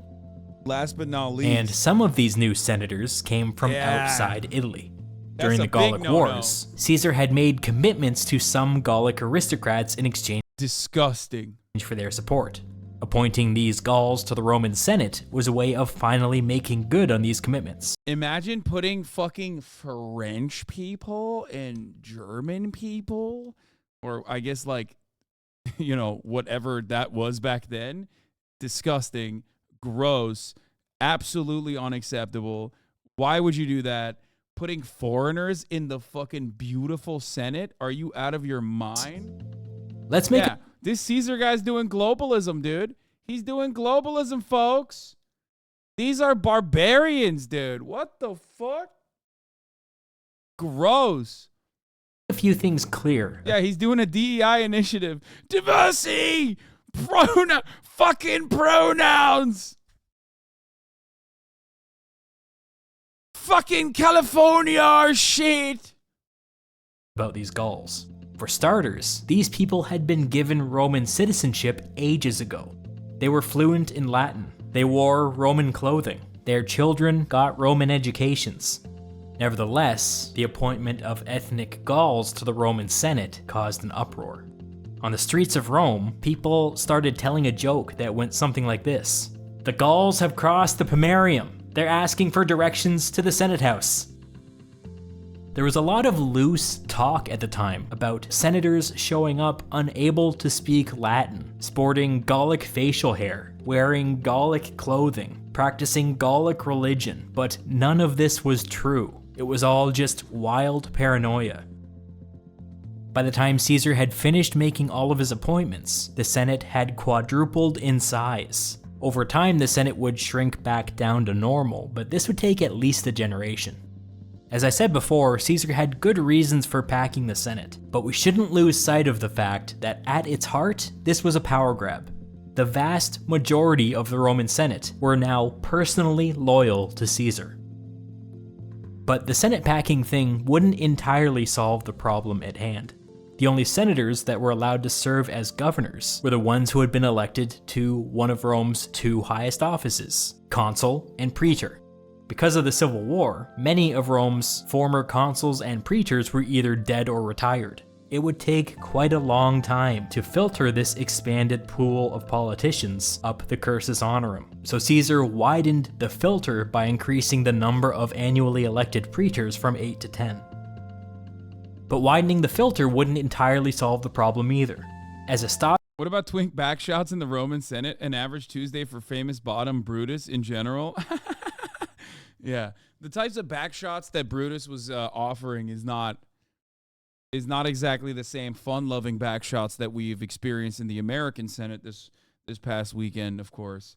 Those are some no-no backshots, you know what I mean? Stopgap measure. Caesar used his dictatorial authority to appoint a bunch of underqualified politicians to the provinces.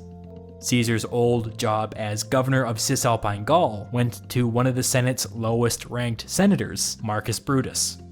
15 years his junior, Brutus was the son of Caesar's favorite mistress, and despite the fact that Brutus had sided with the Pompeians during the Civil War, Caesar was happy to take him under his wing. Caesar also— Watch this space. Watch this space. Singled out 10 loyal former praetors and awarded them with something called the dignity of a former consul. This was a totally made-up thing, but Caesar argued that it would be improper for certain provinces to be governed by anybody lacking the dignity of a former consul. In truth, it was just a way for Caesar to reward his allies for their years of service. Whatever.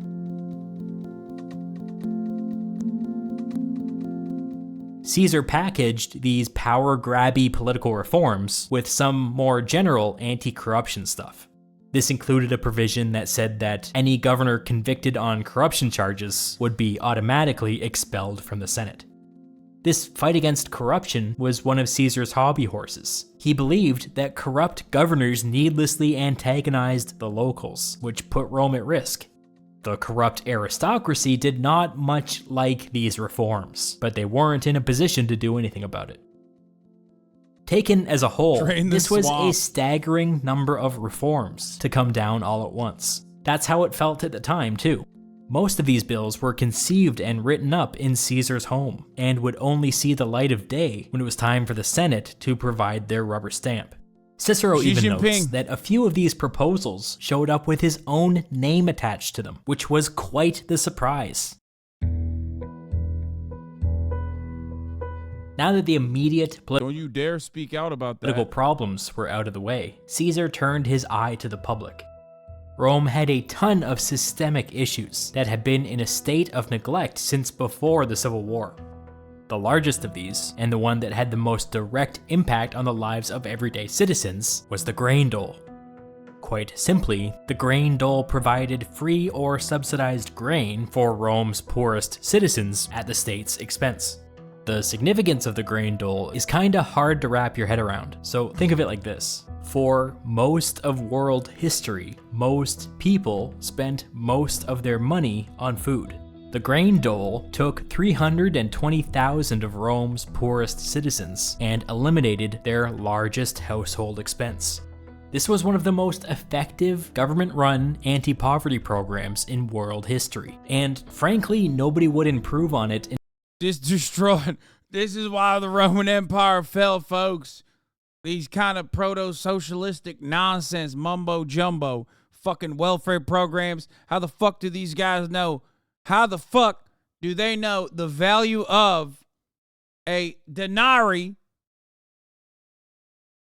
Nobody wants to work anymore. Until basically Nobody wants to work anymore, I say, as I sit and slaves feed me grapes. As I lay down and eat as I lay down for some weird reason. I don't know what the fuck's up with that, but nobody wants to work anymore. Modern welfare state. But after years of neglect, cracks were beginning to show. Poor citizens were having a hard time getting onto the grain dole without bribing bureaucrats. This was made worse by the fact that families who maybe a generation earlier had qualified for the grain dole were able to keep their names on the lists long after rising out of poverty. Rich people were collecting benefits that were intended for poor people. This was leading to a lot of social resentment. Caesar dramatically restructured the grain dole. He cut the number of eligible recipients in half. Bro, he did, oh my God, he did Bill Clinton style welfare reform. Oh my God. From 320,000 to 150,000. But he also implemented stronger political oversight so that these 150,000 people were legitimately Rome's poorest citizens. This restored a basic sense of fairness to the system, and despite the fact that a lot less people would qualify for the benefit, the reforms turned out to be quite popular. When Brutus learned of Caesar's cuts, he excitedly wrote to a friend, saying that Caesar appears to be joining the conservative faction. That friend conveyed Brutus's thoughts to Cicero, who responded, "Join the conservative faction? Is he planning on killing himself?"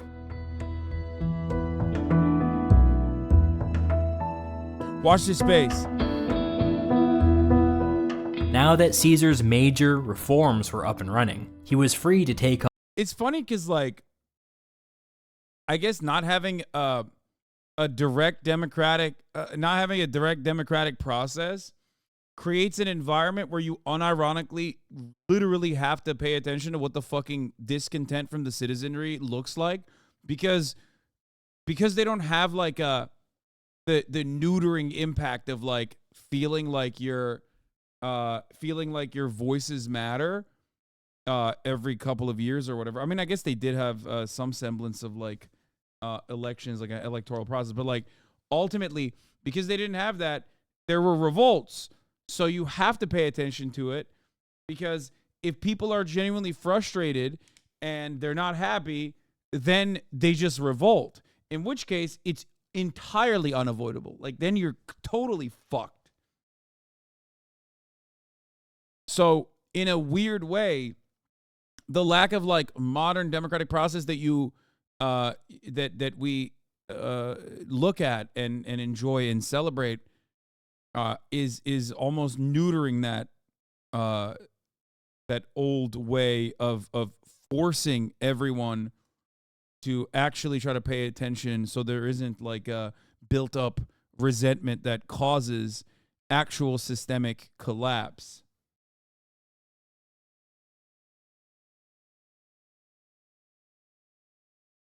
Modern representative bourgeois democracy is the ideal form for capitalism because it tricks the masses into thinking they have any control over the government.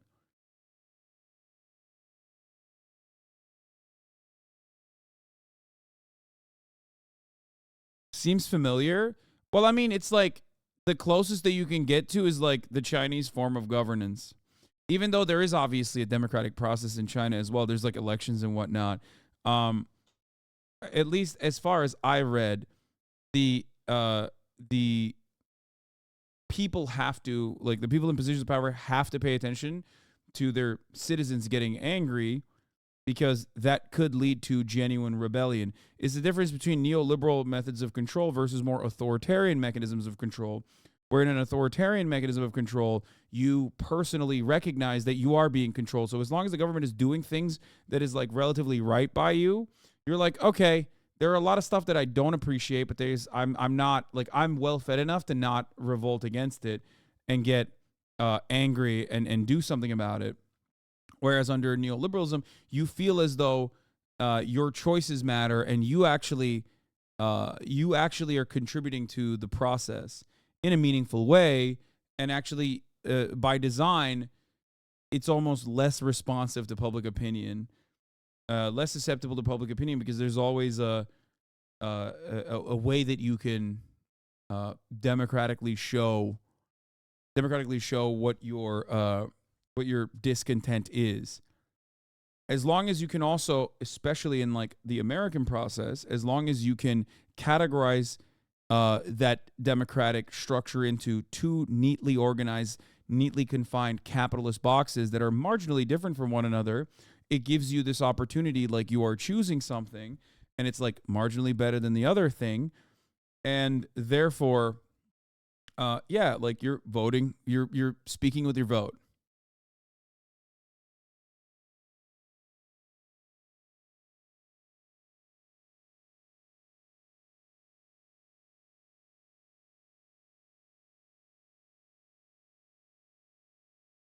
On a brand new, super secret project. This would be an utterly boring and thankless job, but it was something that had captured Caesar's imagination a while back, and for whatever reason, he was hellbent on tackling it now. We're talking about the Roman calendar.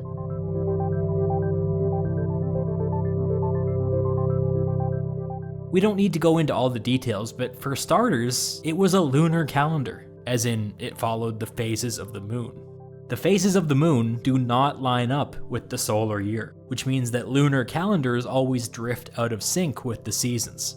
It was the job of the Pontifex Maximus and his College of Pontiffs to monitor this drift and to manually add days to the calendar as— Bro, I swear to God, this literally is like unnecessary middleman shit.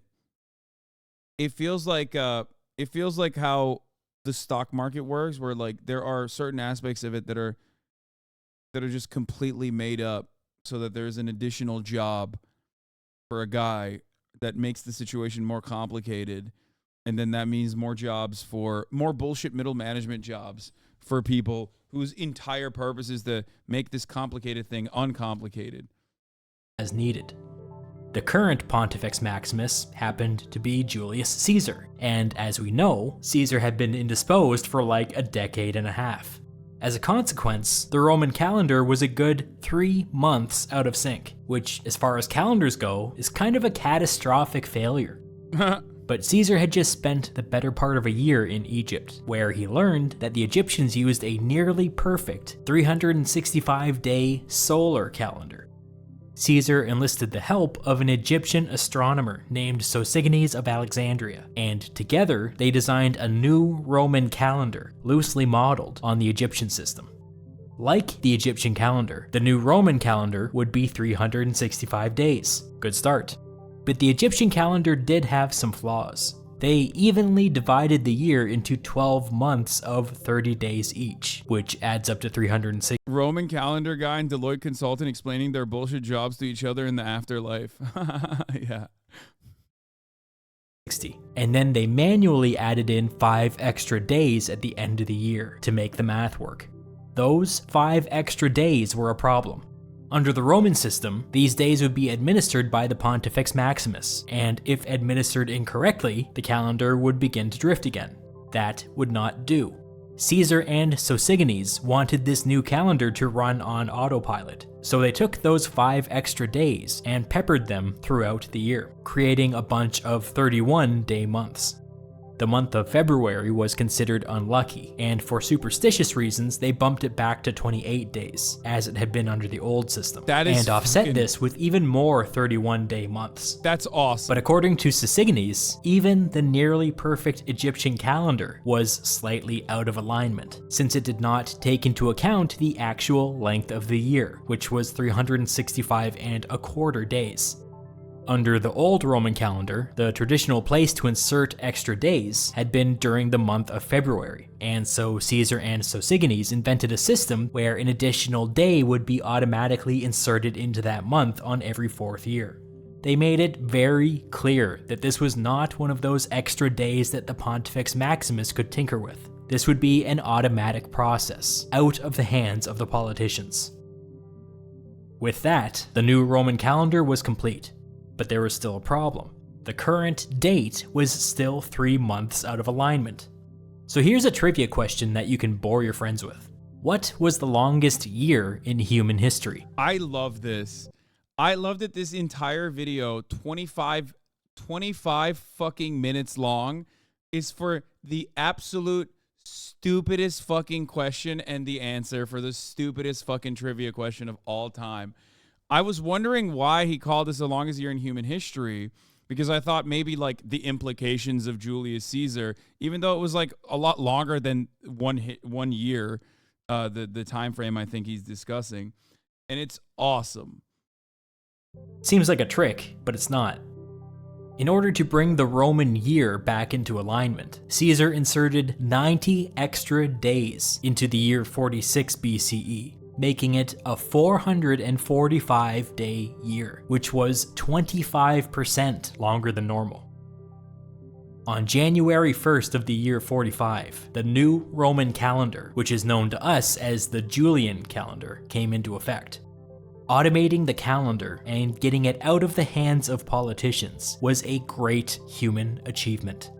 Aside from some minor upgrades in the 16th century, the system devised by Caesar and Sosigenes survives more or less intact to this day.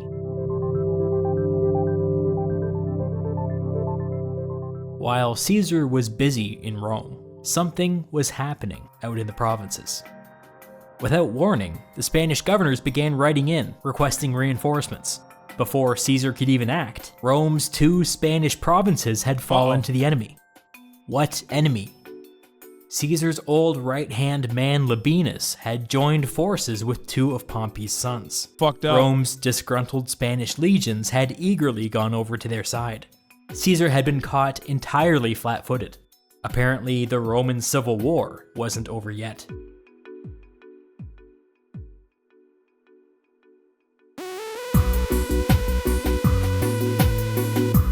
God damn, that's sick.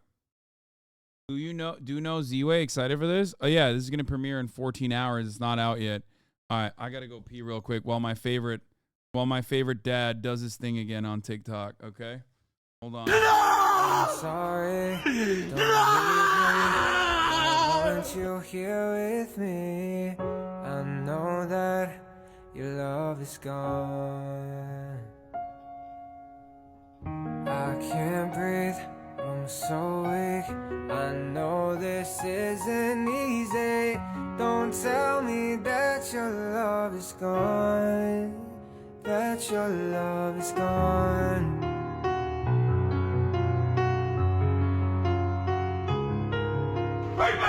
Don't tell me that your love is gone. That your love is gone.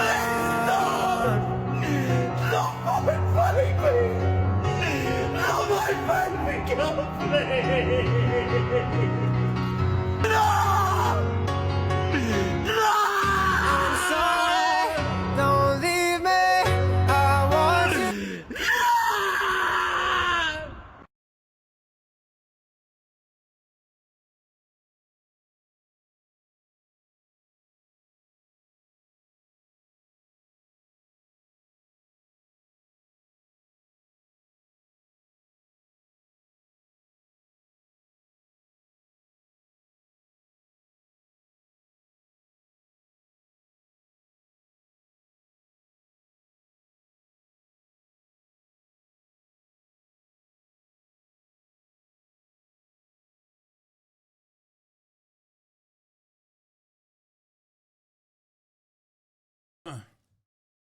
The absolute fucking goat, dude.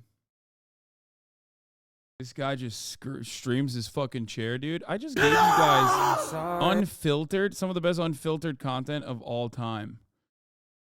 Just straight up, nothing touches this. And you savages had the audacity to make fun of that. To make fun of him. The ledge. He's the worst dad of all time, though, because, oh my god, hit the run. I can't breathe, I'm so weak. I know this isn't easy. Don't tell me that your love is gone. That your love is gone. That's how I'd react to, very accurate. Don't tell me that your love is gone. That your love is gone. If he hadn't said hashtag fiction down here, I would have thought this is a documentary, and I would have been so sad and so scared because he's that good at acting. I wouldn't even say this is acting. This is real life. In my mind, he...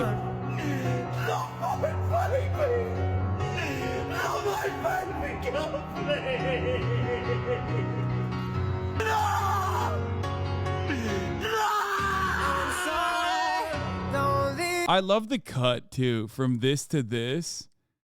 Like, Don't leave me. I want you. the music shuts off. He carries almost no disease, which is why I think it's one of the less disgusting bodily fluids, at least when taken in the context of sanitation and cleanliness. It's still disgusting, to be fair. If I knew the person, I wouldn't mind the other fluids in general. But if you ask me what I would prefer for a stranger to pee on me, to bleed on me, or to come on me, I would prefer the first. Why did you write that out? These are things that no one should actually say, think,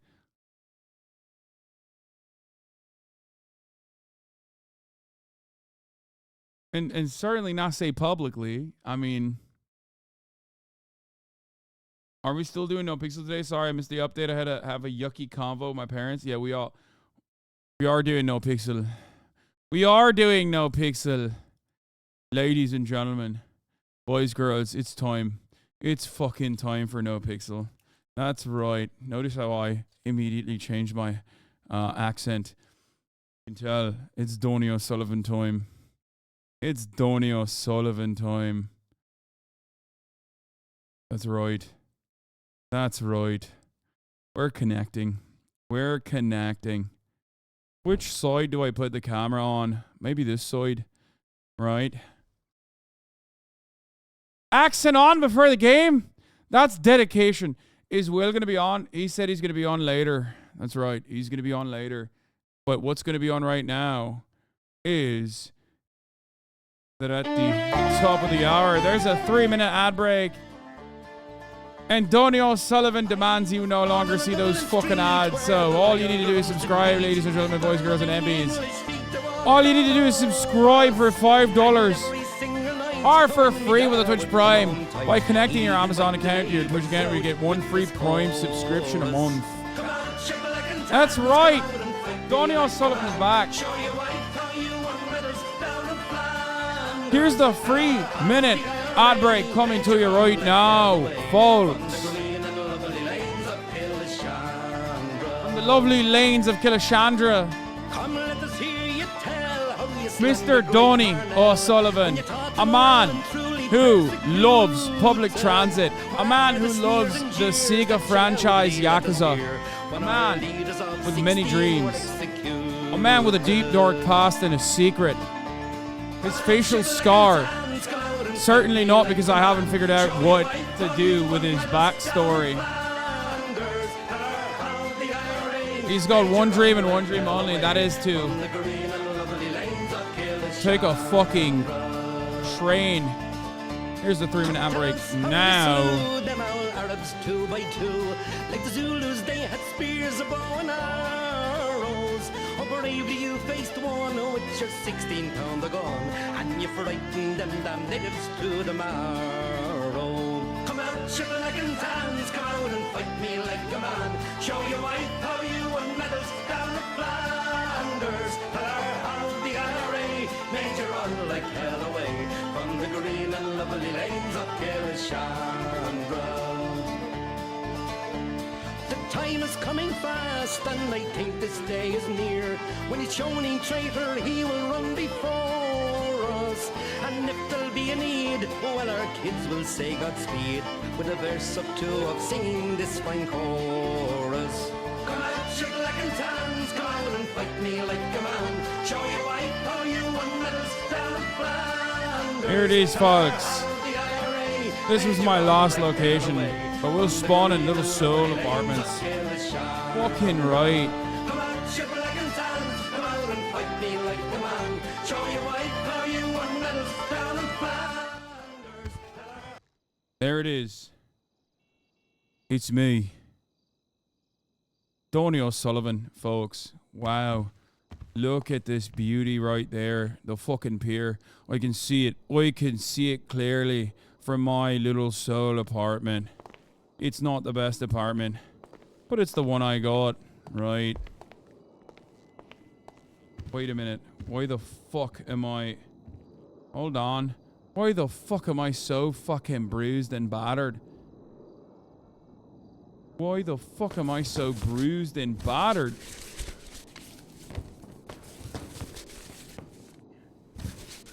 Because you died? I fell through the world. I don't know.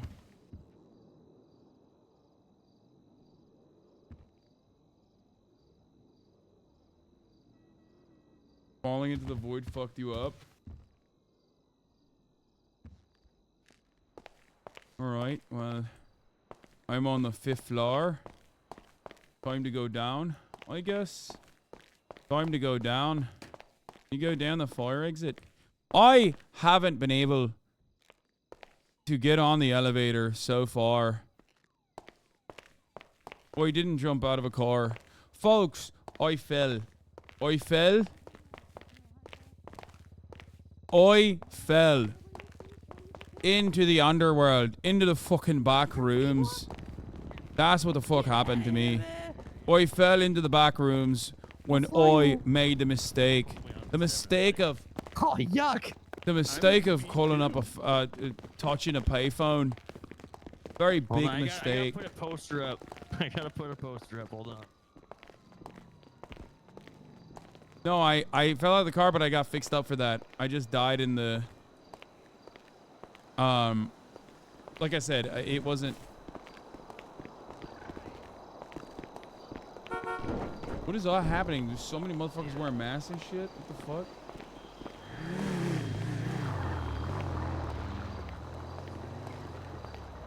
You are drifting between a Cork, Dublin, and Donegal accent with a mix of Australian. Please be more consistent.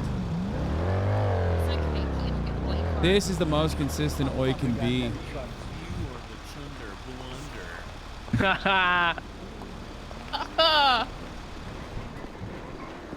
They are Defias bandits, as Buddha would say. But guess what? It was your own friends who put me up to it. Hello. What up, Chomsky, huh? Holy. Can I assist you upon this day? You a superhero? What might you be? Are you a robot? No, I'm an alien from outer space. I'm a superhero. Nice. Well, that's right. I don't know if I need a superhero, but I do need a ride. You know where I can get one? Same here, Holmes. You need a ride? Yes, I need a ride. You just go over here to the rental spot. That away. This way. All right. Well, yeah, I was thinking maybe I get a free ride, but you know what? I'll maybe rent a car. Free ride. What do you mean by that? A superhero, eh, Holmes? You can give us a free ride? Stop it, you're making me angry. There will be no free rides here. Oh, shit. Yeah, there's no free rides under capitalism, right, boyo? I will destroy any villainous intention. And I do not care about your Chomsky Hump economic system. That woe is your own.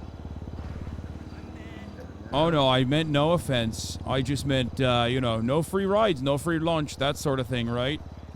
That is true, but that is your own people's ailments. I am simply hunting villains. I cannot interfere in your political systems, otherwise I may destroy you all, because I know far too much.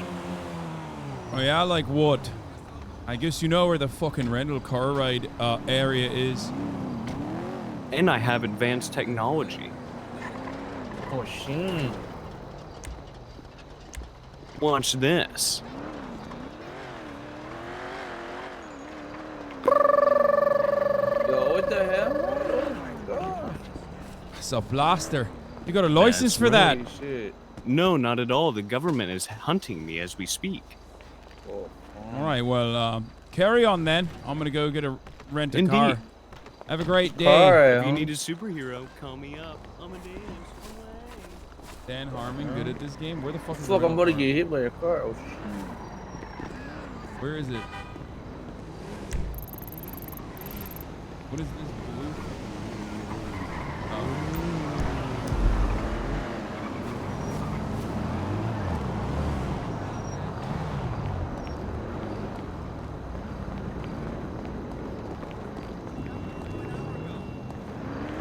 This is the right spot to rent a car.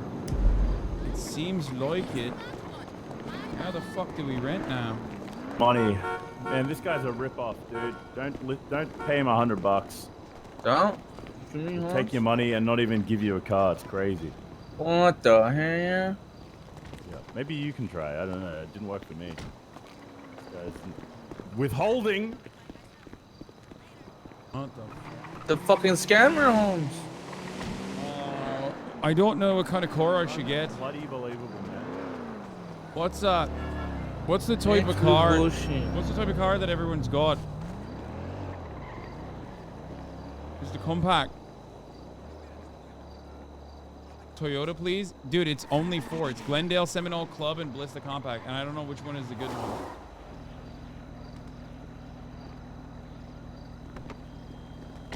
The Glendale is the classic one, right? You don't have enough money to buy or rent a vehicle. I want to join Weasel News, actually. I kind of want to test that out.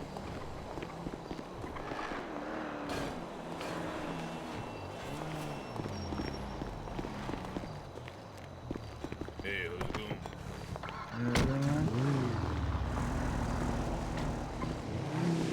Shoot, did he scam you, Holmes? I ain't trying to get scammed. I thought I had money. What the fuck? Oh shit, you could be a night crawler. Whatever, you don't get a manual. I need to get cash from an ATM. I don't know where there's an ATM. I need to go to a hospital. I need to get cash from an ATM. I need help.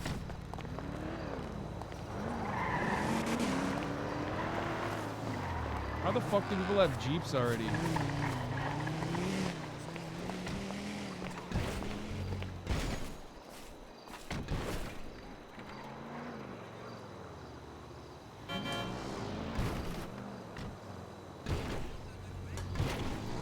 The doctor gave me bandages, but I don't want to waste them.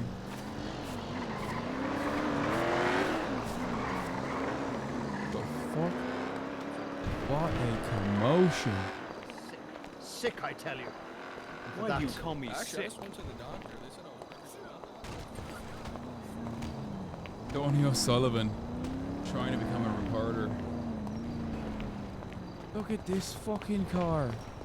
How the fuck did someone get a car like this already? You've got some nice rides out here. I can't take it. I don't have a lockpick. Chat, I don't have a lockpick. I need a lockpick. Blau started the game with 10k. Yeah, but that's Blau's character. He probably fucking talked to the... What is this? A gas station? What is that? Property LS News Center Garage. You know what? I kind of want to do that. I'm going to go over there and see if I can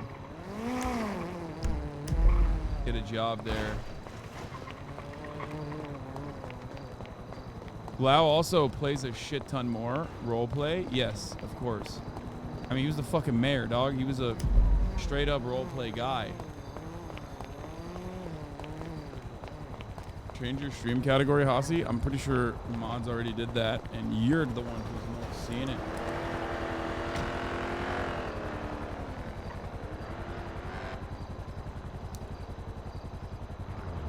Problem is, I have no idea what the fuck to do.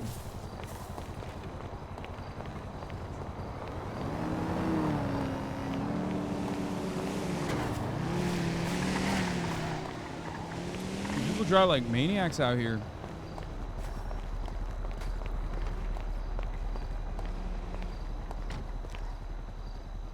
Am I going the right way? No, I'm not. Fuck. Was it just downloading? Yeah, I told him what to do. I told him to download Grand Theft Auto, and I told him to download... Oh! You almost got me there!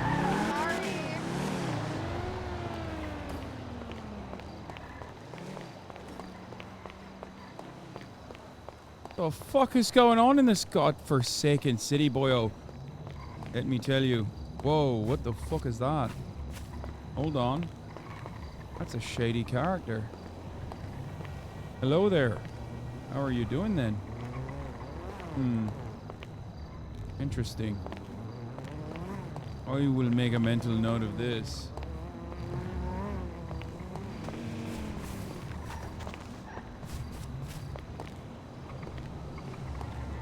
Call Mickey a meetup. I don't have his... Oh, he can move. Never mind. And the silent, strong type. I see how it is. I see how it is.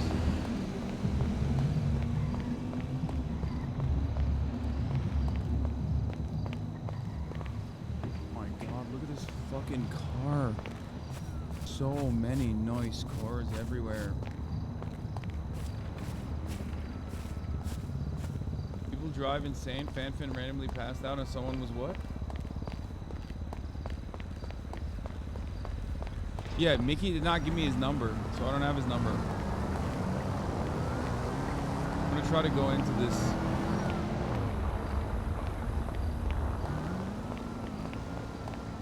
I do have Luciano's number.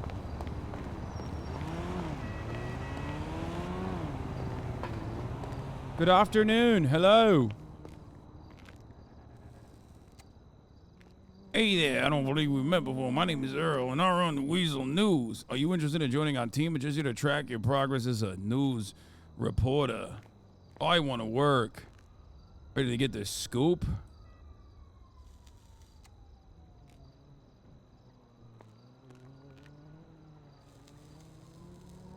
All right.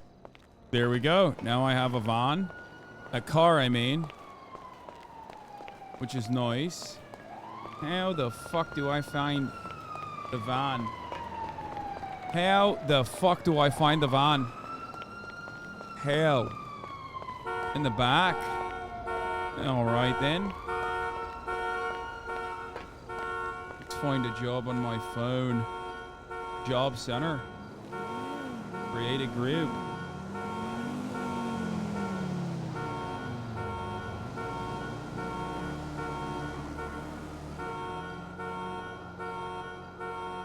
Ready for jobs? Alright, where the fuck is the vehicle? God damn it, it's so loud! Where the fuck is my vehicle?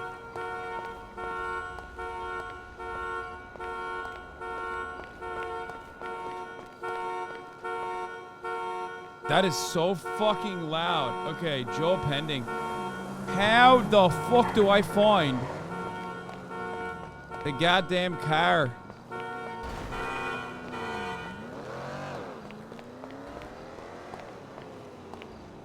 Yeah, I already gave he gave me a rent option. It gave me a rent option, I know. And it said it's in the garage. I guess to my right. Maybe it's through here?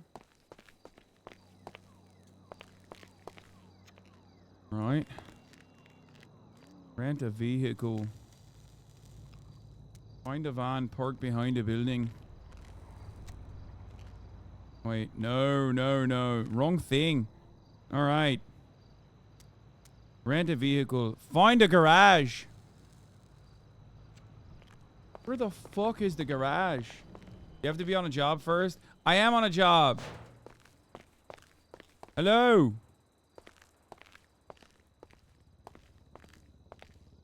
Noon was trying the new stuff. It was pretty buggy.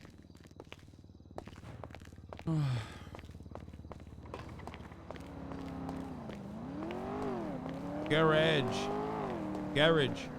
Maybe it's not available and still buggy. No. I don't believe it. It says park in here when I stand right here, around here somewhere. I must be able to find a car here. I'm willing to bet. I'm willing to bet. It's here somewhere. See, it says parking. Vehicle list. Wait, what the fuck? Oh, here it is. Take out the vehicle. Very nice. Fucking very nice. I did it. I fucking did it. Don't remember. Buckle up with B.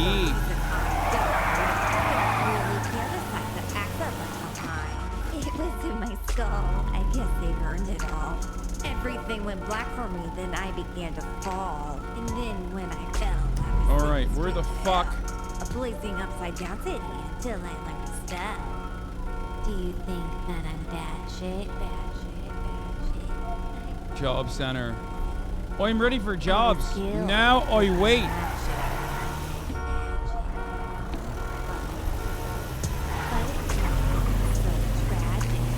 Oh, I need to get out of there. Because I'm back. Voodoo magic. I ripped open a portal to go hunt the mortals. Then tapped the clown to kill a bunch of animals. This music is getting me in the fucking mood. Coyote didn't shoot it down because it was kind of cozy. Set it up for coin. It's getting me in the fucking mood to do some real journalism, folks.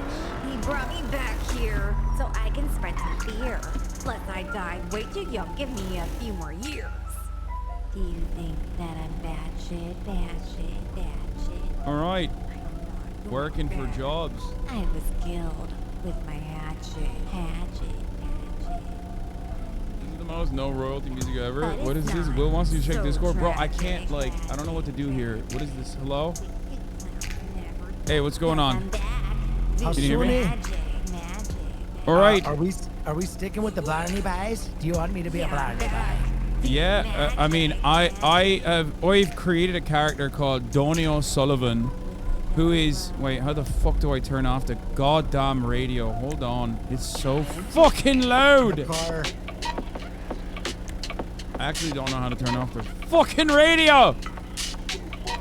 All right, I think this accent is gonna have to be a little thick because I cannot do an Irish accent, so I'm gonna have to figure it out. You can do an Irish accent. I know you.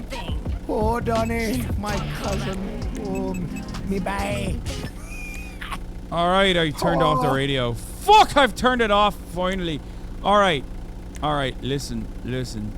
I know.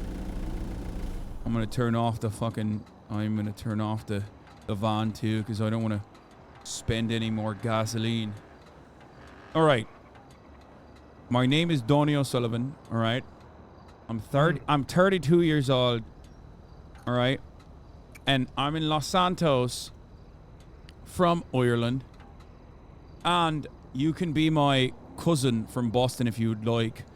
I'm a fan of the Yakuza franchise, and I would like to be an Irishman who also is maybe working his way up the ranks, who could potentially create a Yakuza-style governance of a organized crime syndicate. Okay, I like. How do you feel about that? I like that a lot. I could be a cousin, Mark Wahlberg. Oh my God, Donnie Sullivan. It's good to see you. I'm your cousin, Mark Wahlberg from Boston. All right, you're Mark Wahlberg, all right? Oh my God, how's your mother? She good? Is your mother good in Ireland? Yeah, my mother is good. My mother is great in Ireland. Cousin Mark Wahlberg. Have you seen my movies, Donnie? Yes, Mark. Your history with the those of the Asian ethnic backgrounds, of course, makes this quite the unfortunate Yakuza crime. I could also just be Bill Burr, you know? Hey, Bill Burr. I do comedy here in America. It would make it quite hard for us to do a Yakuza style. I love Yakuza style stuff, you know? I mean, we could do it. We could do it. All right. Well, it's up to you. I think you can do. I think you're capable of doing an Irish accent, but it's up to you. All right, I might just fucking. However, Irish. Oh boy. I'm gonna tell people you're my cousin. Yeah. YRA, the Yakuza Republican Army. All right. You're barely capable? Fuck you mean. I'm doing a great fucking accent. Fuck you. Chatter. Okay.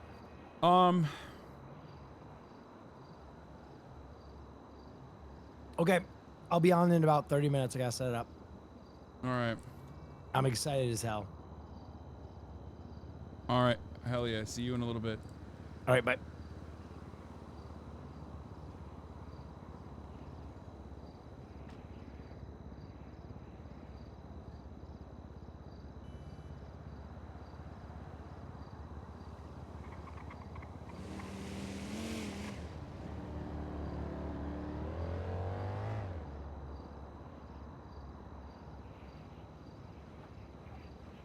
Why can't I find any news stories in this godforsaken city? Weasel News is busted.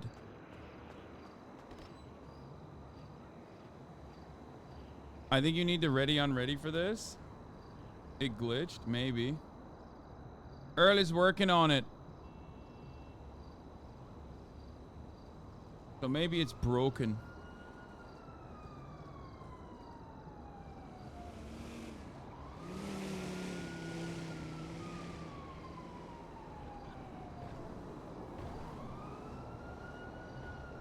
Just keep the car amount. I'm gonna do that.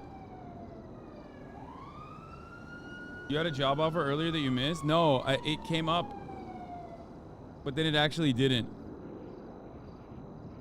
Also, problem is, right now the city infrastructure is not working as it normally would. But it's not about me. It's not about me getting scoops and shit, which I will do regardless.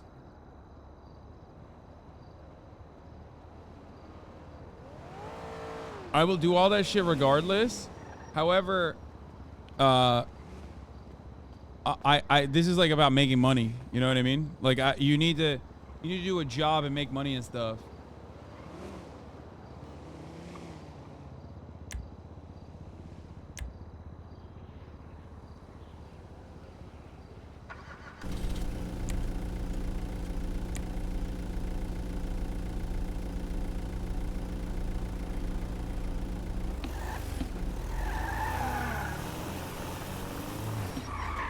Alright, where do I go from here?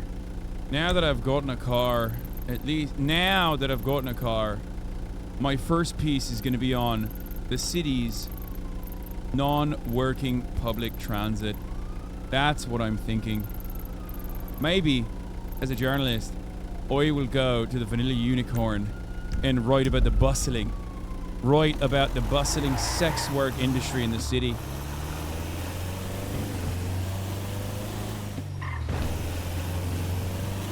That's right. It's not because I want to see a titty or two.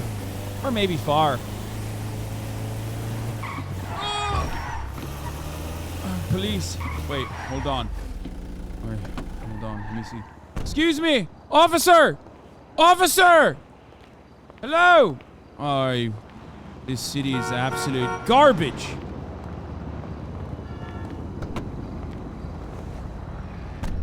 First responder, my ass. My arse. Responded to nothing.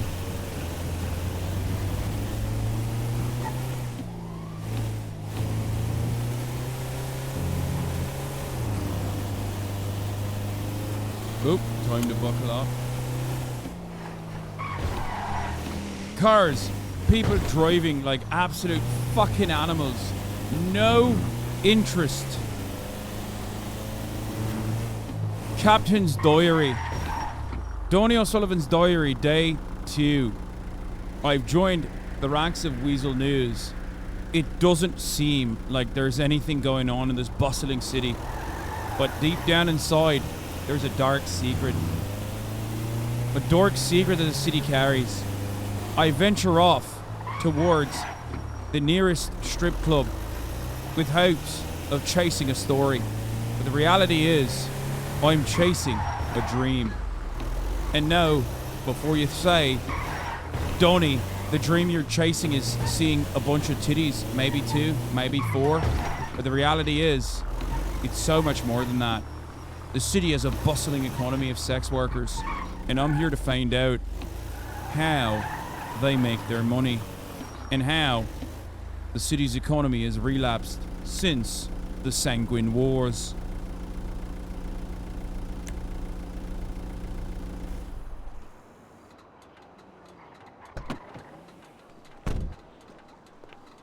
Very nice.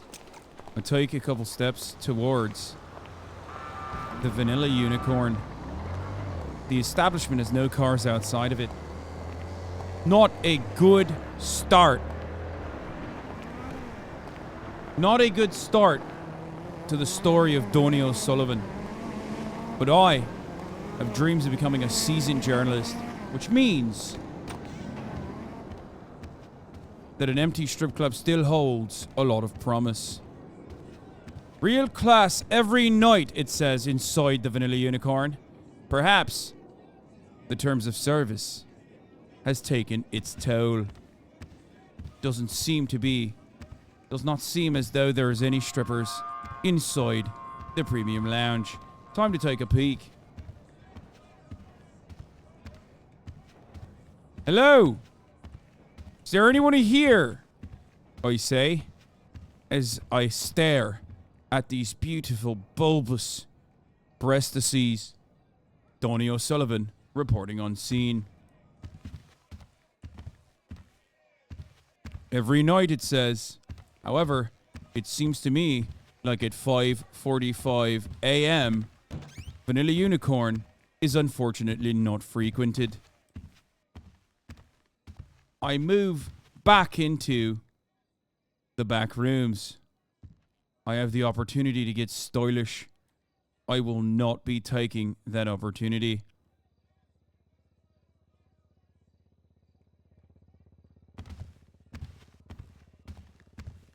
We look through the clothing that the strippers wear.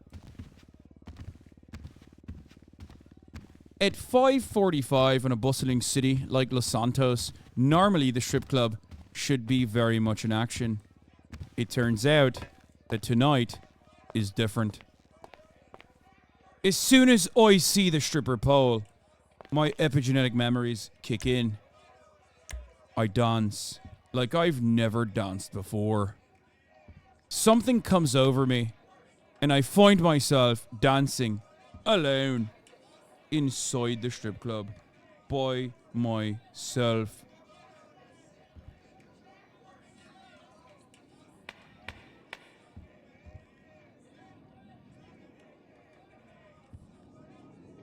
However, loneliness starts to kick in, and I remember I have a job to do. The job is the news. I try out another dance before I leave, getting into it a little bit more. There's no music playing in the strip club. The atmosphere is dull. However, there is music playing in my mind. F-hand him! Evan! God damn. Oh my God, my fucking family. Holy shit, my mom. Jesus Christ. Jesus fucking Christ. On a biscuit. Yes, I am. Yeah, you were hearing it correctly. I am currently playing yes, I'm playing a video game.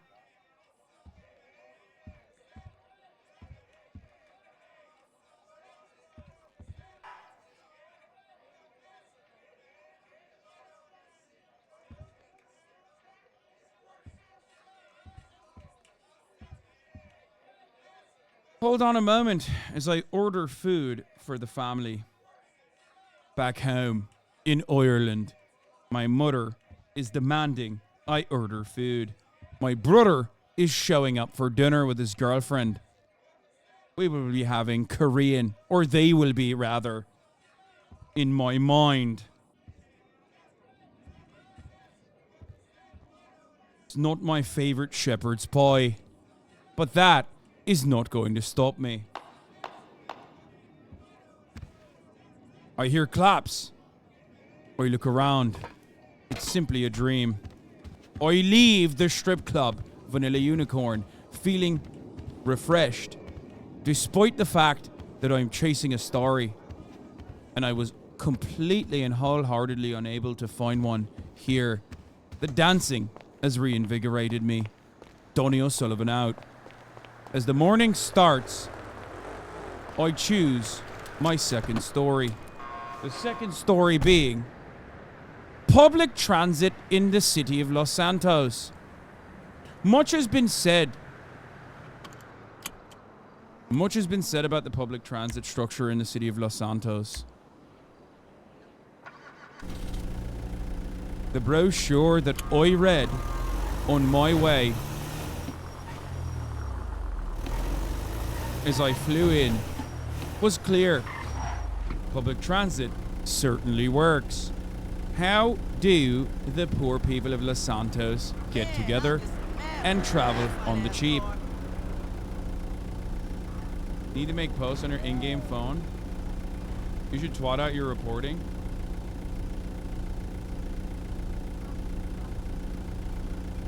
You know what? You're right.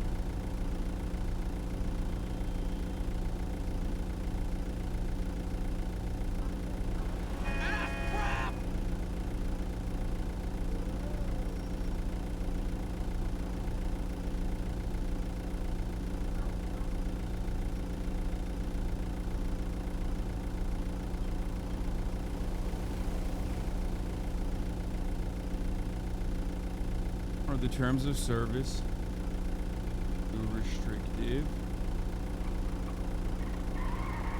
Working on a story. Sex work in Los Santos. Are the terms of service too restrictive?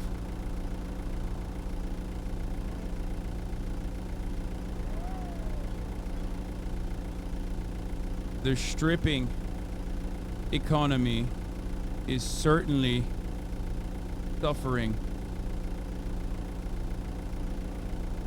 as the Vanilla Unicorn establishment seemingly is vacant at 5 a.m.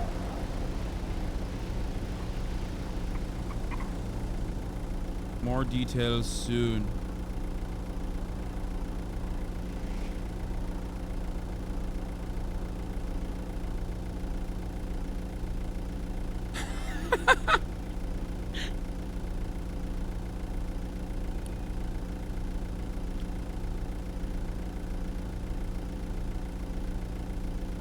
Public transit. A dream? A socialist utopia? Or a nightmare on Los Santos? Public transit, a dream, a socialist utopia, or an urban nightmare? An urban legend. Tracking down the city's trains.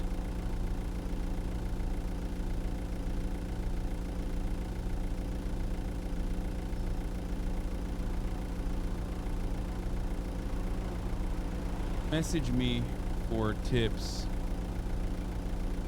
Are you actually RPing at CNN, Donnie O'Sullivan? I'm not trying to, but turns out I might. I might end up having to do that. Message me for tips.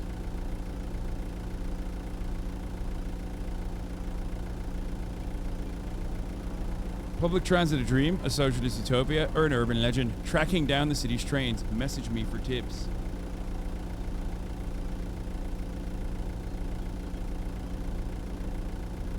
I meant with tips, not for tips. Well, with tips works too. Fuck it. Alright.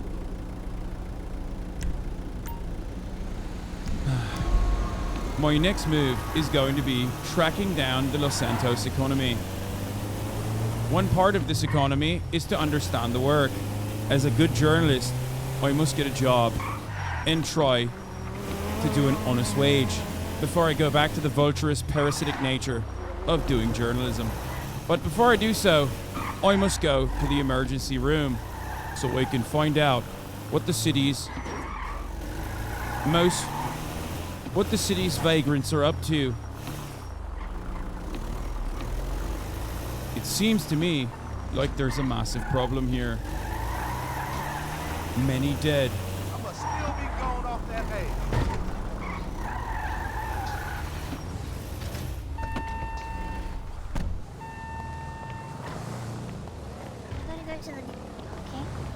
What has happened over here? Hello? Are you alright, sir? Oh my god, the Los Santos Fire Department's out of control, it seems. All bedlam is broken loose here. Reporting live right outside. Reporting live right outside of the fuck's the name of this hospital? Fuck! Los Santos Hospital. Seems to me like all bedlam is broken loose. Dead bodies everywhere. Who's to say what has happened?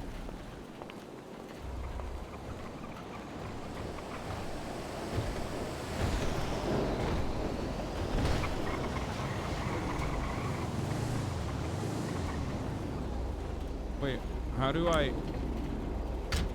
emote?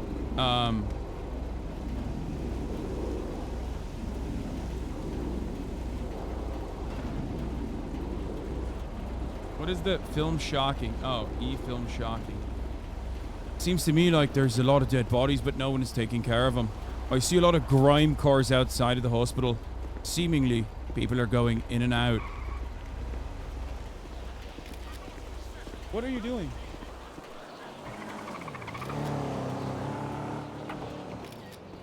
Not a care in the fucking world, it seems. Not a care in the world for these poor first responders. Yes. Cars passing by aggressively.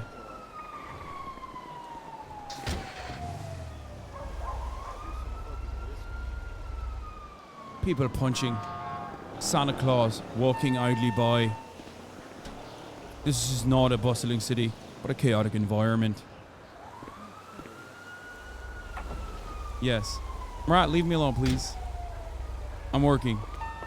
I'm working! What do you want? No. Not right now. It's too embarrassing.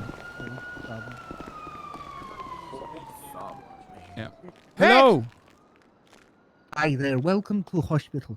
What seems to be the name and nature of your illness or injury? My name is Donny O'Sullivan. I'm a Weasel news reporter, and I was wondering if I could ask a couple of questions about what's going on outside. It seems like there's a lot of first responders on the ground. Oh, yes. Here, let me get you the form for that. I'm sorry, what did you say? Hey, sorry, I'm just having to get you the proper form for that. If you have a sheet over there in the lobby and fill that out, we'll have a medicine man here to take care of you as soon as possible. However, based on what it sounds like, I'm no professional, but it doesn't sound like you're going to make it.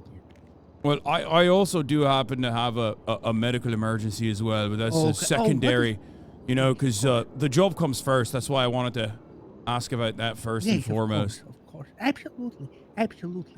What is a? I'm scared. You're scared. Yeah, What do you? Job's a lot of responsibility, and I'm starting to get overwhelmed. I'm 82 years old, and I'm getting really nervous. 82 or 87? 82 years old. Oh, okay. Now there's a man with a scar, and he's staring at me and asking me about dead first responders, and I don't know what to do. It seems octogenarians are working in this hospital facility. I might need to jot this down. This doesn't seem to be this guy's up to standard for Can you grab labor the orderly? violations. Can you grab the orderly? Oh, God, we need to hire an orderly. We need to hire an orderly. You're promoted. Okay. Hey, we got a Orderly. nice little rubber room for you. Follow me. Wow, Yeah, he sir. seems to be just Nice pants. spewing a lot of nonsense. Oh, thank you, Where thank is you. that thank old you. man? There you are, sir. I can Oh, yes, kiss you. hello. Come in. Mwah, mwah. Oh. Oh my goodness. Hello. I have diseases. Did you need Oh, medical thank you. attention? Yes, I would like. I need medical Thank you. attention. Yes. Yeah. Over here.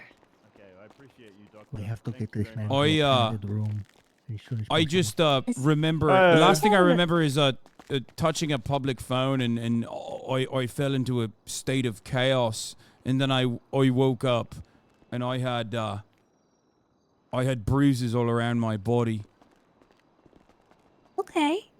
Well, why don't you come back here with me? I'll show you where the doctor is. Next. Right All back right. here, sir, okay? Thank you.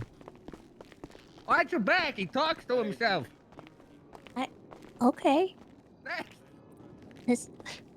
I think I just heard someone get stabbed. Oh, God. Like, oh, no. Seems the old man has become an enemy. He noticed that Enemy? I'm taking notes. Oh, I'm sorry. What? Nothing. What? Sorry. Yes. I have injuries that needed to be tended to. Oh, okay. Are they, like, life-threatening, or is it something that, you know, maybe just a Band-Aid would help? No, I believe I have bruises and pain all over. I had a very traumatic dream, but it felt like it was real. You know, I went up to a public phone and the last thing I can remember is being in a haze, like falling into water or something. But it was probably a dream, but it's like one of those dreams where, you know, it's like real life, right? Did you take anything before you touched the phone? What up, Chomsky? No, I'm completely sober. Okay, That's maybe a little bit debatable. of whiskey, but sober otherwise, I guess. No drugs. Okay. Oh, perfect. Come with me. Okay. Come with me. Come Well, with that's me. good. Yeah, let's get you back to a bed here. Might have been one of those fentanyl patches on the phone, you know? A fentanyl patch. Oh my goodness. Why do sleep? Okay. Well, there it is. I think the doctors are a little busy with Miss Sunny over there, so we'll wait and see. Oh, here comes one. Injured here? Hello. Hi. Yeah, he's Yes, doctor. I think he's on drugs. Okay, let's take. I am not on drugs. No, Sorry, you just told me you had a weird fever dream, and then you thought maybe a fentanyl patch was attached to a phone. Yeah, well, I don't know what happened, but I last thing I remember is touching a phone, a public phone, you know, and then I felt like I fell into water, and I was swimming and swimming and swimming, and the world was collapsing all around me, and then I woke up and I just had pain all around my body. You know, I had a similar experience. I think they're lacing the handles, I think, with some sort of drug or some sort of hallucinogenic. Right, that's what I'm thinking as well. You know, I am a reporter. It's just a part of the job, I guess. You know, sometimes you just you look put into that. yourself in these tricky circumstances. You know. All right. Well, I hope you feel better, sir. Yeah, I'll take Thank care of you, this Mom. person. Thank you so much. Yes, Thank thank you. All right, here we go. It looks like you had some broken ribs, so I went ahead and wrapped those ribs up for you. All right. Oh, broken ribs. Okay, so I did wrap, so it's a little snug around your midsection there, but it should heal over the next couple of days. All right. Oh, all right. Thank All right. you, Let's try to get doctor. you to your feet here. Yeah, let's try to get you to your feet. Oh, okay. Good. You good to stand up on your own there? Okay. Yes, Nice. right. Let me give one last look. I'll give you one last look. Sometimes we miss Around things. somewhere. Somewhere? All right. Let's just make sure you're 100% here. There you go. Your head's looking good. So your rib sections are wrapped there. There you go. Oh, There it full is. flexibility. Yeah. All right, you're looking good to me too. Doctor. Oh, I think I might have pulled something, but it'll Somebody be all help. right. All right, all We right, just yes. put him on the bed, but we'll be in a second, the key. Okay. All right, you be safe out there. Watch those. Oh yeah. Sorry, yeah. We got distracted. Seems like the only working thing in this entire city is actually just the medical facilities. Oh, thank you, doctor, for the hot dog. Oh, okay. I'm thinking that's my colleague here, but you can enjoy it too. I have plenty on me. Hang in there. I'll put it on the tray on the ground here, doctor. I feel like I'm dying. The doctor Yeah, offered put this me a person hot here. dog, which I thought was quite weird, but it seems to be all right, I guess. Bed.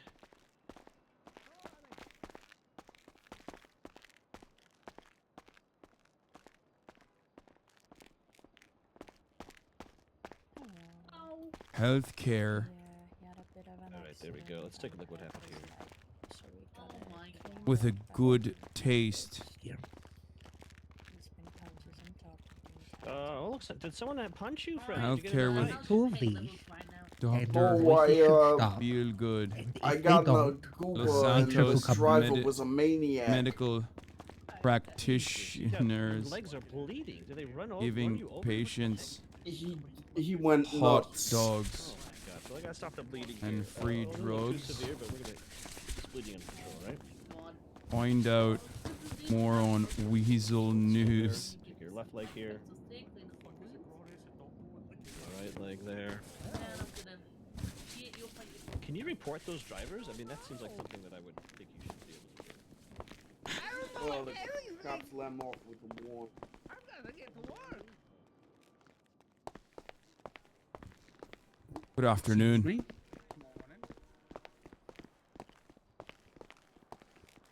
No, I am a bit hungry myself.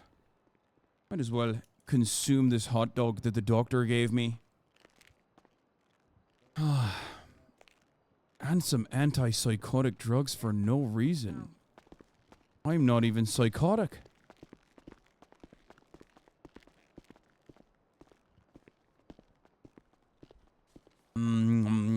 Delicious. Absolutely delicious. That's what America is all about. Free hot dogs. You feeling better? I'm tired. Yes, thank you so much for asking. And the hot dog tasted Okay. delicious. I hot love dog? America. It's just down the road towards the south side. What do you mean by hot? What do you need a tiger? We don't sell hot The dogs. doctor hot gave me dog. the doctor gave me a hot dog. Oh my god. Do we need to He gave you a contact glizzy. HR about that? Yeah, Mosley's might be. Oh my god, I'm the highest on duty, aren't I? Okay, he well, is. listen, if you feel, you know, like Send it. people giving you hot dogs is not the right thing to do at the hospital, we have a form you can fill out for that. No, okay? no, I quite enjoyed the glizzy actually. Oh. I gobbled it quite Oh, my. fast. I was famished anyway. It was perfect. Oh, wow. Okay, well, I guess whatever floats your boat. Right. All right. Well, have a great day. Good luck. I saw him on Don't do anything Sorry. else. Oh, okay. Apparently his plane crashed.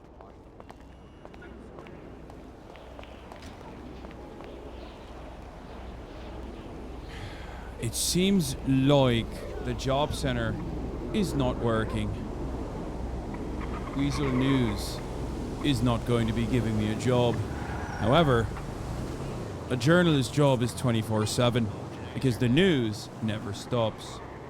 So, in order to find out, let's try this one more time. Let's try to create another group one more time and say that we're ready for jobs.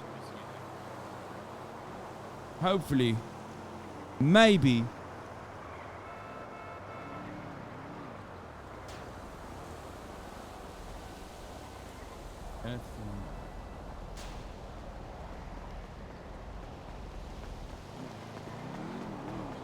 alright, fuck it.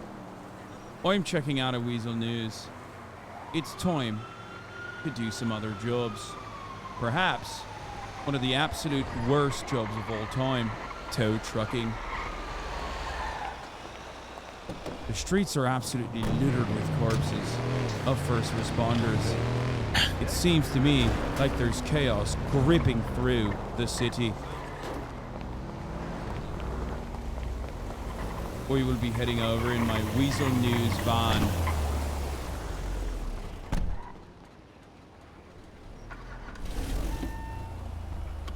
Buckle up then.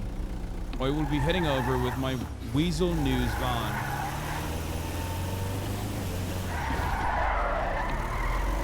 To the other side of the city to see what the tow trucking job entails. Is this promise of a new way of doing things?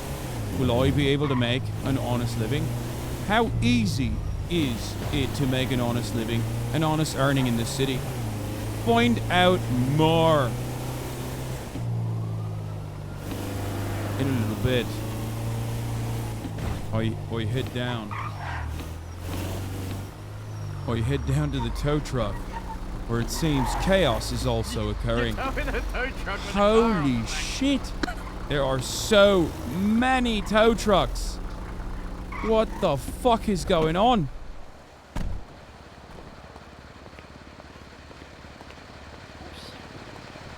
I could ask the tow truckers how they go about their daily lives. It must mean that this is a lucrative business.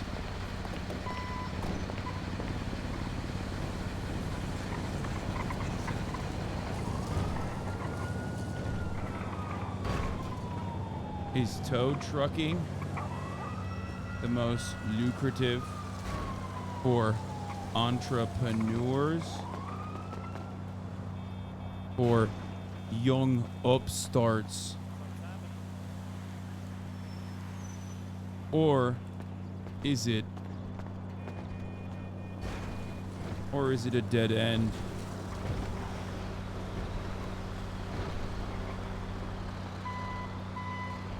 Find out more on Weasel News.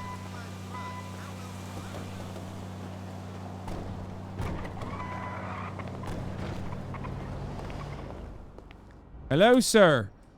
I'm here, Mr. Towingson? I'm here for a job. Hey there. I don't think we've crossed paths before. I'm Tom, and I'm in charge of the towing. You think about joining our crew? I would like to work. How do I get a tow truck now? Do I just get it from you? Do I open the shop? Oh no, that's just equipment. Bro, stealing all the oxygen? What do you mean?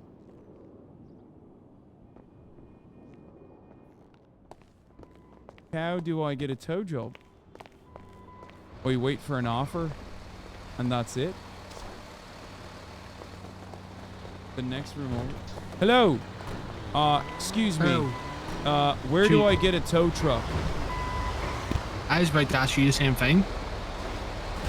I'm sorry, what? I was about to ask you the same thing. What's he saying?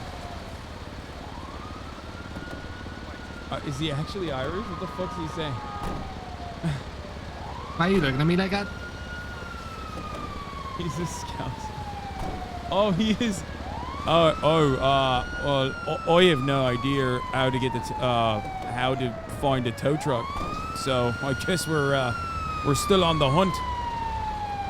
I mean, I think I found a couple of tow trucks. Like, I don't know about you, but I see quite a few. Yes, but I don't know if we could just you know, grab one. After all, we don't have the keys, right? Right. I mean, that makes sense. Here, mister. Belfast boy. Yo, mister. What's up? How do you get a tow truck? How did you get a tow truck? Yes. You gotta have $50 cash, and then you go over to that tow truck, the gray one in the middle, and some guy's gonna come talk to you outside, and you pay him the money, and he runs you one. We have to pay to get a tow truck to do a job? You put like a deposit, and you get it back when you return the truck after. Oh, all right. That seems all right then. Thank you. No problem. Cheers, mate. Yeah. Where is he, the gray guy? Wait, is he towing my truck?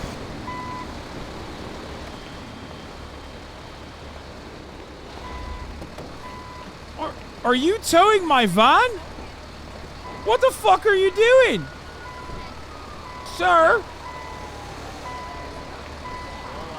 I'll have you know, I'm on duty. Somebody bump into him. Hey, somebody bump into him. Just fucking suck it, bitch ass. Hey! What the fuck is going on? Hey, yo. Oh shit. Dude, this actually kind of sucks. Someone marked it.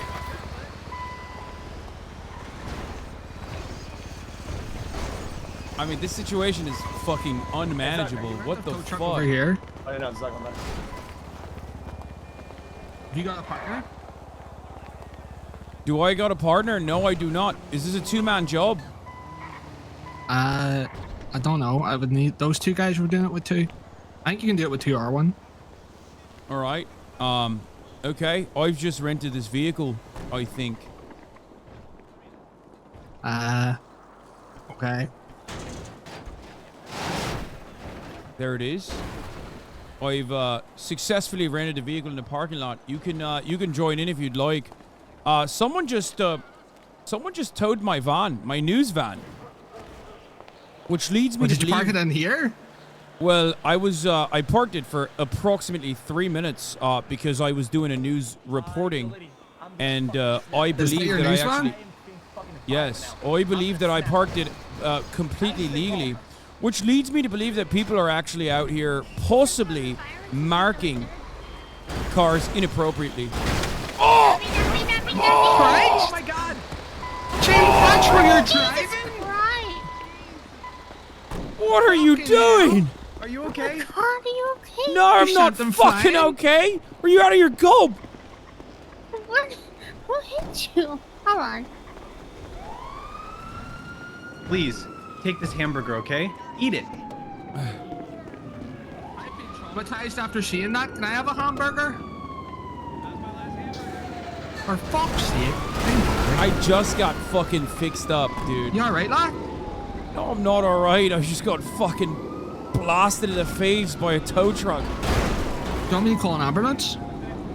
I'll be fine, I think. I have some bandages. Oh, God. I just got out of the hospital. What were you in the hospital for? I had a weird situation. I was chasing a story. Oh, fuck. I was chasing a story. Oh, fuck!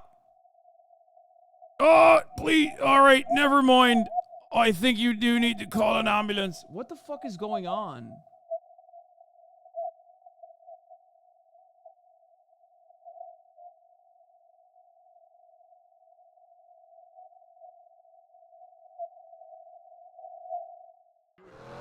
What is happening? Who's Joseph Smith? Oh, he wrote the Book of Mormon. I'm glad you asked. Here on a mission. Yeah, I'd call an ambulance. I was trying to find a job, and then my friend got hit with a pipe wrench right here. I don't... this sucks. I'll be honest with you. This is like... I don't know... What the fuck happened here? This is top content. What did you can't stop again? He got ran over by a tow truck, and then he told like me to be ton fine. of fucking chaos happening. He's not People fine. are like... It doesn't look very People good. are... I talked to you guys like so 30 tryharding. seconds ago. People are so fucking I didn't have tryharding. nothing to do with it, boss. All right, I didn't touch him. Okay. Where I'm not blaming they're you like, unless you did. no RP. Everyone's trying to make money. Oh my god. Like, there's Sorry. bedlam. There's like 50 okay? fucking A man stupid just ass passed to the tow yard trucks. after being hit by a tow truck.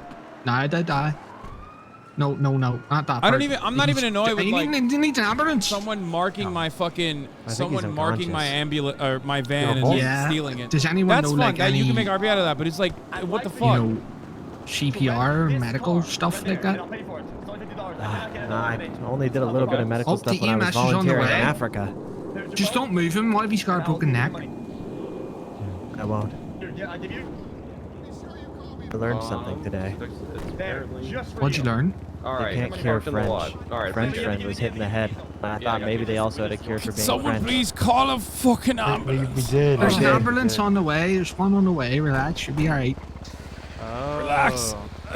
Just try Yeah, not my to move. spine You'll is be grand. compressed. Oh, for fuck's sake. Told you not to move him. I'm smart. Yeah.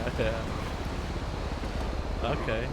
So we can just rent this truck. This guy's there's just an had a ambulance rough out on the couple of road. Seconds. Guys, Somebody there's an towed ambulance his right outside the van road. and Maybe get to the hospital too. somebody towed his van No, and then he got here, run over by a tow next to truck. you. I and then do, he man. flashed. I do. Yeah, the I tow do. yard's Shut like the a fuck fucking up. dog-eat-dog Okay, club I'm right now. literally gonna not play You this have your head on game a if you swivel. guys do Commercial? this. I came back to tell you, just responsive like, again. you need to, I don't know if you know, but you gotta go get a tire from Mosley's if you're gonna be towing.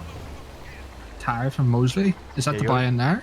Go buy a spare tire. It's a mechanic shop over further south. My friend It's is like still I'm at the getting hospital, fucking so maybe I'll flashbacks keep to on like riding. all of the worst you buy a aspects of tire, 'cause roleplay. some of your jobs you have to replace some with tires. like You need to have a spare one. chat hoppers, Okay. backseaters, Noted. Thank you. fucking people who are like hyper grindy, like it's a fucking MMORPG. Sorry Like, you what got are ran you gonna do over. with the Good fake luck with money life. that you buy? What are you gonna do with the fake I money think in he the server, needed- guys? Come on. Is he dead? No, I think he passed out again. Nah, he'll be fine. He's probably just in a lot of agony. He messaged on the way I anyway. hear the EMS.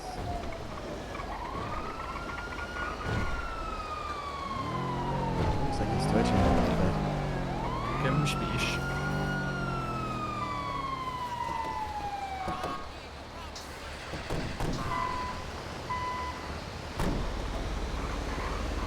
The ambulance is over there. It's way over there. Let me go flag him down.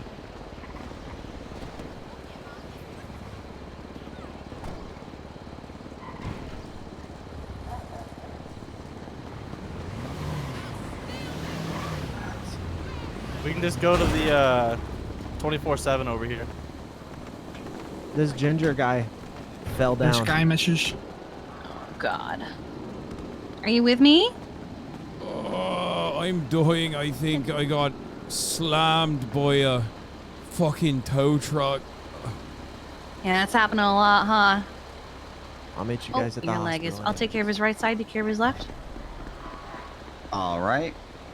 All right. And I'm gonna get a tourniquet around your leg here, sir. It seems to be bleeding pretty bad. Do you feel cold, dizzy, or nauseous? I feel all of those things.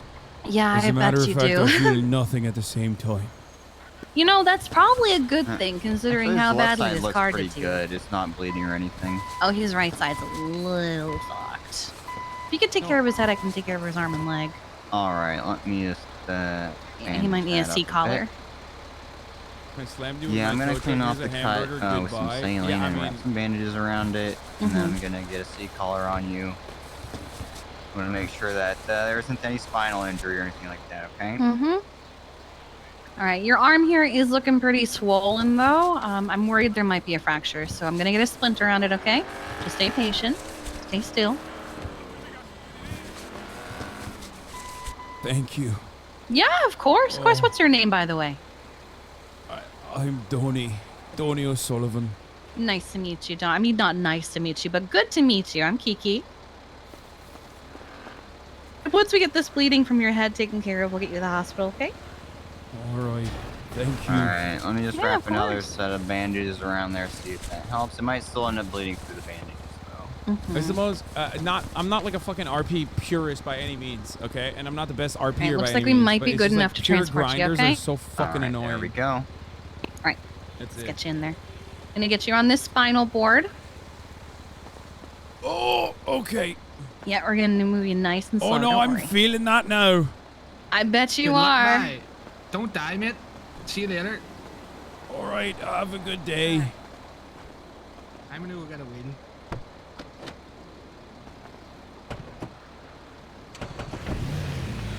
Hotel 876 Central Hospital 137. If you want to say some memorial. Yeah. Me too.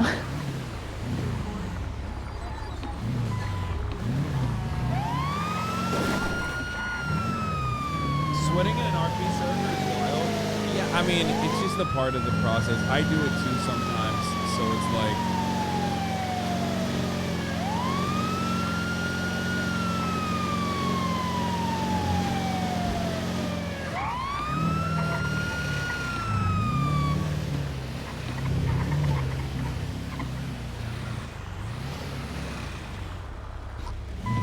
I hope not more.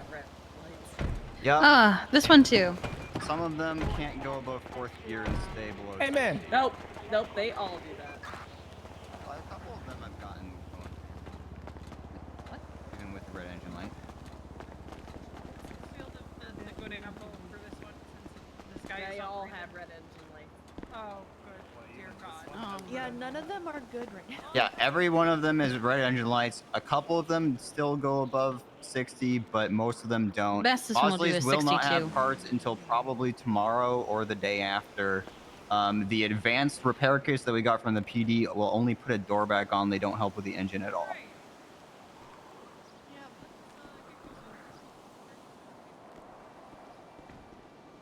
There you are. All right. All right, let's get you upstairs. Oh God. All right. Yeah, don't worry. I'm not gonna run with you just because I know you're in a delicate state. We're gonna get you settled into bed. I'm gonna get you a doctor. This is my friend.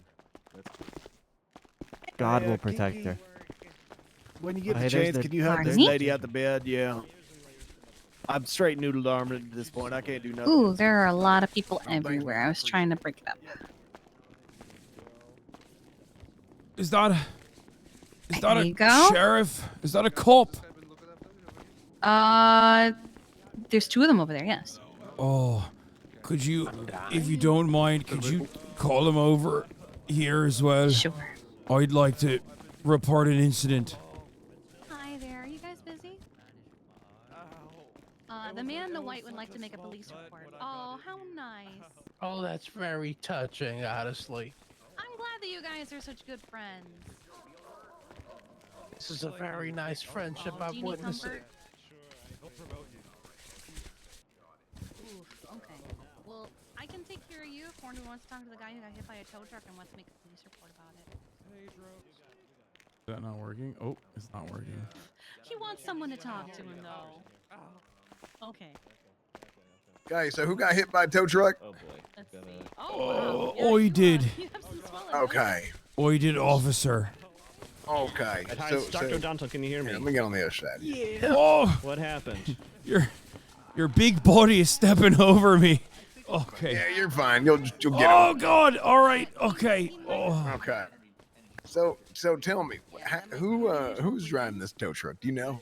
All right. First and Look okay, but foremost, let me try to officer, help you I've to your got feet and see two. if I'm I've got to mistaken, tell you alright? two things. Number one, I believe that there's a 10 big count? crime happening in Give me the a city, 7. and I'm going to uncover it as a journalist. I'm going to uncover it. Oh, you're I part did of the get media. hit by a tow truck as well, but the other crime is that Not too much that we can do about the rib. Okay. You still I believe people are falsely marking cars in this tow truck syndicate. Let's try this again. Oh, Marco. Uh-huh. Can you stand up on your own? Are you okay, Okay, ginger sure, guy? sure. You're okay. Surgery, but it is. Hey, y'all have a Person psychology? behind me. If you need anything, let me know. I'm a missionary. I've helped lots of people with their problems. I don't believe in psychology, though. I think this religious fanatic was next to me as well when the truck hit me. Yes. I'm not what religious fanatic. That's kind of mean. Let me try. Oh God! Okay. Technically, it's not an Let me insult. try this again. I'm not fanatical, For some though. reason, I may have noodle arms. Yeah, are you? doing? I guess some might say that, but I'm not. I'm God sexual. I love God. It's the only thing I ever will love. Okay, well that's good. I like that. Now listen, Still nothing, right? here. Sorry, I keep stepping up on this guy, but Oh, it's he okay. probably deserves it. Okay. Oh, Bones. For some reason, I Okay, can't. over here, honey. it's no, I'm not. The sheriff keeps going on? he keeps stomping on my Noodle arms. feet. Forever. Okay, listen to me. So I'll treat everybody along here. honey. I'm right here. Oh, my lord. I have noodle arms permanently, Dr. Okay, Bashir. I'll try to So I don't know why, but treat them at least. I I was too loud. I can't hear anything. I'm having a problem. I don't. Okay, I think I'm gonna have to come back. Right. Yeah, I got these noodle arms. I'll be right back. Yeah, my arms are noodle too. Hey, I feel like you're doing this on purpose now. I'm not. Yeah, I'll heal them and then get them all feeling much better. Here we Okay, go. what the fuck? If I missed This has to be police brutality at this point, How the hell right? did that happen to you, Carmine? Well, unfortunately, it ain't. Okay. So they're all good, Dr. Bashir, but I have noodle arms for some reason permanently. I don't know what's going on. Now listen to me very carefully. Why are Okay. they so These loud? beds are way the hell too close to one another. I'm gonna need you to make a police report at a separate time because it's absolutely damn chaos in here. Yes, I can't hear anything that's going on. I simply thought it was because of the concussions that I've received, either from your boots or the tow truck that slammed into me earlier. Well, allegedly. Which one is the alleged one, sir? The tow truck or your boots? On Both. my shins.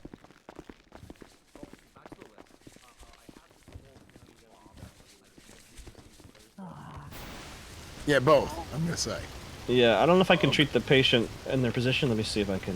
Yeah, I think. Hey, I think. By the way, I think he's. I got it. I'm helping him. Okay, you got him, okay. Yeah. Let me try to help them here. You stay Awesome put. accent. I know it's an uncomfortable position, but it looks like your right arm needs a splint. sorry, is that a pop still? Alright, so hold still. Okay, here's what we're gonna do. We are gonna leave, and 'cause there's way too many people in here. Me and Lenny over there. We're gonna leave, and we're gonna get this figured out. All right. Yeah, make a police report at a separate time. There's way too many voices in here. Doesn't seem like the police do care about the citizens of this beautiful city, does it? I agree with you, sir. God I agree cares. with you. That's why God is here in the city. through Yeah. me. Treating this patient here. Can I help you?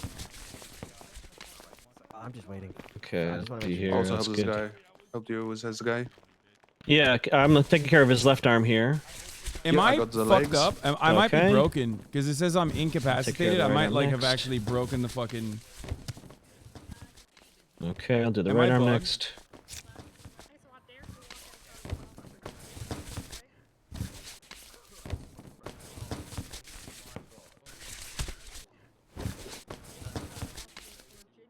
All right. Damn, sharp dresser is this guy. I like it.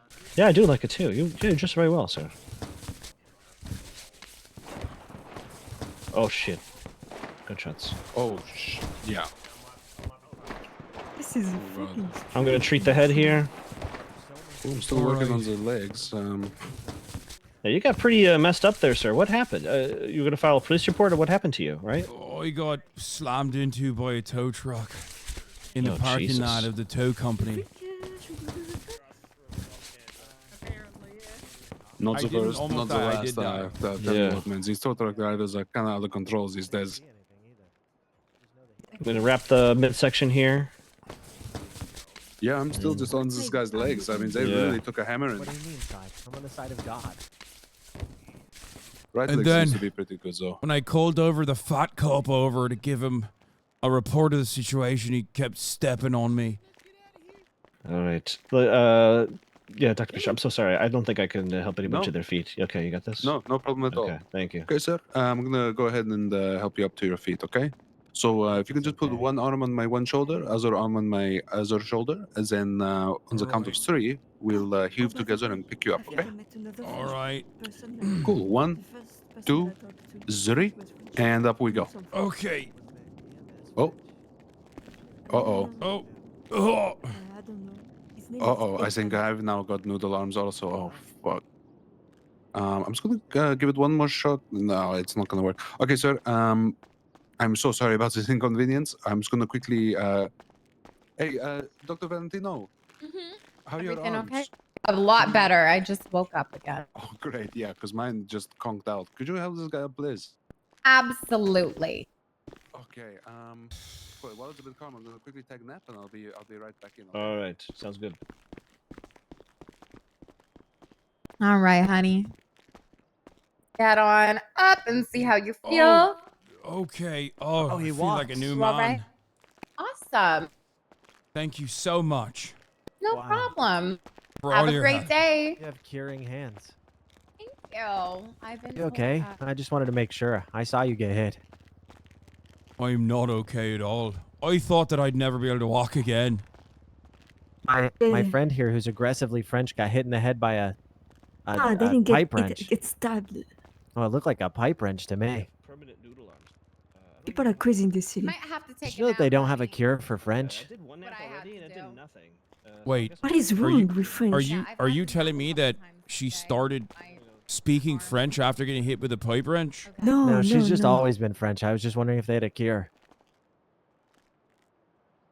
Oh, I don't believe that's a medical condition. I'm not gonna That's lie. sick.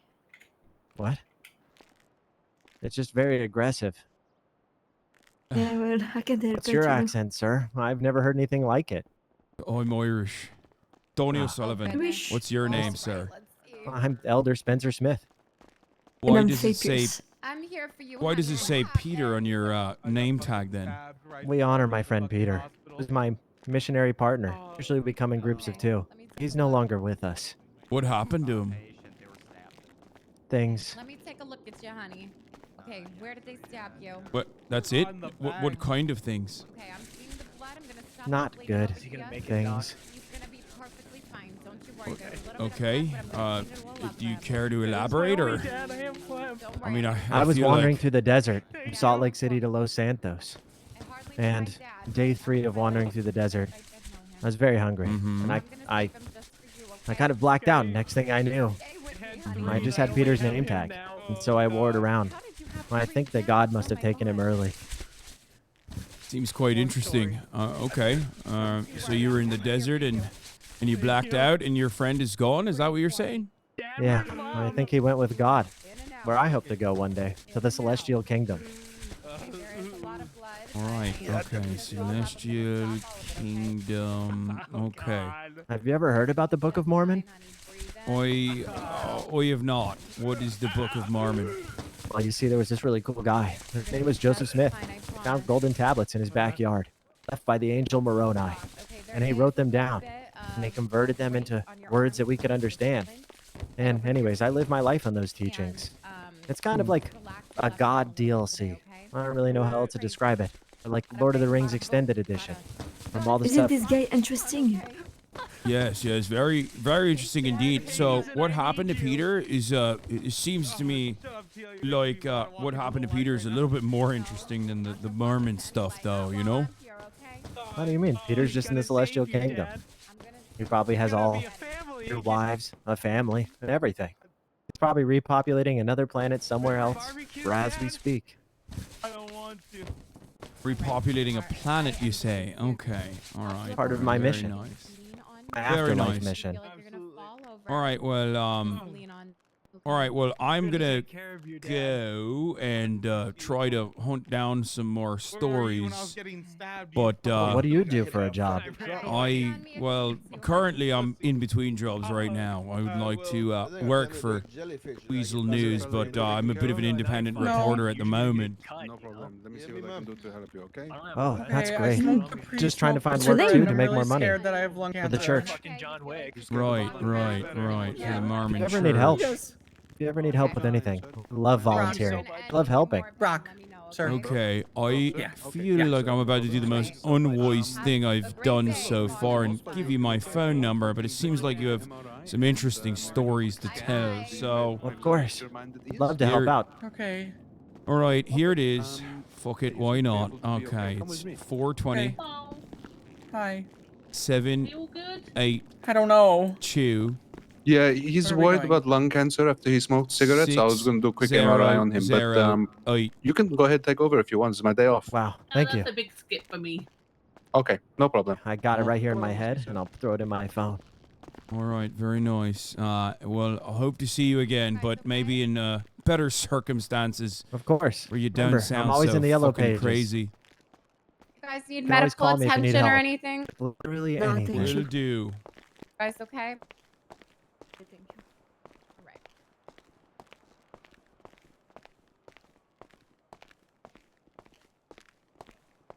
Can you not send him a contact? There probably is a way to do it, but I don't remember. Should have rizzed the doctor. Yeah, dude. Fucking fuck all the characters and have sex with them. And What the fuck is wrong with society, man? all right. I feel discarded just like the EMS all over, littered all over Los Santos, outside of the hospital. Day one has been a major failure so far. I've lost my news van.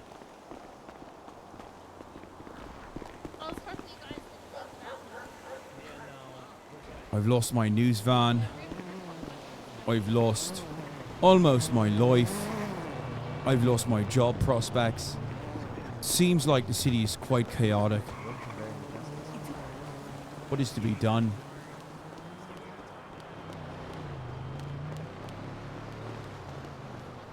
But the news never stops. And it seems to me like I've uncovered quite the conspiracy. A towing conspiracy.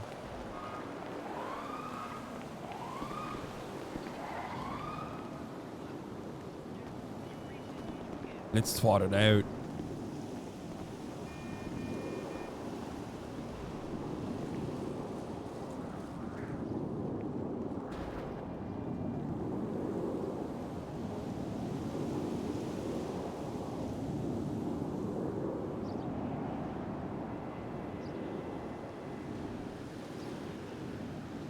A towing conspiracy, bagging and tagging. Crime is rampant in Los Santos, even on the straight and narrow.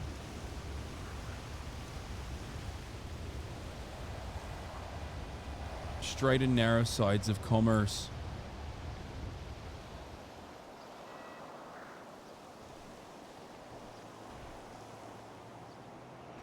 The CC program you're running is amazingly bad but so entertaining. What's the CC program?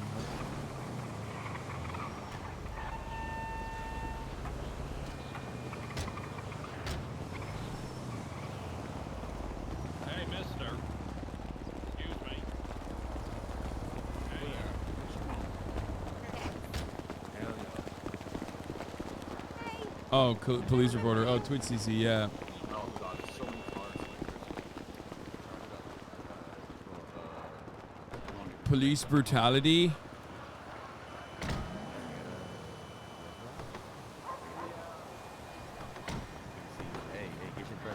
Public servants or abusers.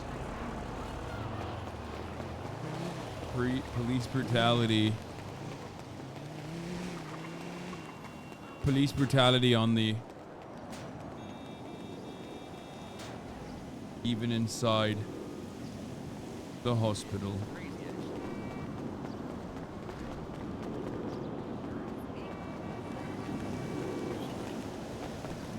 Weasel News.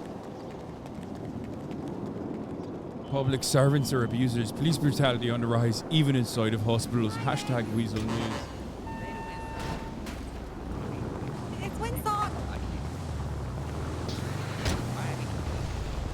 Say yeah.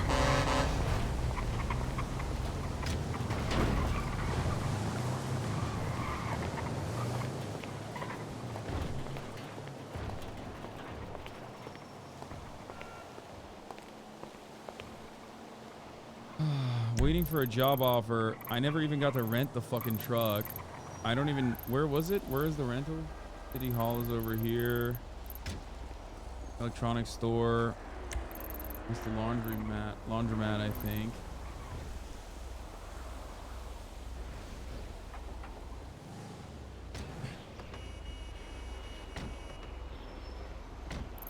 Blue car. Hasanabi? Where the fuck is the blue car? I don't even see it. I might just do a garbage depot job, maybe. That could be fun. Like, what's a one-person job that I can do? I just want to do a one-person job just to test it out. You know what I mean?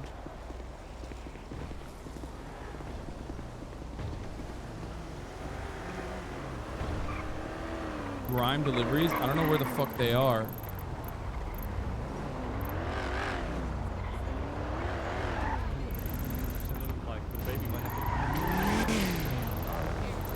Where is it? No, I heard Lumberjack doesn't pay well at all.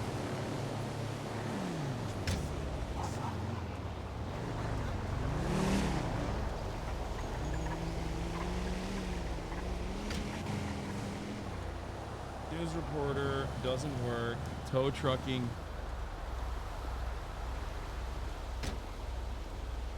Tow trucking might, but... Oh, it's just trucking? I guess I can do trucking. I can try trucking. I've tried Group 6 yesterday. I've got a good handle on that. I'm trying to diversify my portfolio.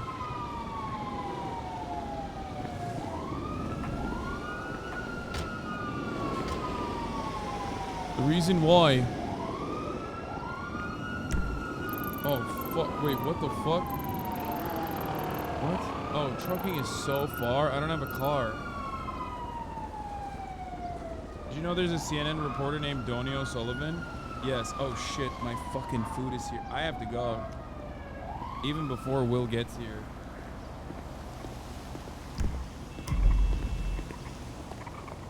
I have to leave. My family decided to visit. Food's here.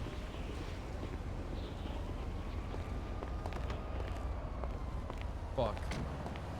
Can I just, what was it like? Can I exit here?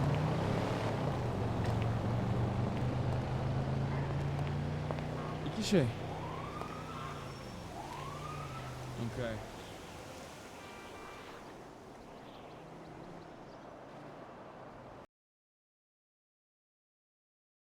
All right. I'm gonna go hang out with my family. My family's here. I will do more role play. Fear not. I'm into it. I'm enjoying it. In spite of the obvious like minor hiccups that happen in role play all the fucking time. It is what it is, you know?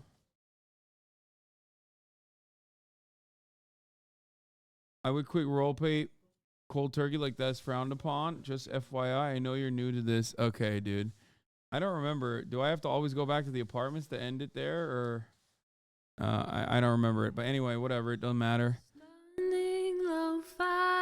Took a little bit of a, not a like a roleplay L, but the worst type of L, which is basically when you just get like technically boofed. But it'll be all right. Anyway. Sunny Los Angeles, California, says Hassan. The starlock to the starlock to the topic just begun. Anyway, love you guys. I feel bad for bailing on Will, but it'll be all right. He'll survive this. I'll help him. There is again a sun streaming. Will was late. I mean, yeah, I thought we were gonna do it like around 5, and he said he couldn't do it until like 7. So it's my fault too. Anyway, love you guys, and I will see you tomorrow. Peace, everybody. Sudden discord at your prop. Great names take on breaks. Tiny Bernie Sanders, LGBTQ Air Force. The whole left at your fingertips, Ane at your door. H3 crowded debate, the Young Turks online show. 3 full fucking years of this, plenty more to go. 90-day fiance talks of champagne bourgeoisie. A Trump rally live reaction on mass riot at DC. There is again a sun is streaming. A sun is streaming. There is again a sun is streaming. A sun is streaming. Reading live stream fair comments, Austin show chat advice. And all the ways the right-wing pipeline can suck you in online. JCS react, Lord frame gets broken, cover blown. A full-blown mass pandemic monster streaming at your home. Total radicalization coming out to find. The system you were taught to trust in was broken the whole time. All these daily streams, whether big or whether small, have helped me and so many find the meaning through it all. There is again a sun is streaming. A sun is streaming. There is again a sun is streaming.